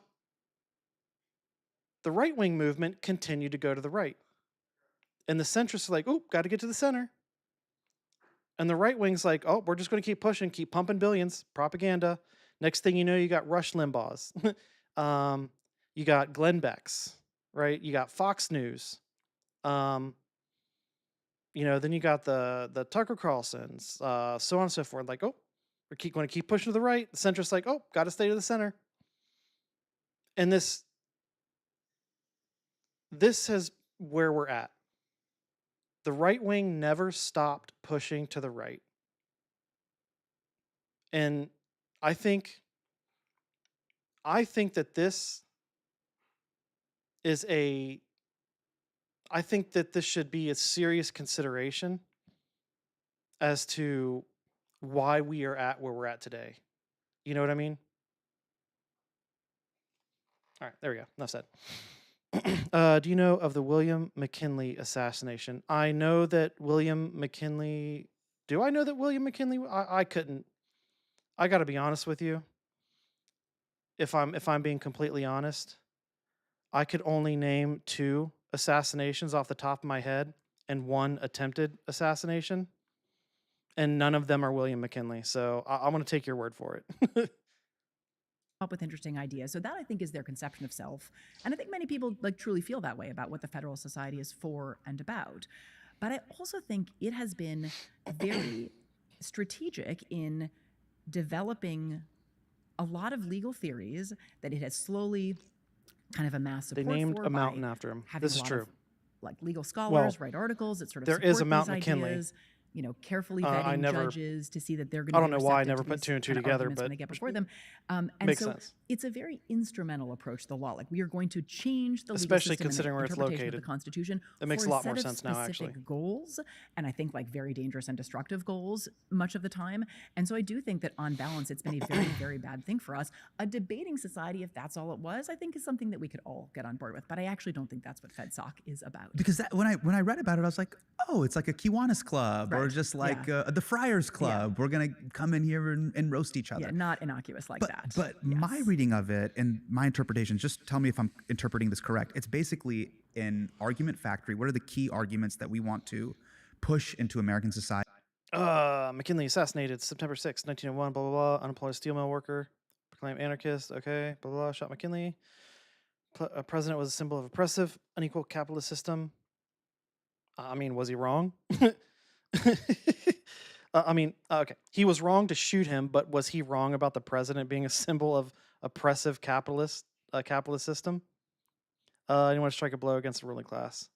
Do you know what happened to the president get shot? Well, his vice president. Yes, of course I know. Dude, come on, man. Give me more credit than that. Through the legal system. Don't give me information like that, like you're Donald Trump.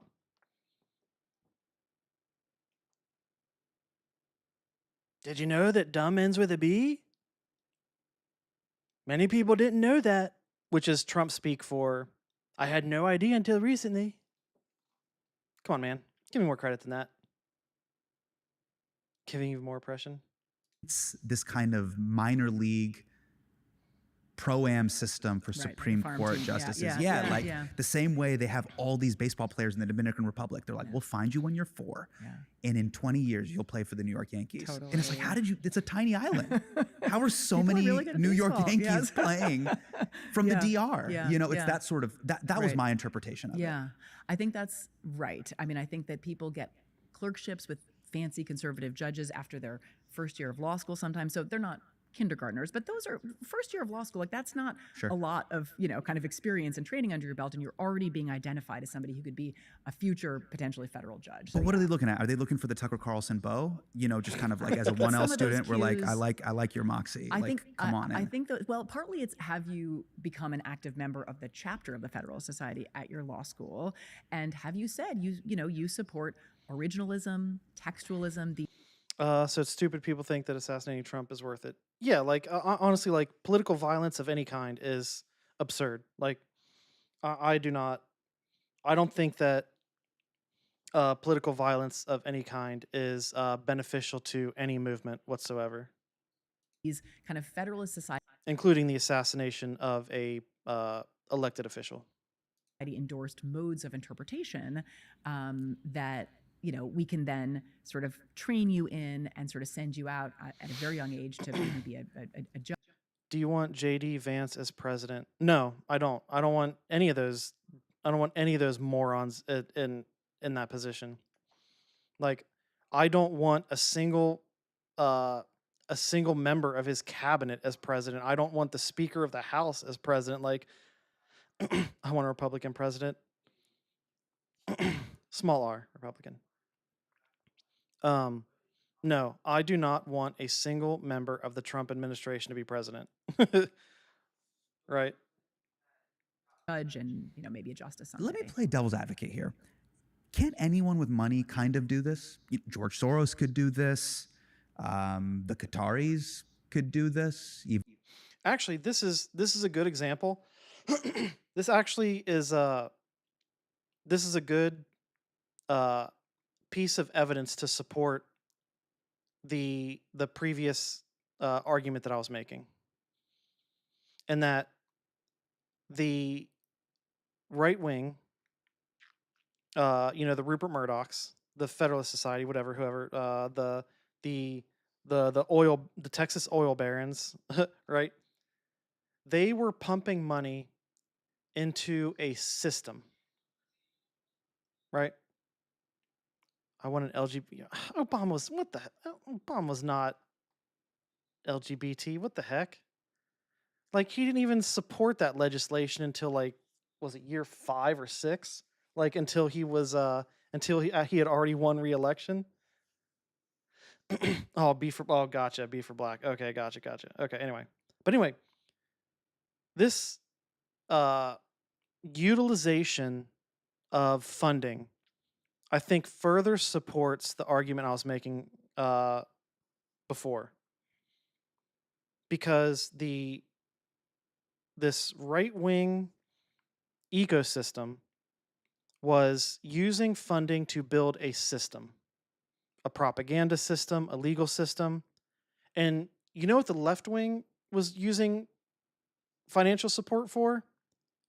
Campaign advertisements. Short term, we're just gonna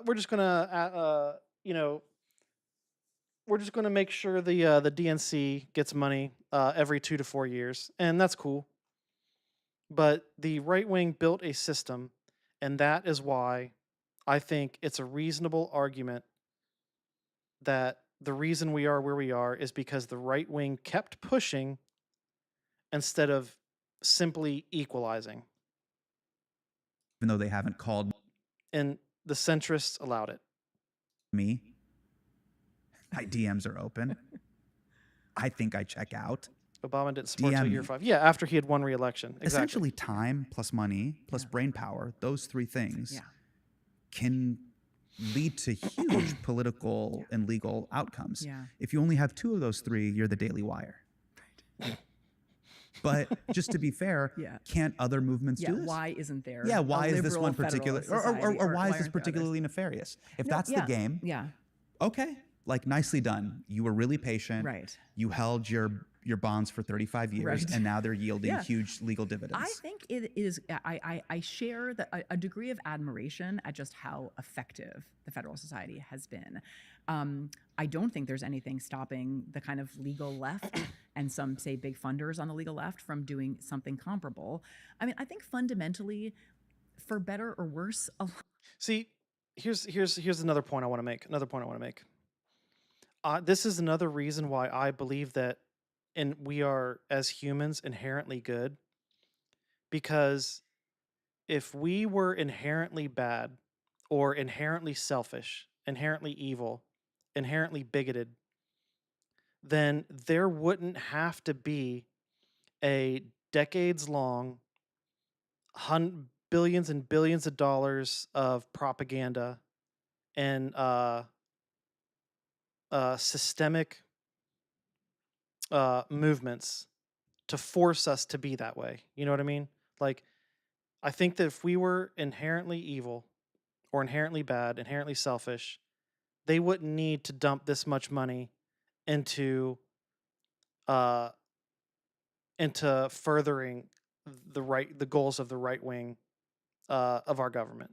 You know what I mean?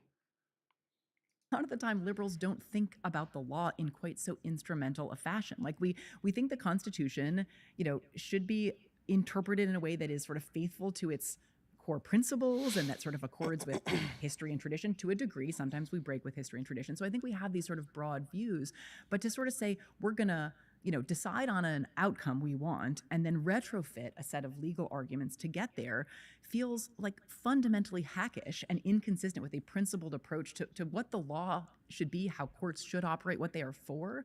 And so I think there is a principled reason that we don't have a liberal answer to the Federalist Society. But as a strategic matter, I think it is an enormous problem. So I think maybe we just need to get over it. You mentioned this idea of originalism earlier. What is originalism? Is this the whole... Oh, look at that. Originalism.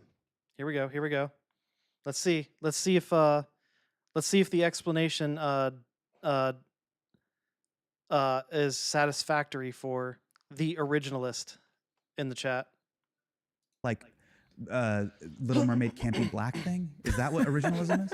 Do you remember there was this whole hullabaloo? Yeah. So when the Little Mermaid was black, people lost their fucking minds. Right. And I think they were totally wrong to do that because I went to go see The Little Mermaid. Yeah.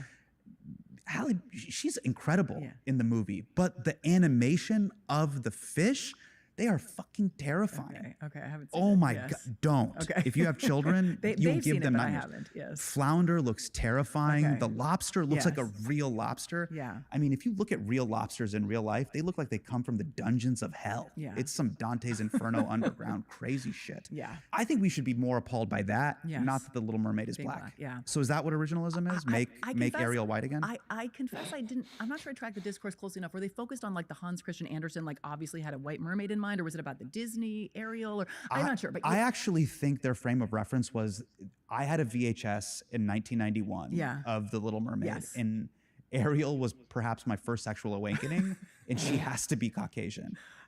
But I'll be candid with you. I think Disney did a pretty great job with the casting. And again, I think the soundtrack was amazing. She's an incredible actress and singer. I'm totally cool with it. Your only beef with it. My beef is really with both Flounder and Scuttle. Yeah. And what's the lobster's name? Sebastian. He's the Jamaican dude. That's in the original one. Sebastian. Yeah. Sebastian is fucking terrifying. Oh, that's too bad. Sebastian's amazing. He's one of my Original. favorite characters. Yeah. Okay, I think in some ways, yes, that's a good parallel. I mean, the idea is just basically that the Constitution has to be understood. Its terms should be understood the way they were understood when the terms were drafted and added to the Constitution. And so that kind of yokes us today to the meaning of a constitution that was forged at a very different moment when the sort of, the polity, people who actually participated in the making of law and who even had access to what terms meant were basically just propertied white men. That was kind of it. And so it's an enormous problem with the method. To my mind, in some ways, it makes it a non-starter, but it's a very influential Why did the Federalist Society mainstream this relatively fringe idea? Because the Constitution was written 200 years ago. Women couldn't vote. Black people couldn't vote. Cursive was a thing. It's not a thing anymore. DocuSign eliminated that completely. Their F's and their S's looked kind of similar, sort of hard to Totally. distinguish between. Yeah. People were drinking raw milk. That's back now, apparently, which is nuts. Yeah. But why shouldn't the Constitution be interpreted as this living, breathing thing that needs to be applied to the times we're living through now? Amen. I would say so. I mean, I think that, there are a lot of things that go into constitutional interpretation, but sort of our current values, problems, needs, like those should inform the meaning of constitutional terms. And that is the sort of idea of a living constitution.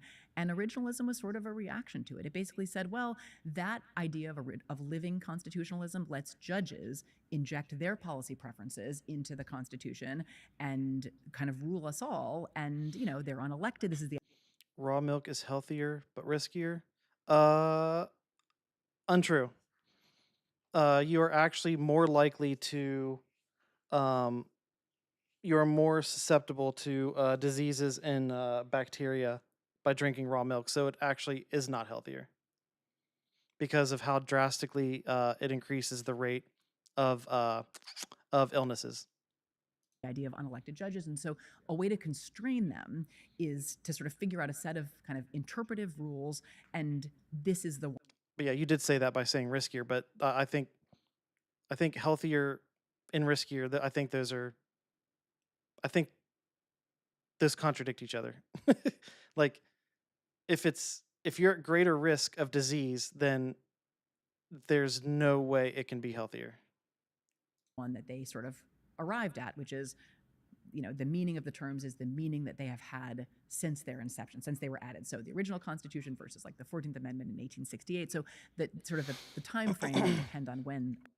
But if it doesn't hold bacteria, but see, here's the thing. Raw milk, there is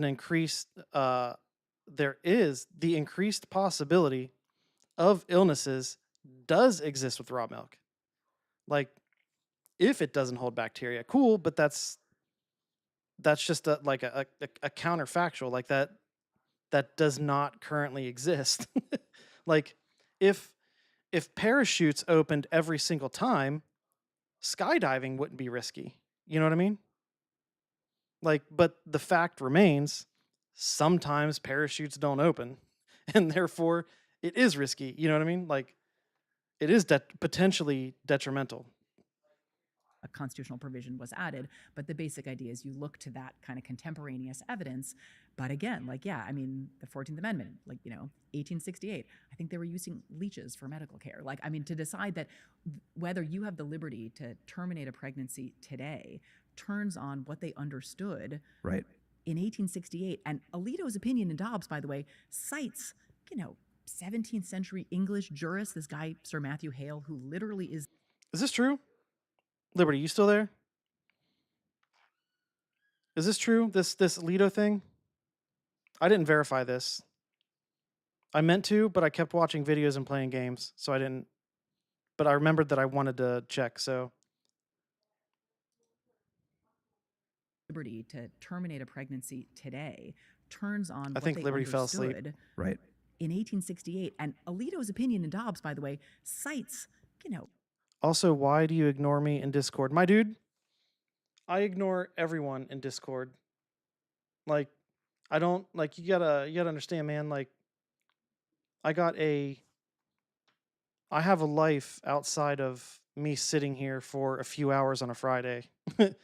Like, I do not have time to be checking Discord.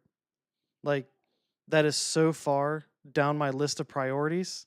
I cannot explain how far down my list of priorities that is. Like, I got people coming to the house to measure to install doors.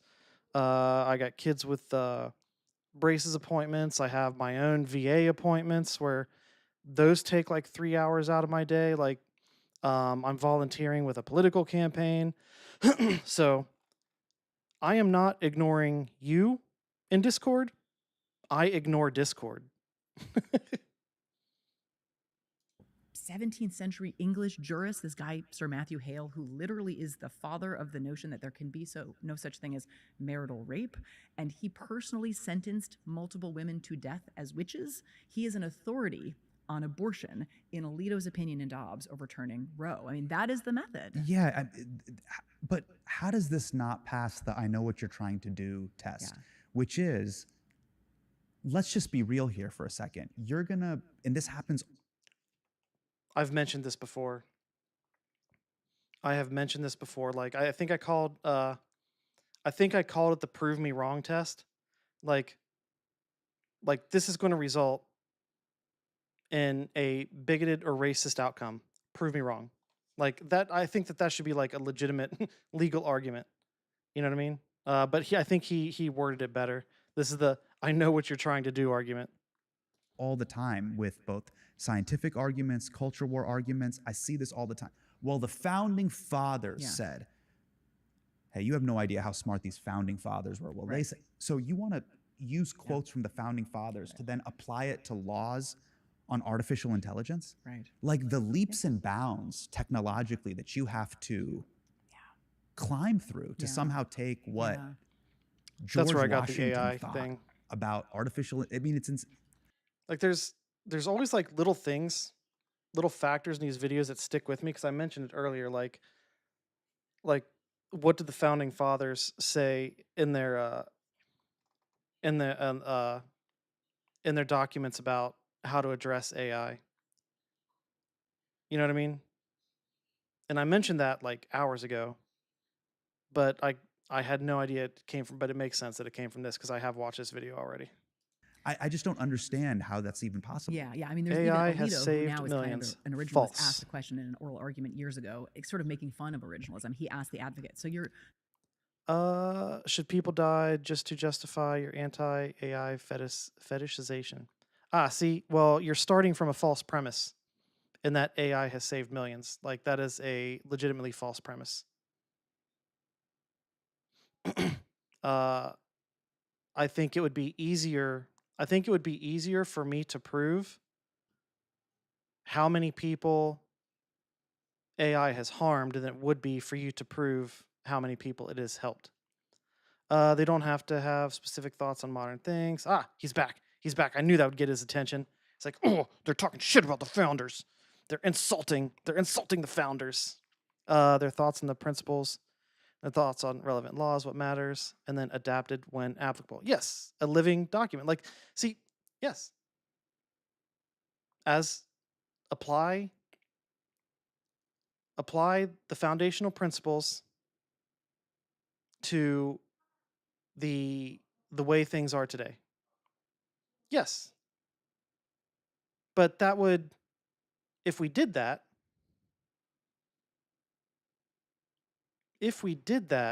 that would be, wouldn't that go against the originalist principles? Alpha saves hundreds of thousands, doubt it. Evo 2 has saved hundreds of thousands, doubt it. Mammo has saved hundreds of thousands, doubt it. So you're saying that, what you're saying is we don't really know what James Madison thought about violent video games, right? Like, it's a ridiculous undertaking to ask the question. Yeah. And originalists will say, to be fair, in their defense, will say, well, you're allowed to update to account for intervening technology.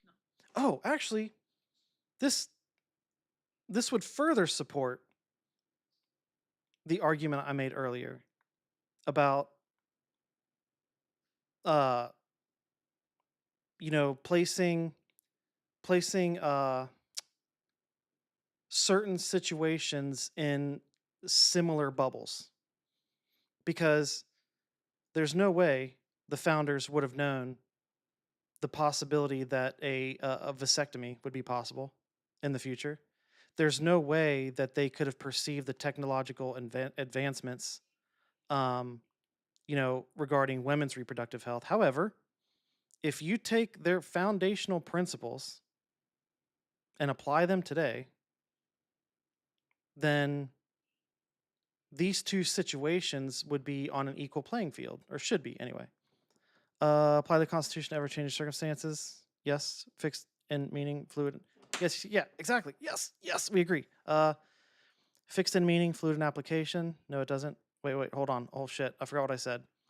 Originalism was. Hold on. Originalism was only coined in the 70s. So originalism isn't even original? Excuse me, what? Like, oh, okay, hold on. I was under the perception that there was a long-standing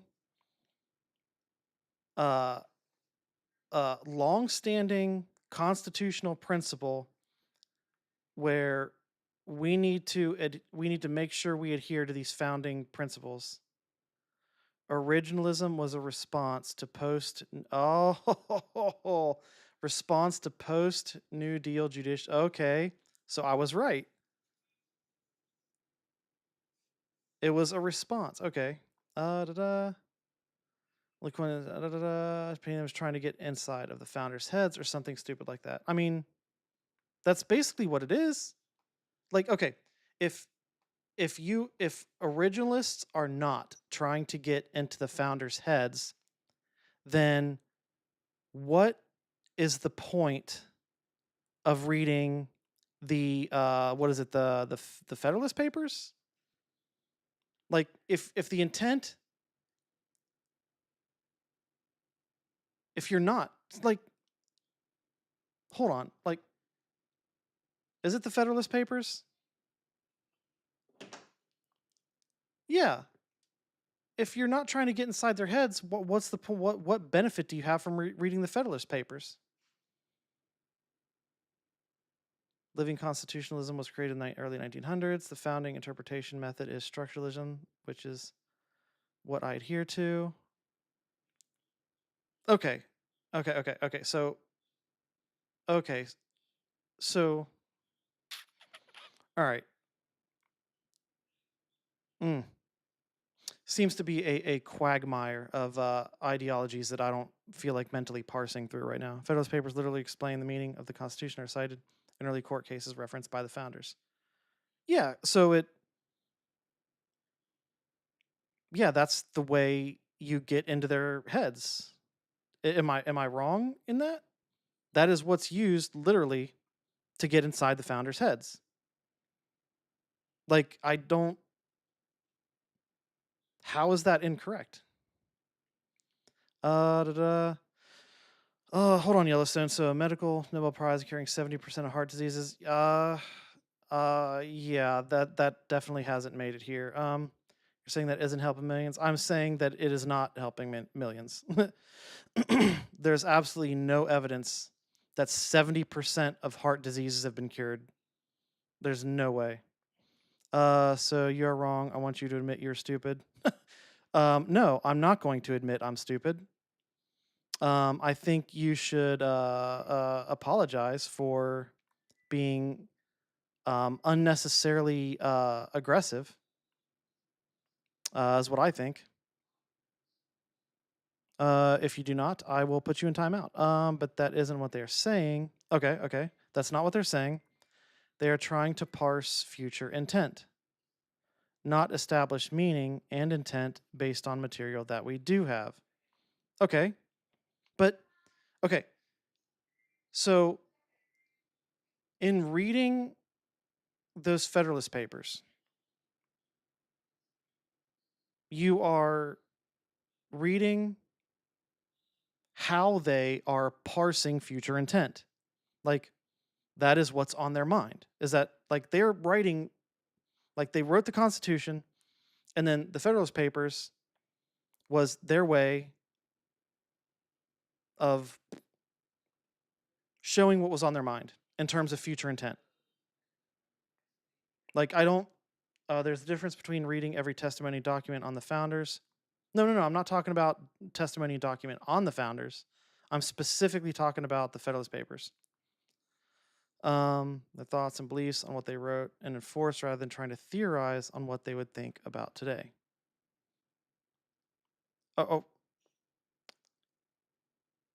By explaining, the Federalist Papers were made to convince the people of New York to ratify the Constitution by explaining what the Constitution is and what it does.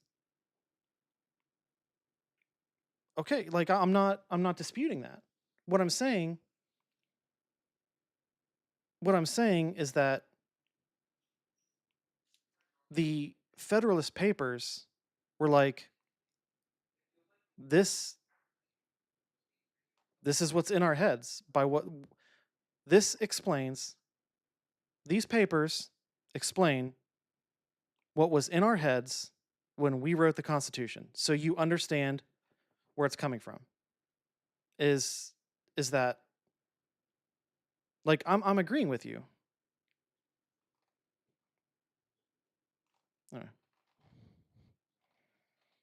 Like, it's basically like the Federalist Papers is like, okay, I'll concede on this. I'll concede on this.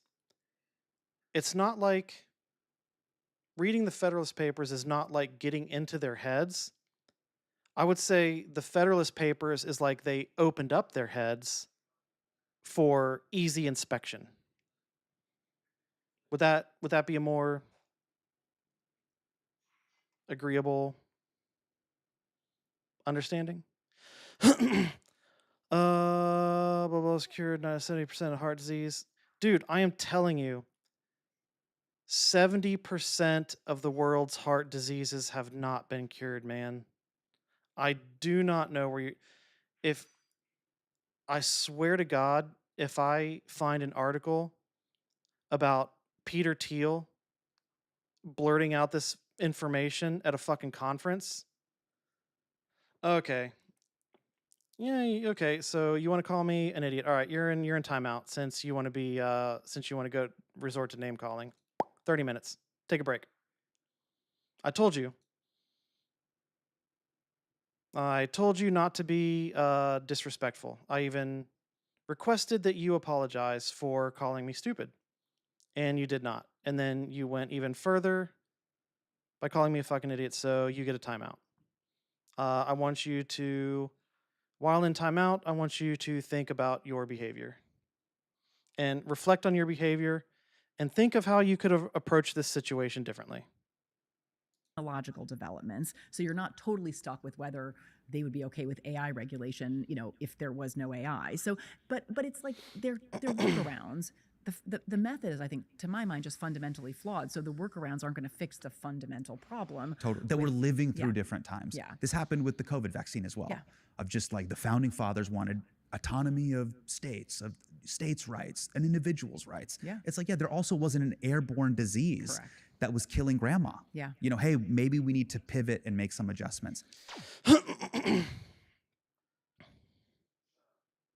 There are two other big judicial theories I want to understand. One is called the unitary executive theory versus the major questions doctrine. Oh, and just so you know, this was the first time I had ever heard of the major questions doctrine. Like, I knew the unitary executive theory, but I didn't even know that this other perspective existed. What are those theories? Okay, we're getting deep into it here. Yeah. The unitary executive theory. It's an offshoot of the non-delegation doctrine. Like, I don't remember what they cover, because, like I said, like I remember bits and pieces. Like, I remember the founding fathers, what they would write, like what they would write about AI. Like, you know what I mean? Like, I remember little bits and pieces. And I remember like never hearing of that major questions doctrine, but I did not retain any of the information that they presented about it. Established in the Wayman case under John Marshall. Okay.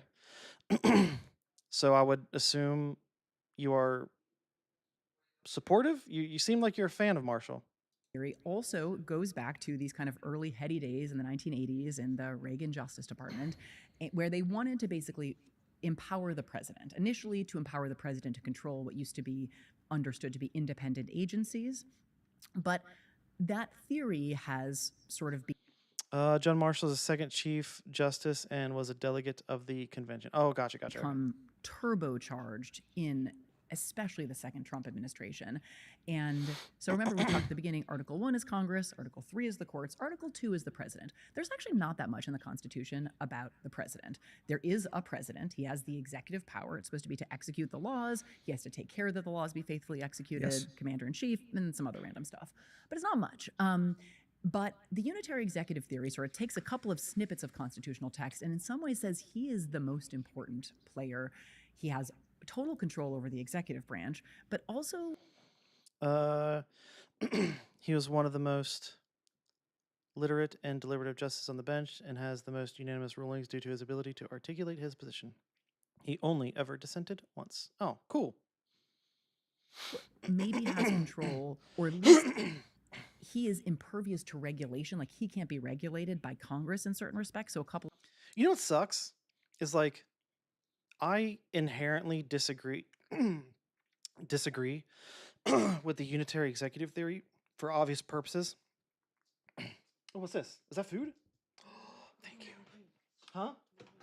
Just water. Thank you. I forgot I needed to eat. All right, so what was I saying? Oh, yeah, I inherently disagree with the unitary executive theory just because of how much power and authority it puts in the executive branch. However,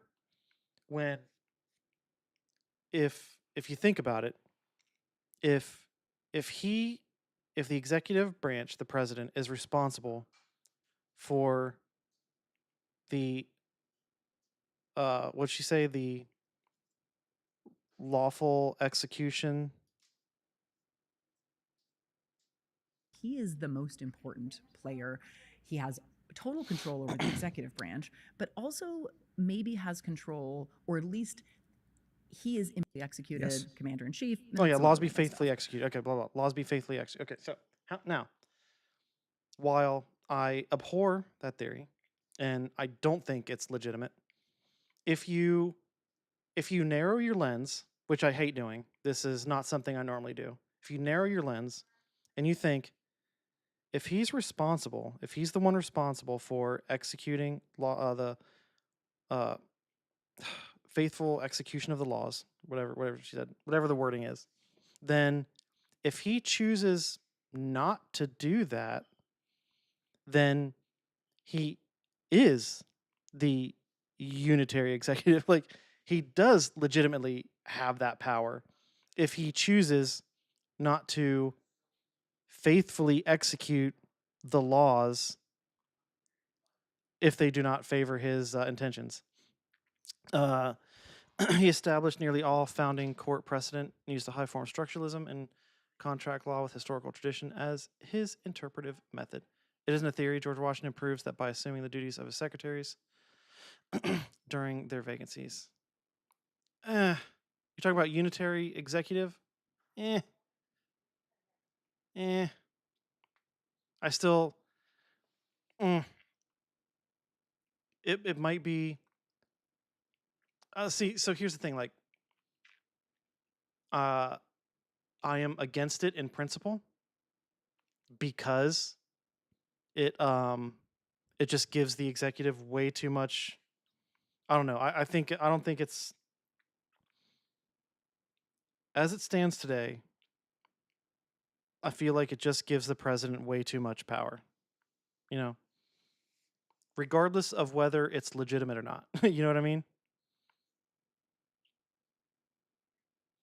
But I see why it's a legitimate thing because, like I said, if the president is responsible for executing the laws and they choose not to, then Article 2 vests all executive power in a single president, which is then delegated downward, but is constrained by the fact he can't make law. Yeah, but okay, so again, like, if he chooses not to enforce the law on his own wrongdoings, he basically is a king. That is bypassed since agencies can make rules with the force of law backed by broad statutes. But they don't have the force of law. The president has the force of law. You know what I mean? I don't know. I think you know what I mean. I think you know what I'm saying. But it's not much. But the unitary executive theory sort of takes a couple of snippets of constitutional text and in some... And I mean, okay, look, hold on, one more thing, then we'll get going. I think this could be called a theory. If what you're saying is true, then I think this could be considered as much of a theory as the theory of gravity. You know what I mean? In some ways says he is the most important player.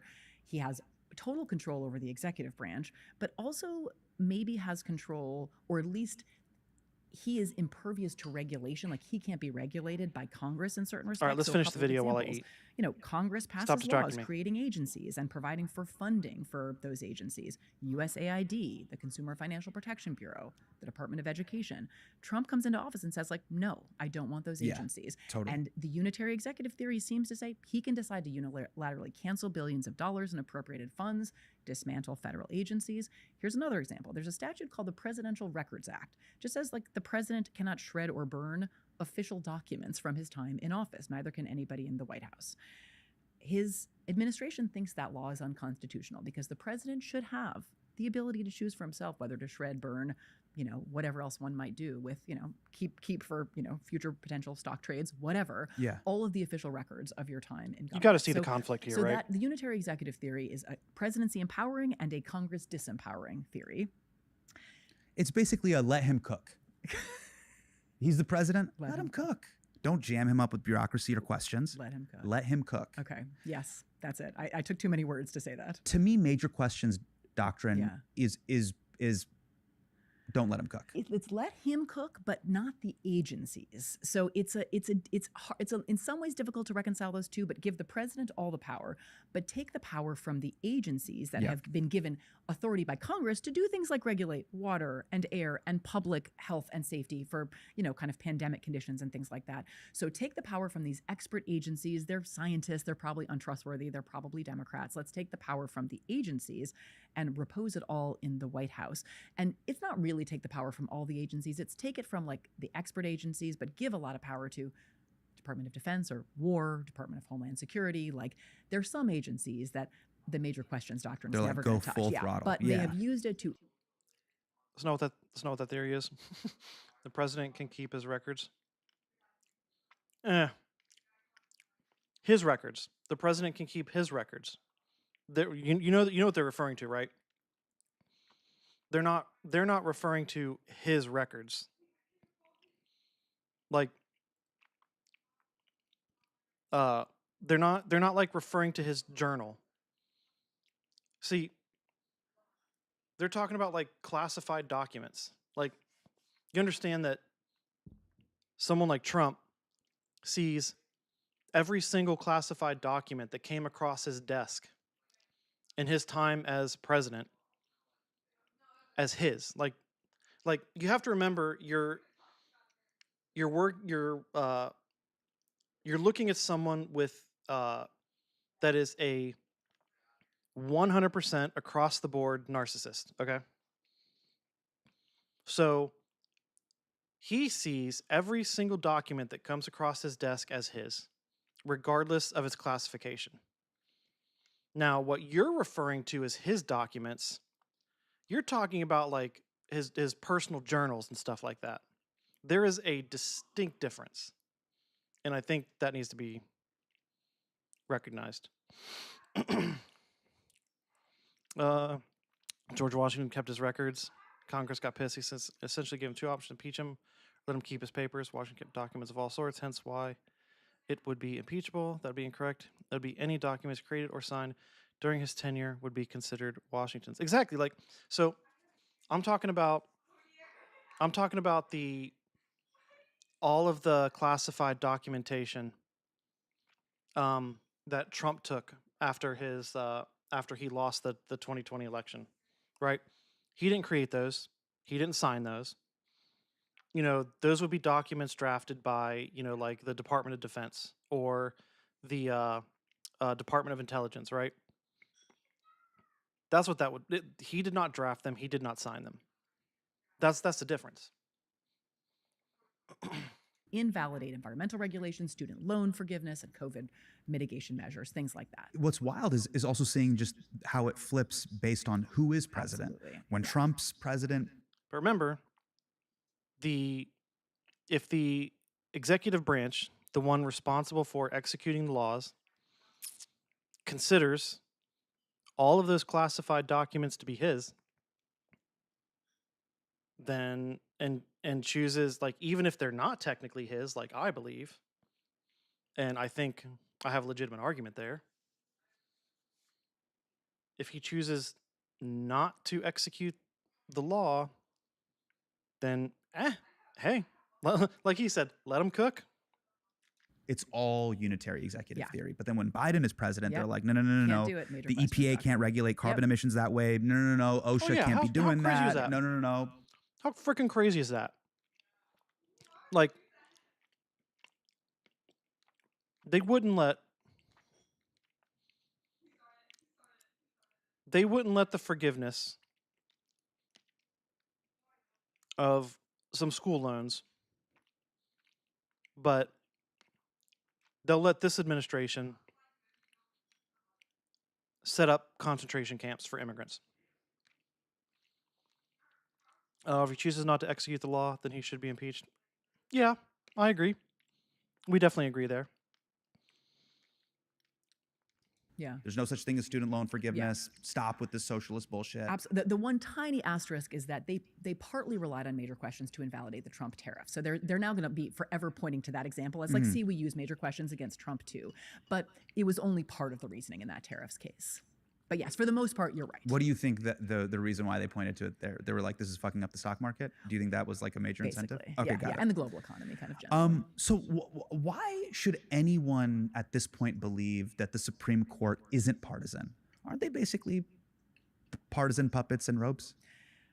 It brings me no joy to say this, but at this point, I think that's what they look like. I mean, I don't know if that's what they think they're doing, but I do think it's hard to reach any other conclusion when you see the sort of aggregate effect of decision after decision in favor of this administration and this president, and, you know, striking down laws like the Voting Rights Act. Like, they really do feel like partisans in robes. And what did you call them? In Harry Potter robes.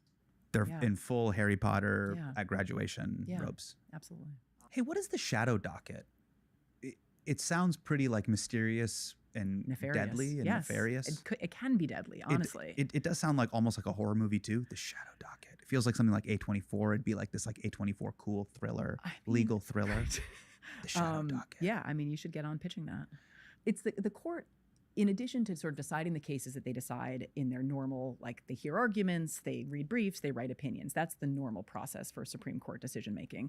They also have this fast track process, the shadow docket, where they increasingly decide incredibly consequential matters and a ton involving the Trump administration. Yes. So, 24+ times in the past 16 months, they have ruled big in favor of the Trump administration in these cases where Trump loses below in some carefully reasoned lower court opinion.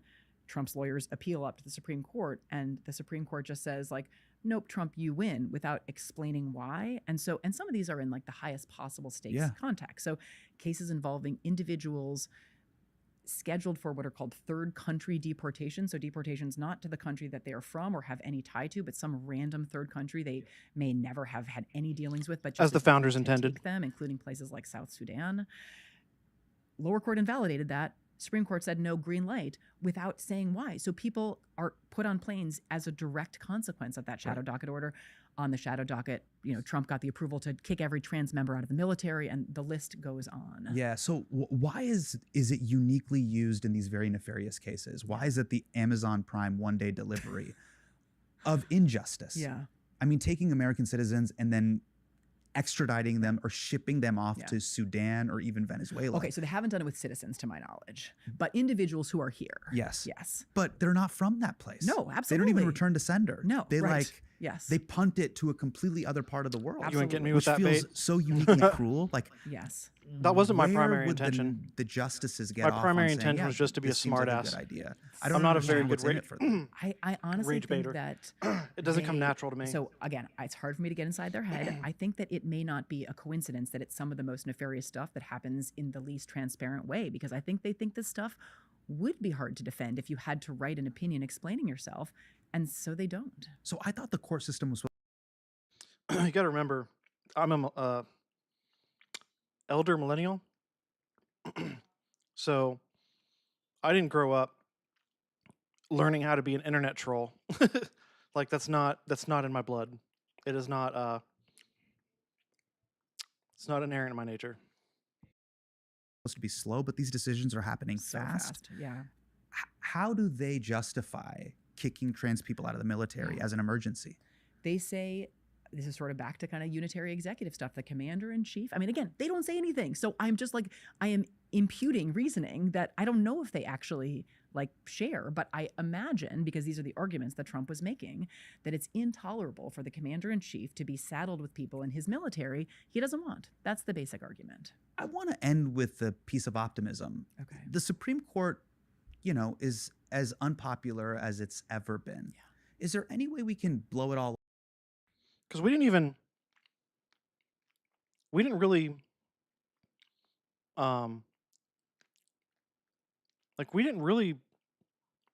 in any significant way like enforce our borders until like after the 1900s, right? Well, also because the president commissions all officers and can refuse to commission an officer. Yeah, I know this. But yeah, the whole border enforcement thing, that kind of is like, in terms of like U.S. history, that is it's not exactly like a consistent, I don't know, like piece of U.S. lore, I guess. I don't know what to say. Up and start over? I mean, I think that you are having an hour conversation about the Supreme Court as actually an optimistic note. I do think that public attention and pressure really does matter. Now, blow it up and start over is hard because it's in the Constitution. So there is a Supreme Court, but things like the size of it, there don't have to be 9 justices. That's not in the Constitution. We could add a bunch of additional justices. Wait, there's no limit on the number of Supreme Court justices? There needs to be a chief. That's it.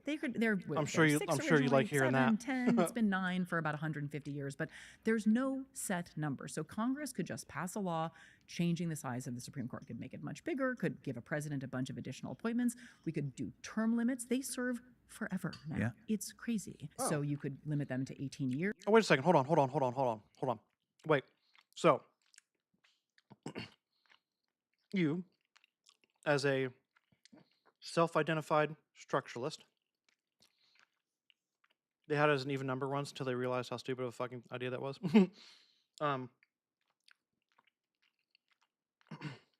I am a supporter of 1 Supreme Court justice per federal district. You know what I mean? I don't think that's too extreme. Anyway, it's neither here nor there. However, you, as a self-identified structuralist,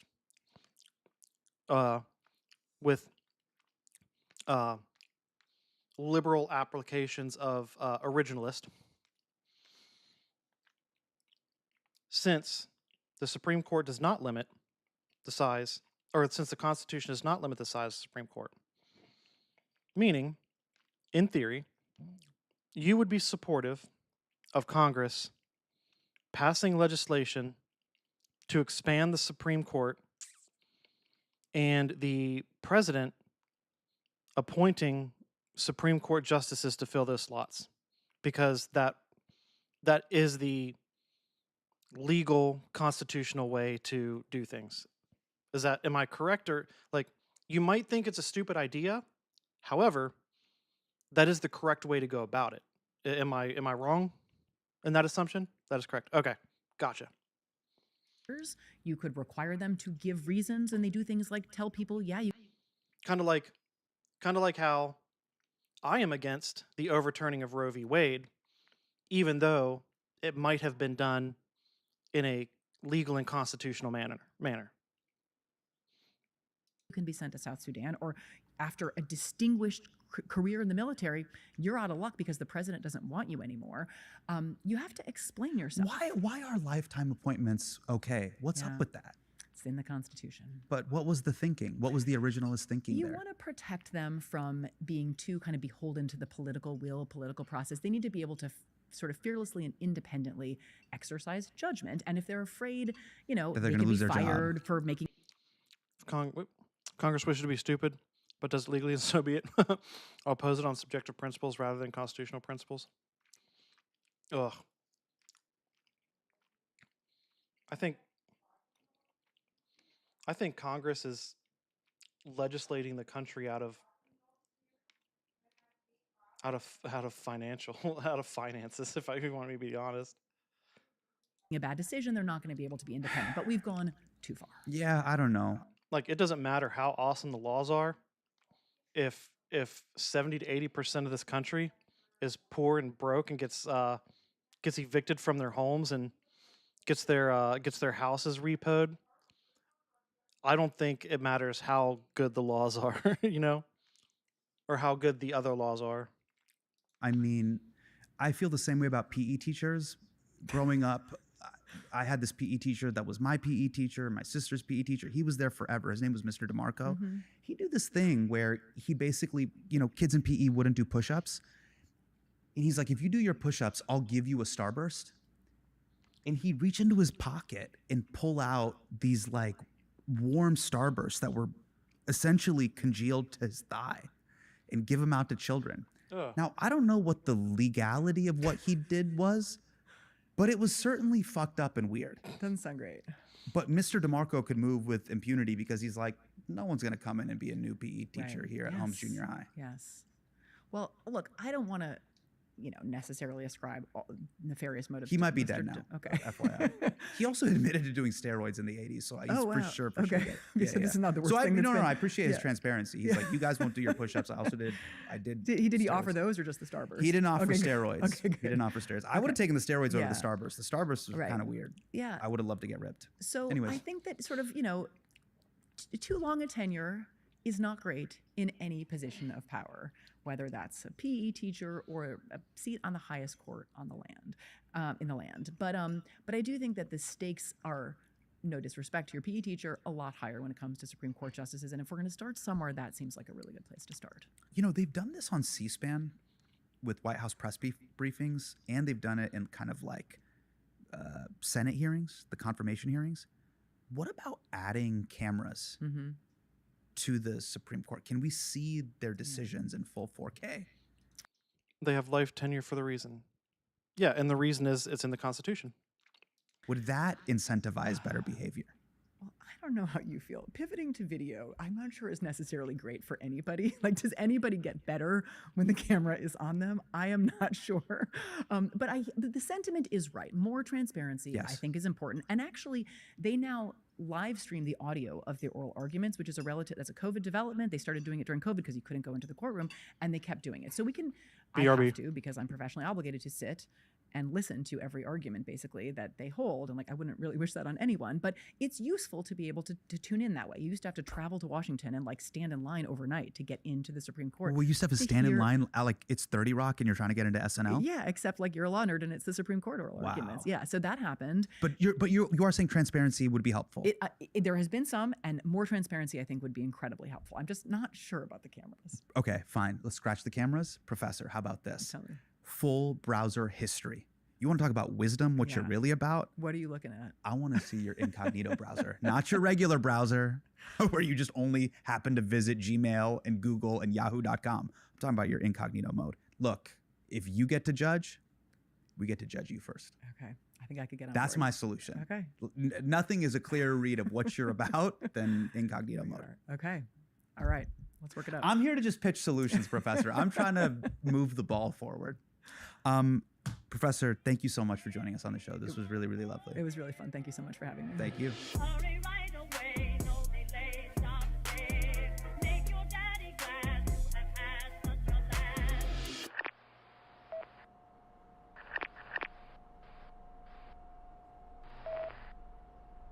So as you guys know, we had a Zoran clean sweep the other day. That's what we had.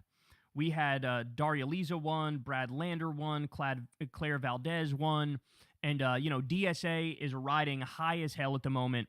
We're talking about a whole bunch of upsets against establishment candidates. One of the guys was the head of the Hispanic caucus, Espaillat. He was beaten by Daria Liza. None of their dirty tricks worked. And it's a new day in the country. It's a new day in the Democratic Party. Our Tea Party is here. And basically, the way I look at this is these candidates who are winning, all they're doing is pulling the Democratic Party back to what they should have been all along. In many ways, it's going back to our roots in the sense that arguing for democratic socialism is like returning to FDR's call for social democracy with the New Deal, with the shovel-ready jobs, with the programs to help people, universal programs to help people. Very basic, right? Mixing just clear support for equality across the board and human rights for all with democratic socialism to give people a good chance economically to make it in this sick world that we live in. That's all it is. And that led to a total fucking meltdown. First of all, you have the corporate Democrats melting down, the Diet MAGA Democrats. I mean, Letitia James, who I like her, she did great work against Trump, but she came out and said, you guys are tearing down the party like MAGA. Tearing down the party? No, how is it tearing down the party if you run in the primary and you win? That's called democracy. That's called trying to fix the party. That's called looking at the fecklessness and weakness of Democratic leadership and going, you're done. Let the adults in the room step in and fix this fucking thing, okay? That's what that is. But forget the corporate Democrat freakout. Oh my God, the right-wing freakout is next fucking level.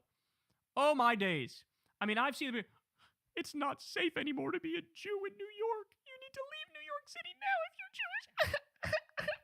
I mean, I saw, this was before the election, to be fair, but I saw somebody vandalized Goldman's office, Representative Goldman's office. Now, he was defeated by Brad Lander, of course. Goldman is very pro-Israel. They put graffiti on his office that said, like, let Palestine live and, like, free Palestine and, you know, an anti-genocide message. They put that, they graffitied that. And you had Moskowitz compared that to, like, a picture of them putting Jew on a building in Nazi Germany. And he goes, it's the same picture. No, the fuck it's not. Not even close. Goldman was, his thing got graffitied because he supports genocide directly. So they're saying, stop supporting genocide and free Palestine, you bitch. That's not calling him a Jew. That's not being bigoted against him. What the, like, I'm sorry, your dirty tricks aren't working. Oh, I'm sorry. Reason Federalist, I believe 78. Sorry. I meant to, I didn't realize the other video was that close to being done. What's this about? Oh, this was another thing I wanted to cover, but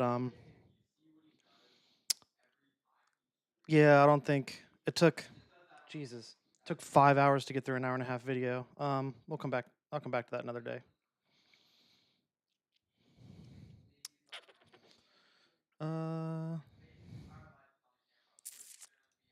Anyway. I mean, even if there were aspects of that conversation that you were vehemently opposed to, I think is a good, that's what I'm looking for, a good shoehorn for constructive conversation. I think so. Oh shit, he's back. PubMed, Nature Magazine, ClinicalTrials.gov, MedPace, American Heart Association agree this is a thing. Universities say this is a thing. Every single medical establishment says this is a fucking thing. When I call out your ignorance and say you aren't perfect. No, see, you didn't say I wasn't perfect. You said, let's pull it up. Let's pull it up here. Let's see.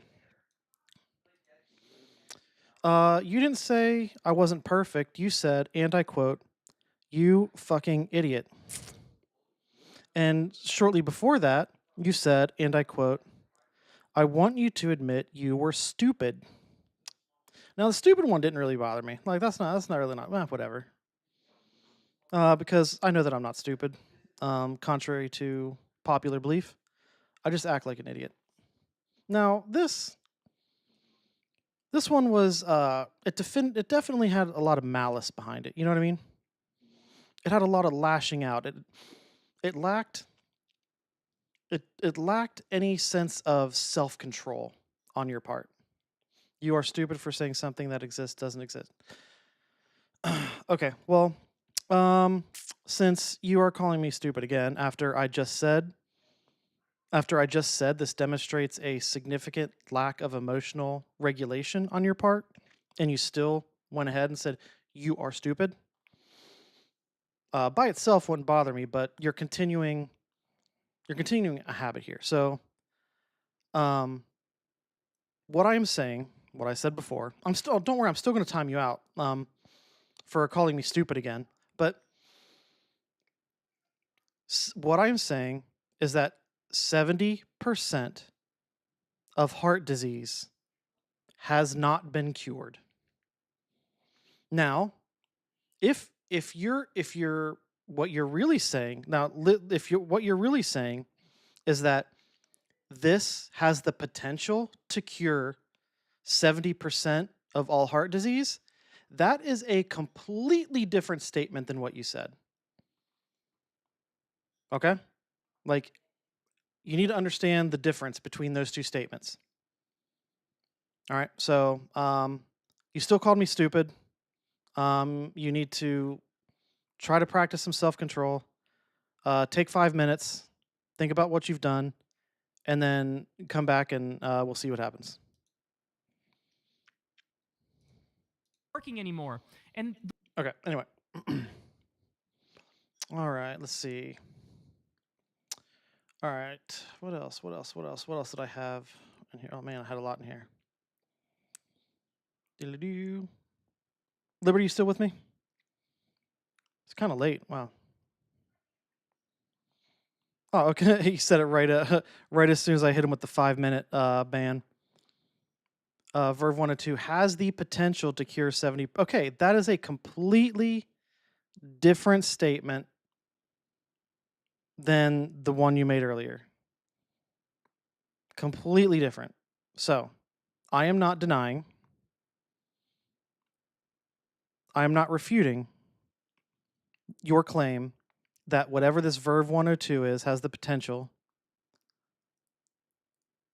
I'm not denying the claim that this Verve 102 has the potential to cure 70% of all heart diseases.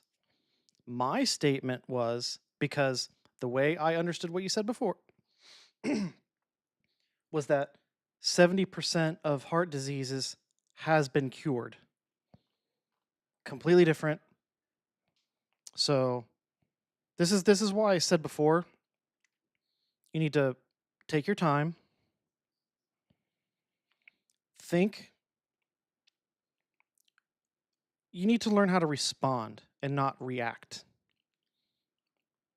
And you can practice by thinking about what you're going to say and then thinking about how the person receiving it is going to read it.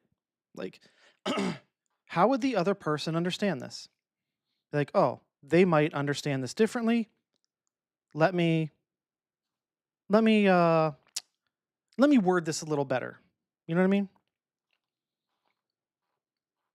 I'm being pretty generous here, but like I'm going to keep timing you out if you keep going with the insults. You know what I mean?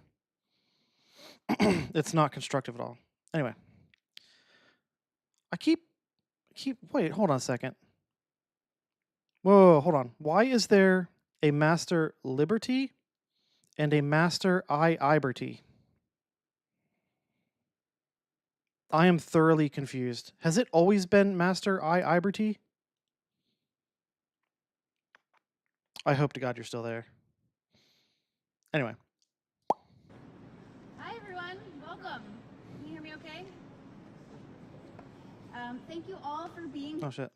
Whoops.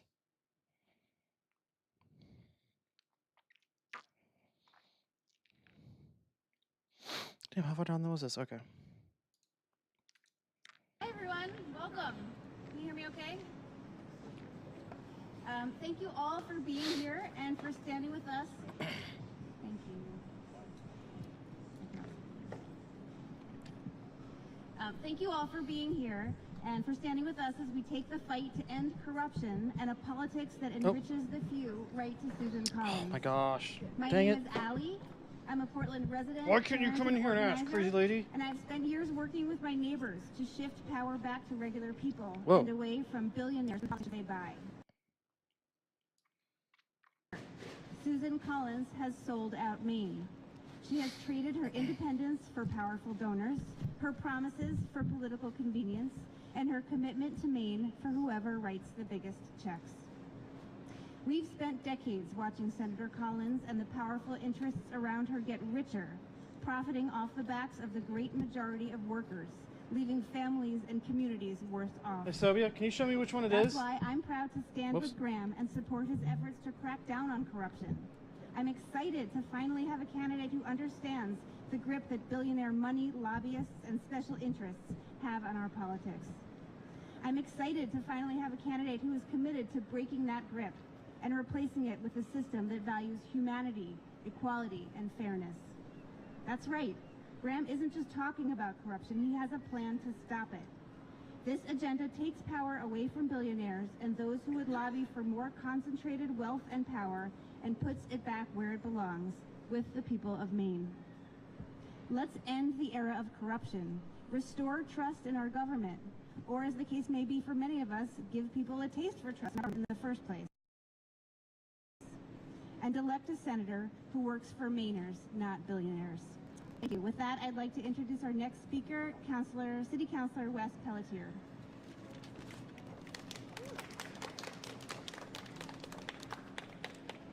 It's been a rough budget year for Portland. We've been faced with slashed federal funding, and we're having to make increasingly difficult choices about infrastructure and critical services. Meanwhile, as Mainers struggle also to choose between rent and food and medicine, Susan Collins and the rest of the political elite are cashing in. Because let's face it, if you've got an inside track, there's a lot of money to be made off of chaos, warmongering, and pharmaceutical profiteering. Susan Collins does not care about Mainers. She cares about moving money away from the working class to the ruling class. She has found herself with power, and she has zero morals, and she is throwing her constituents to the wolves in the service of lining her bank account. It's not like it's illegal, and why would it be? She and her establishment cohort have been writing the rules for decades. While tens of thousands of Mainers are living paycheck to paycheck, senators are trading stocks off of votes they make, sipping champagne with venture capitalists, and trading laws for future lobbying seats so that they can begin the cycle of corruption anew. But this era is coming to an end. The money-grubbing shamelessness of the Trump administration has only exposed just how long the rot has been there, and Americans are ready, or beyond ready, for a change. And Graham Plattner will bring about that change. Graham knows what government should be, an institution that protects us, that pools our shared resources for a common good, and that works to allow us to not just survive, but to thrive. Susan Collins believes that government is there only to make her and her class richer. And I'm so excited for Graham to take Susan Collins' seat to make changes that make this wanton or legalized corruption a thing of the past. With his plan to crack down on the corruption that's been siphoning the livelihoods from the working class across America, Graham is laying out a template and a path to make our government something everyday people can trust in again. And I know that I will be fighting alongside all of you to help him, to help us, to get there. With that, I'd like to introduce my friend and the next senator from Maine, Graham Plattner.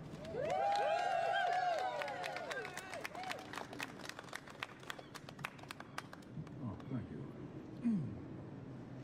Thank you, Alec. Thank you, Wes. Thank you both very much. And thank you all for being here today.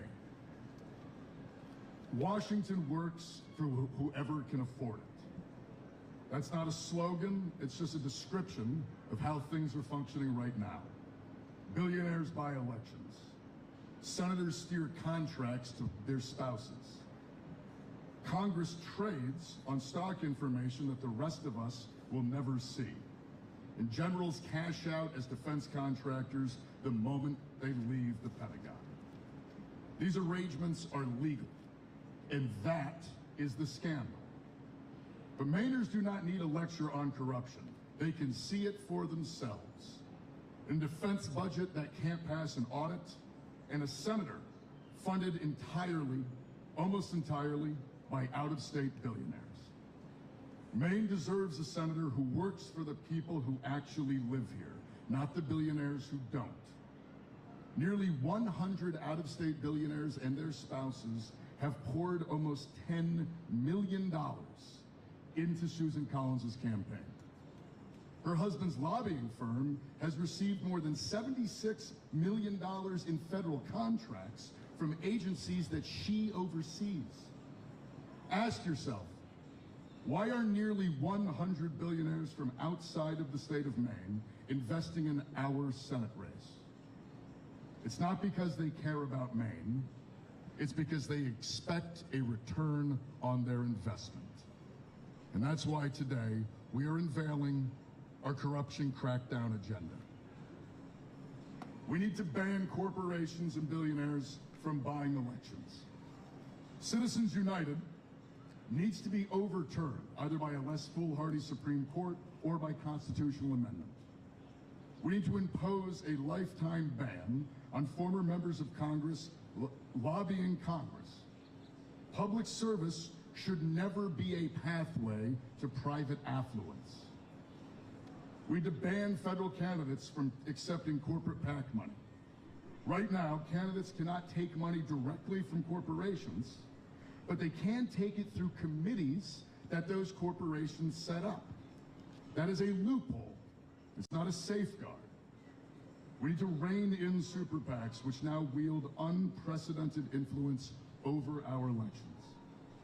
And we must require full transparency from dark money organizations. The American people deserve to know where the money funding our elections comes from. And we need to know it now. Legal loopholes let many of these groups keep their donors a secret. Super PACs are technically required to disclose their donors, but those donors themselves can be dark money groups, which means the original source of the cash remains hidden. How can anyone trust a political system if they are kept in the dark about who is funding it? We must have transparency now. We must pass the Collins rule. Senators should not be able to funnel money to their spouses. Susan Collins' lobbying firm has received $76 million in federal contracts, tens of millions of dollars of it from agencies that Susan Collins herself oversees. That is not a coincidence. That is a senator using her office to enrich her own household, in plain sight, with absolutely no law stopping it. No existing law covers this. We have anti-nepotism laws, which prohibits members from putting family members on their payroll, but it says nothing about a spouse's firm being enriched through winning contracts via agencies that that senator or congressperson oversees. Hiring your spouse is banned. Arranging for your spouse's firm to receive millions of dollars from agencies you oversee apparently is fine. This is plain corruption, and we will not stand for it. In 2017, Senator Warren introduced the Presidential Conflicts of Interest Act, which would have required presidential appointees to recuse themselves from decisions affecting the financial holdings of the president or the president's spouses, or the president's spouse. The principle to this is identical to that one. The rule proposes a senator should not be able to direct money to their spouse's firm. We have to ban congresspeople and their spouses from trading stocks under penalty of imprisonment. Members of Congress sit in unclassified briefings. They vote on legislation that moves markets and oversee the very industries that they often invest in. They have access to sensitive, non-public information that the rest of us will never see, and the current law allows them to trade on it. If anyone without an office on Capitol Hill did it, it would be called insider trading, and they would go to prison. Of all members of Congress who own stocks, 59% of them are Republican and 41% are Democrats. It's not a partisan problem. It's a systemic problem. It's a Washington problem. 10 members of Congress right now currently hold between $750,000 to over $2 million in cryptocurrency assets as we look to a future in how we are going to regulate that industry. How can lawmakers claim to represent our interests when their own net worth rises and falls with the industries they themselves oversee? As long as sitting members of Congress are allowed to hold and trade stocks and bonds connected to the industries that they have a hand in regulating, the public will keep asking whether the policy decisions that they pass serve our best interests or serve their bank accounts. Our plan is clear. Ban members of Congress and their spouses from trading individual stocks while in office. Dramatically increase penalties for Stock Act violations. The Stock Act, which is currently a law, imposes a $200 fine. A $200 fine. As long as some kind of punishment is not going to outstrip the money you make in breaking the law, people will continue to break the law. It's not actually a law if it doesn't come with the teeth of enforcement. We need to dramatically increase the penalties for those Stock Act violations with criminal prosecution. I can understand if you guys... I'm starting to get freaking tired. I don't know. It must be on the table. I don't know if you're still with me, but I have about 15 minutes remaining. For the worst offenses, not a $200 parking ticket. And we have to close the loopholes that have let every single violation go unprosecuted for over a decade. We also must strip pensions from congressional felons. Ooh, I like this one. I remember when I heard this, I was like, oh, this is freaking genius. Strip the pensions of those who committed felonies while members of Congress. Oh, it's like, oh, chef's kiss. If you enter public service and you break the law, you should not then get the benefits of that public service for the rest of your life. Ask yourself, why should a convicted felon still collect a government check for the rest of their lives when they have broken the public trust that they were sent to advocate for in the first place? We don't think the current law is right. That's why we will fight for legislation that strips the pension of any member of Congress convicted of a serious felony.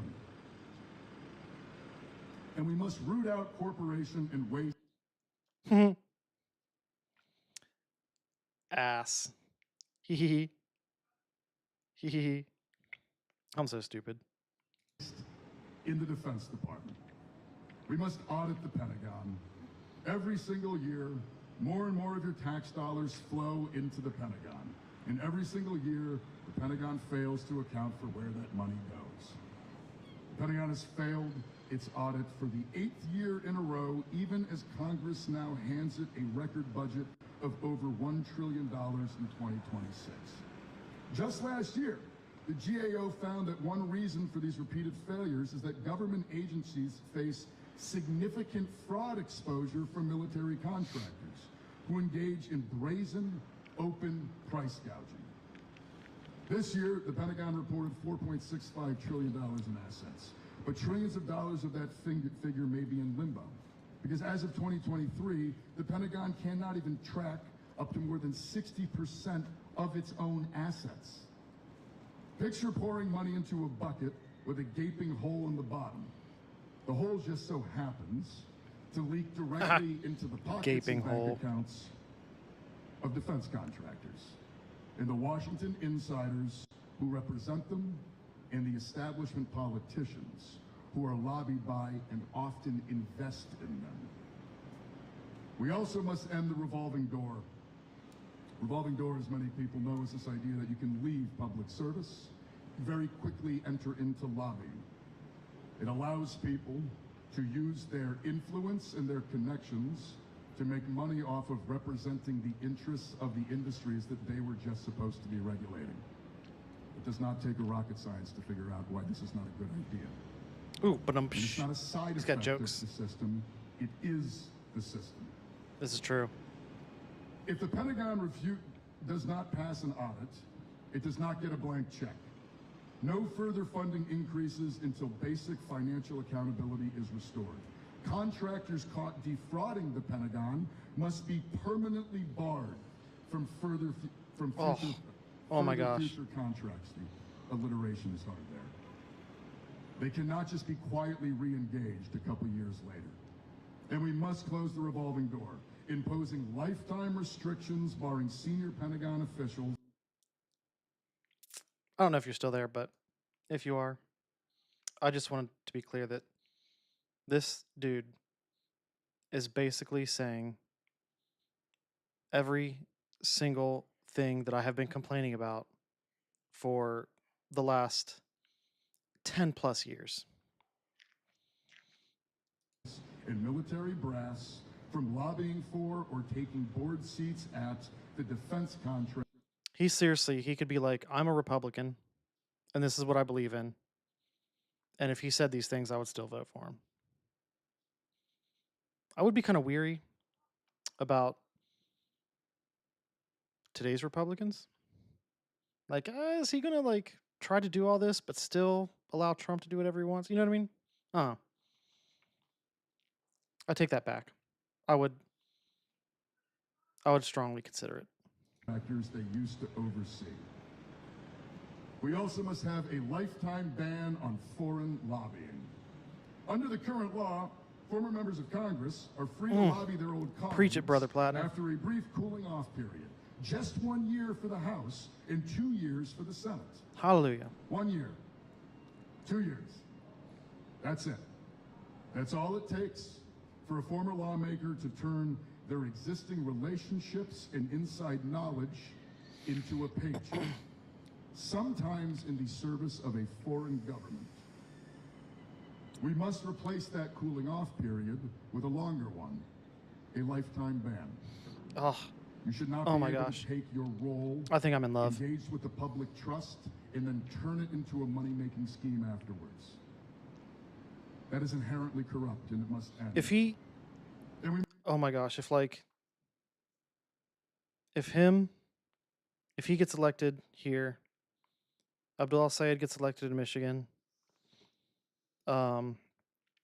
What's his name? Flips the seat in Ohio. I forget his name. Oh my gosh, that would be, and if they even accomplish like a third of what he's proposing, I would consider it a success.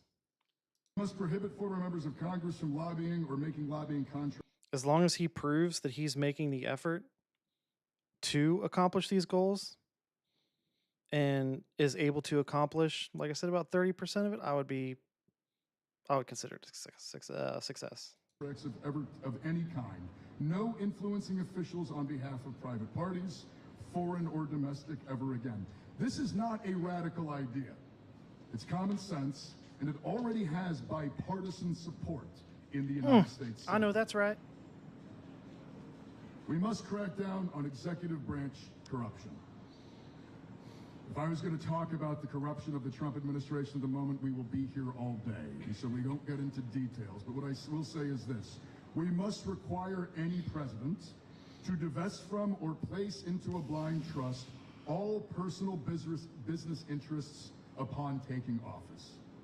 The president is exempt from conflict of interest laws, and that must change. We must require disgorgement of any profits traced to pay-to-play transactions received by a president, a vice president, or senior White House official. No exceptions. Federal law already lets agencies void decisions tainted by bribery, but only after criminal conviction. We must lower that bar to civil evidence, and any regulatory favor that was bought must be re-examined. That includes merger approvals. And we must hardwire regulatory independence through ring-fenced budgets, supermajority removal requirements, and a mandatory bipartisan composition. You cannot protect consumers with agencies like the FTC that are supposed to be a watchdog, but are on the leash of the White House. The Oval Office is not a business opportunity, and the American people deserve a government that serves them, not itself. Every policy in this plan rests on the exact same conviction. The public office is a public trust, not a personal investment account.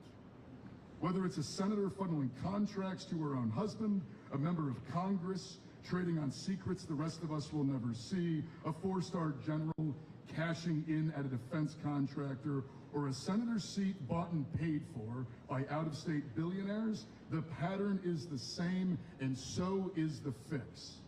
Close the loopholes, raise the penalties, make corruption cost more than...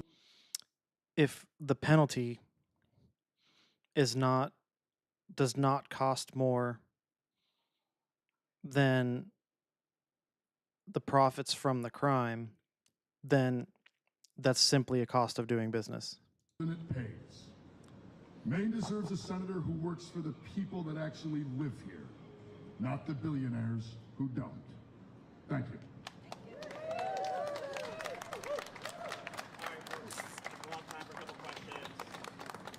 All right, blah, blah, blah, questions. All right, anyway, well. Liber, you still there? Did you make it with me? Did you make it this far?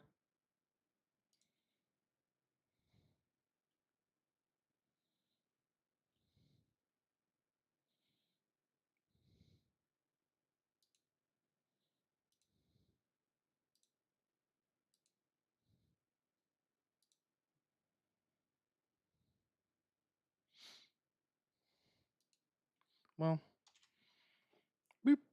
Post this in the chat here. This was supposed to be this evening's playlist, but I'm going to call it a night. But I don't think you're there. I think you fell asleep. I think Yellowstone got sick of being grounded for being disrespectful. And I'm going to call it a night. Deuces.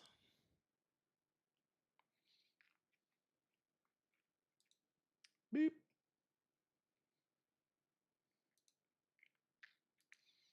Bye-bye.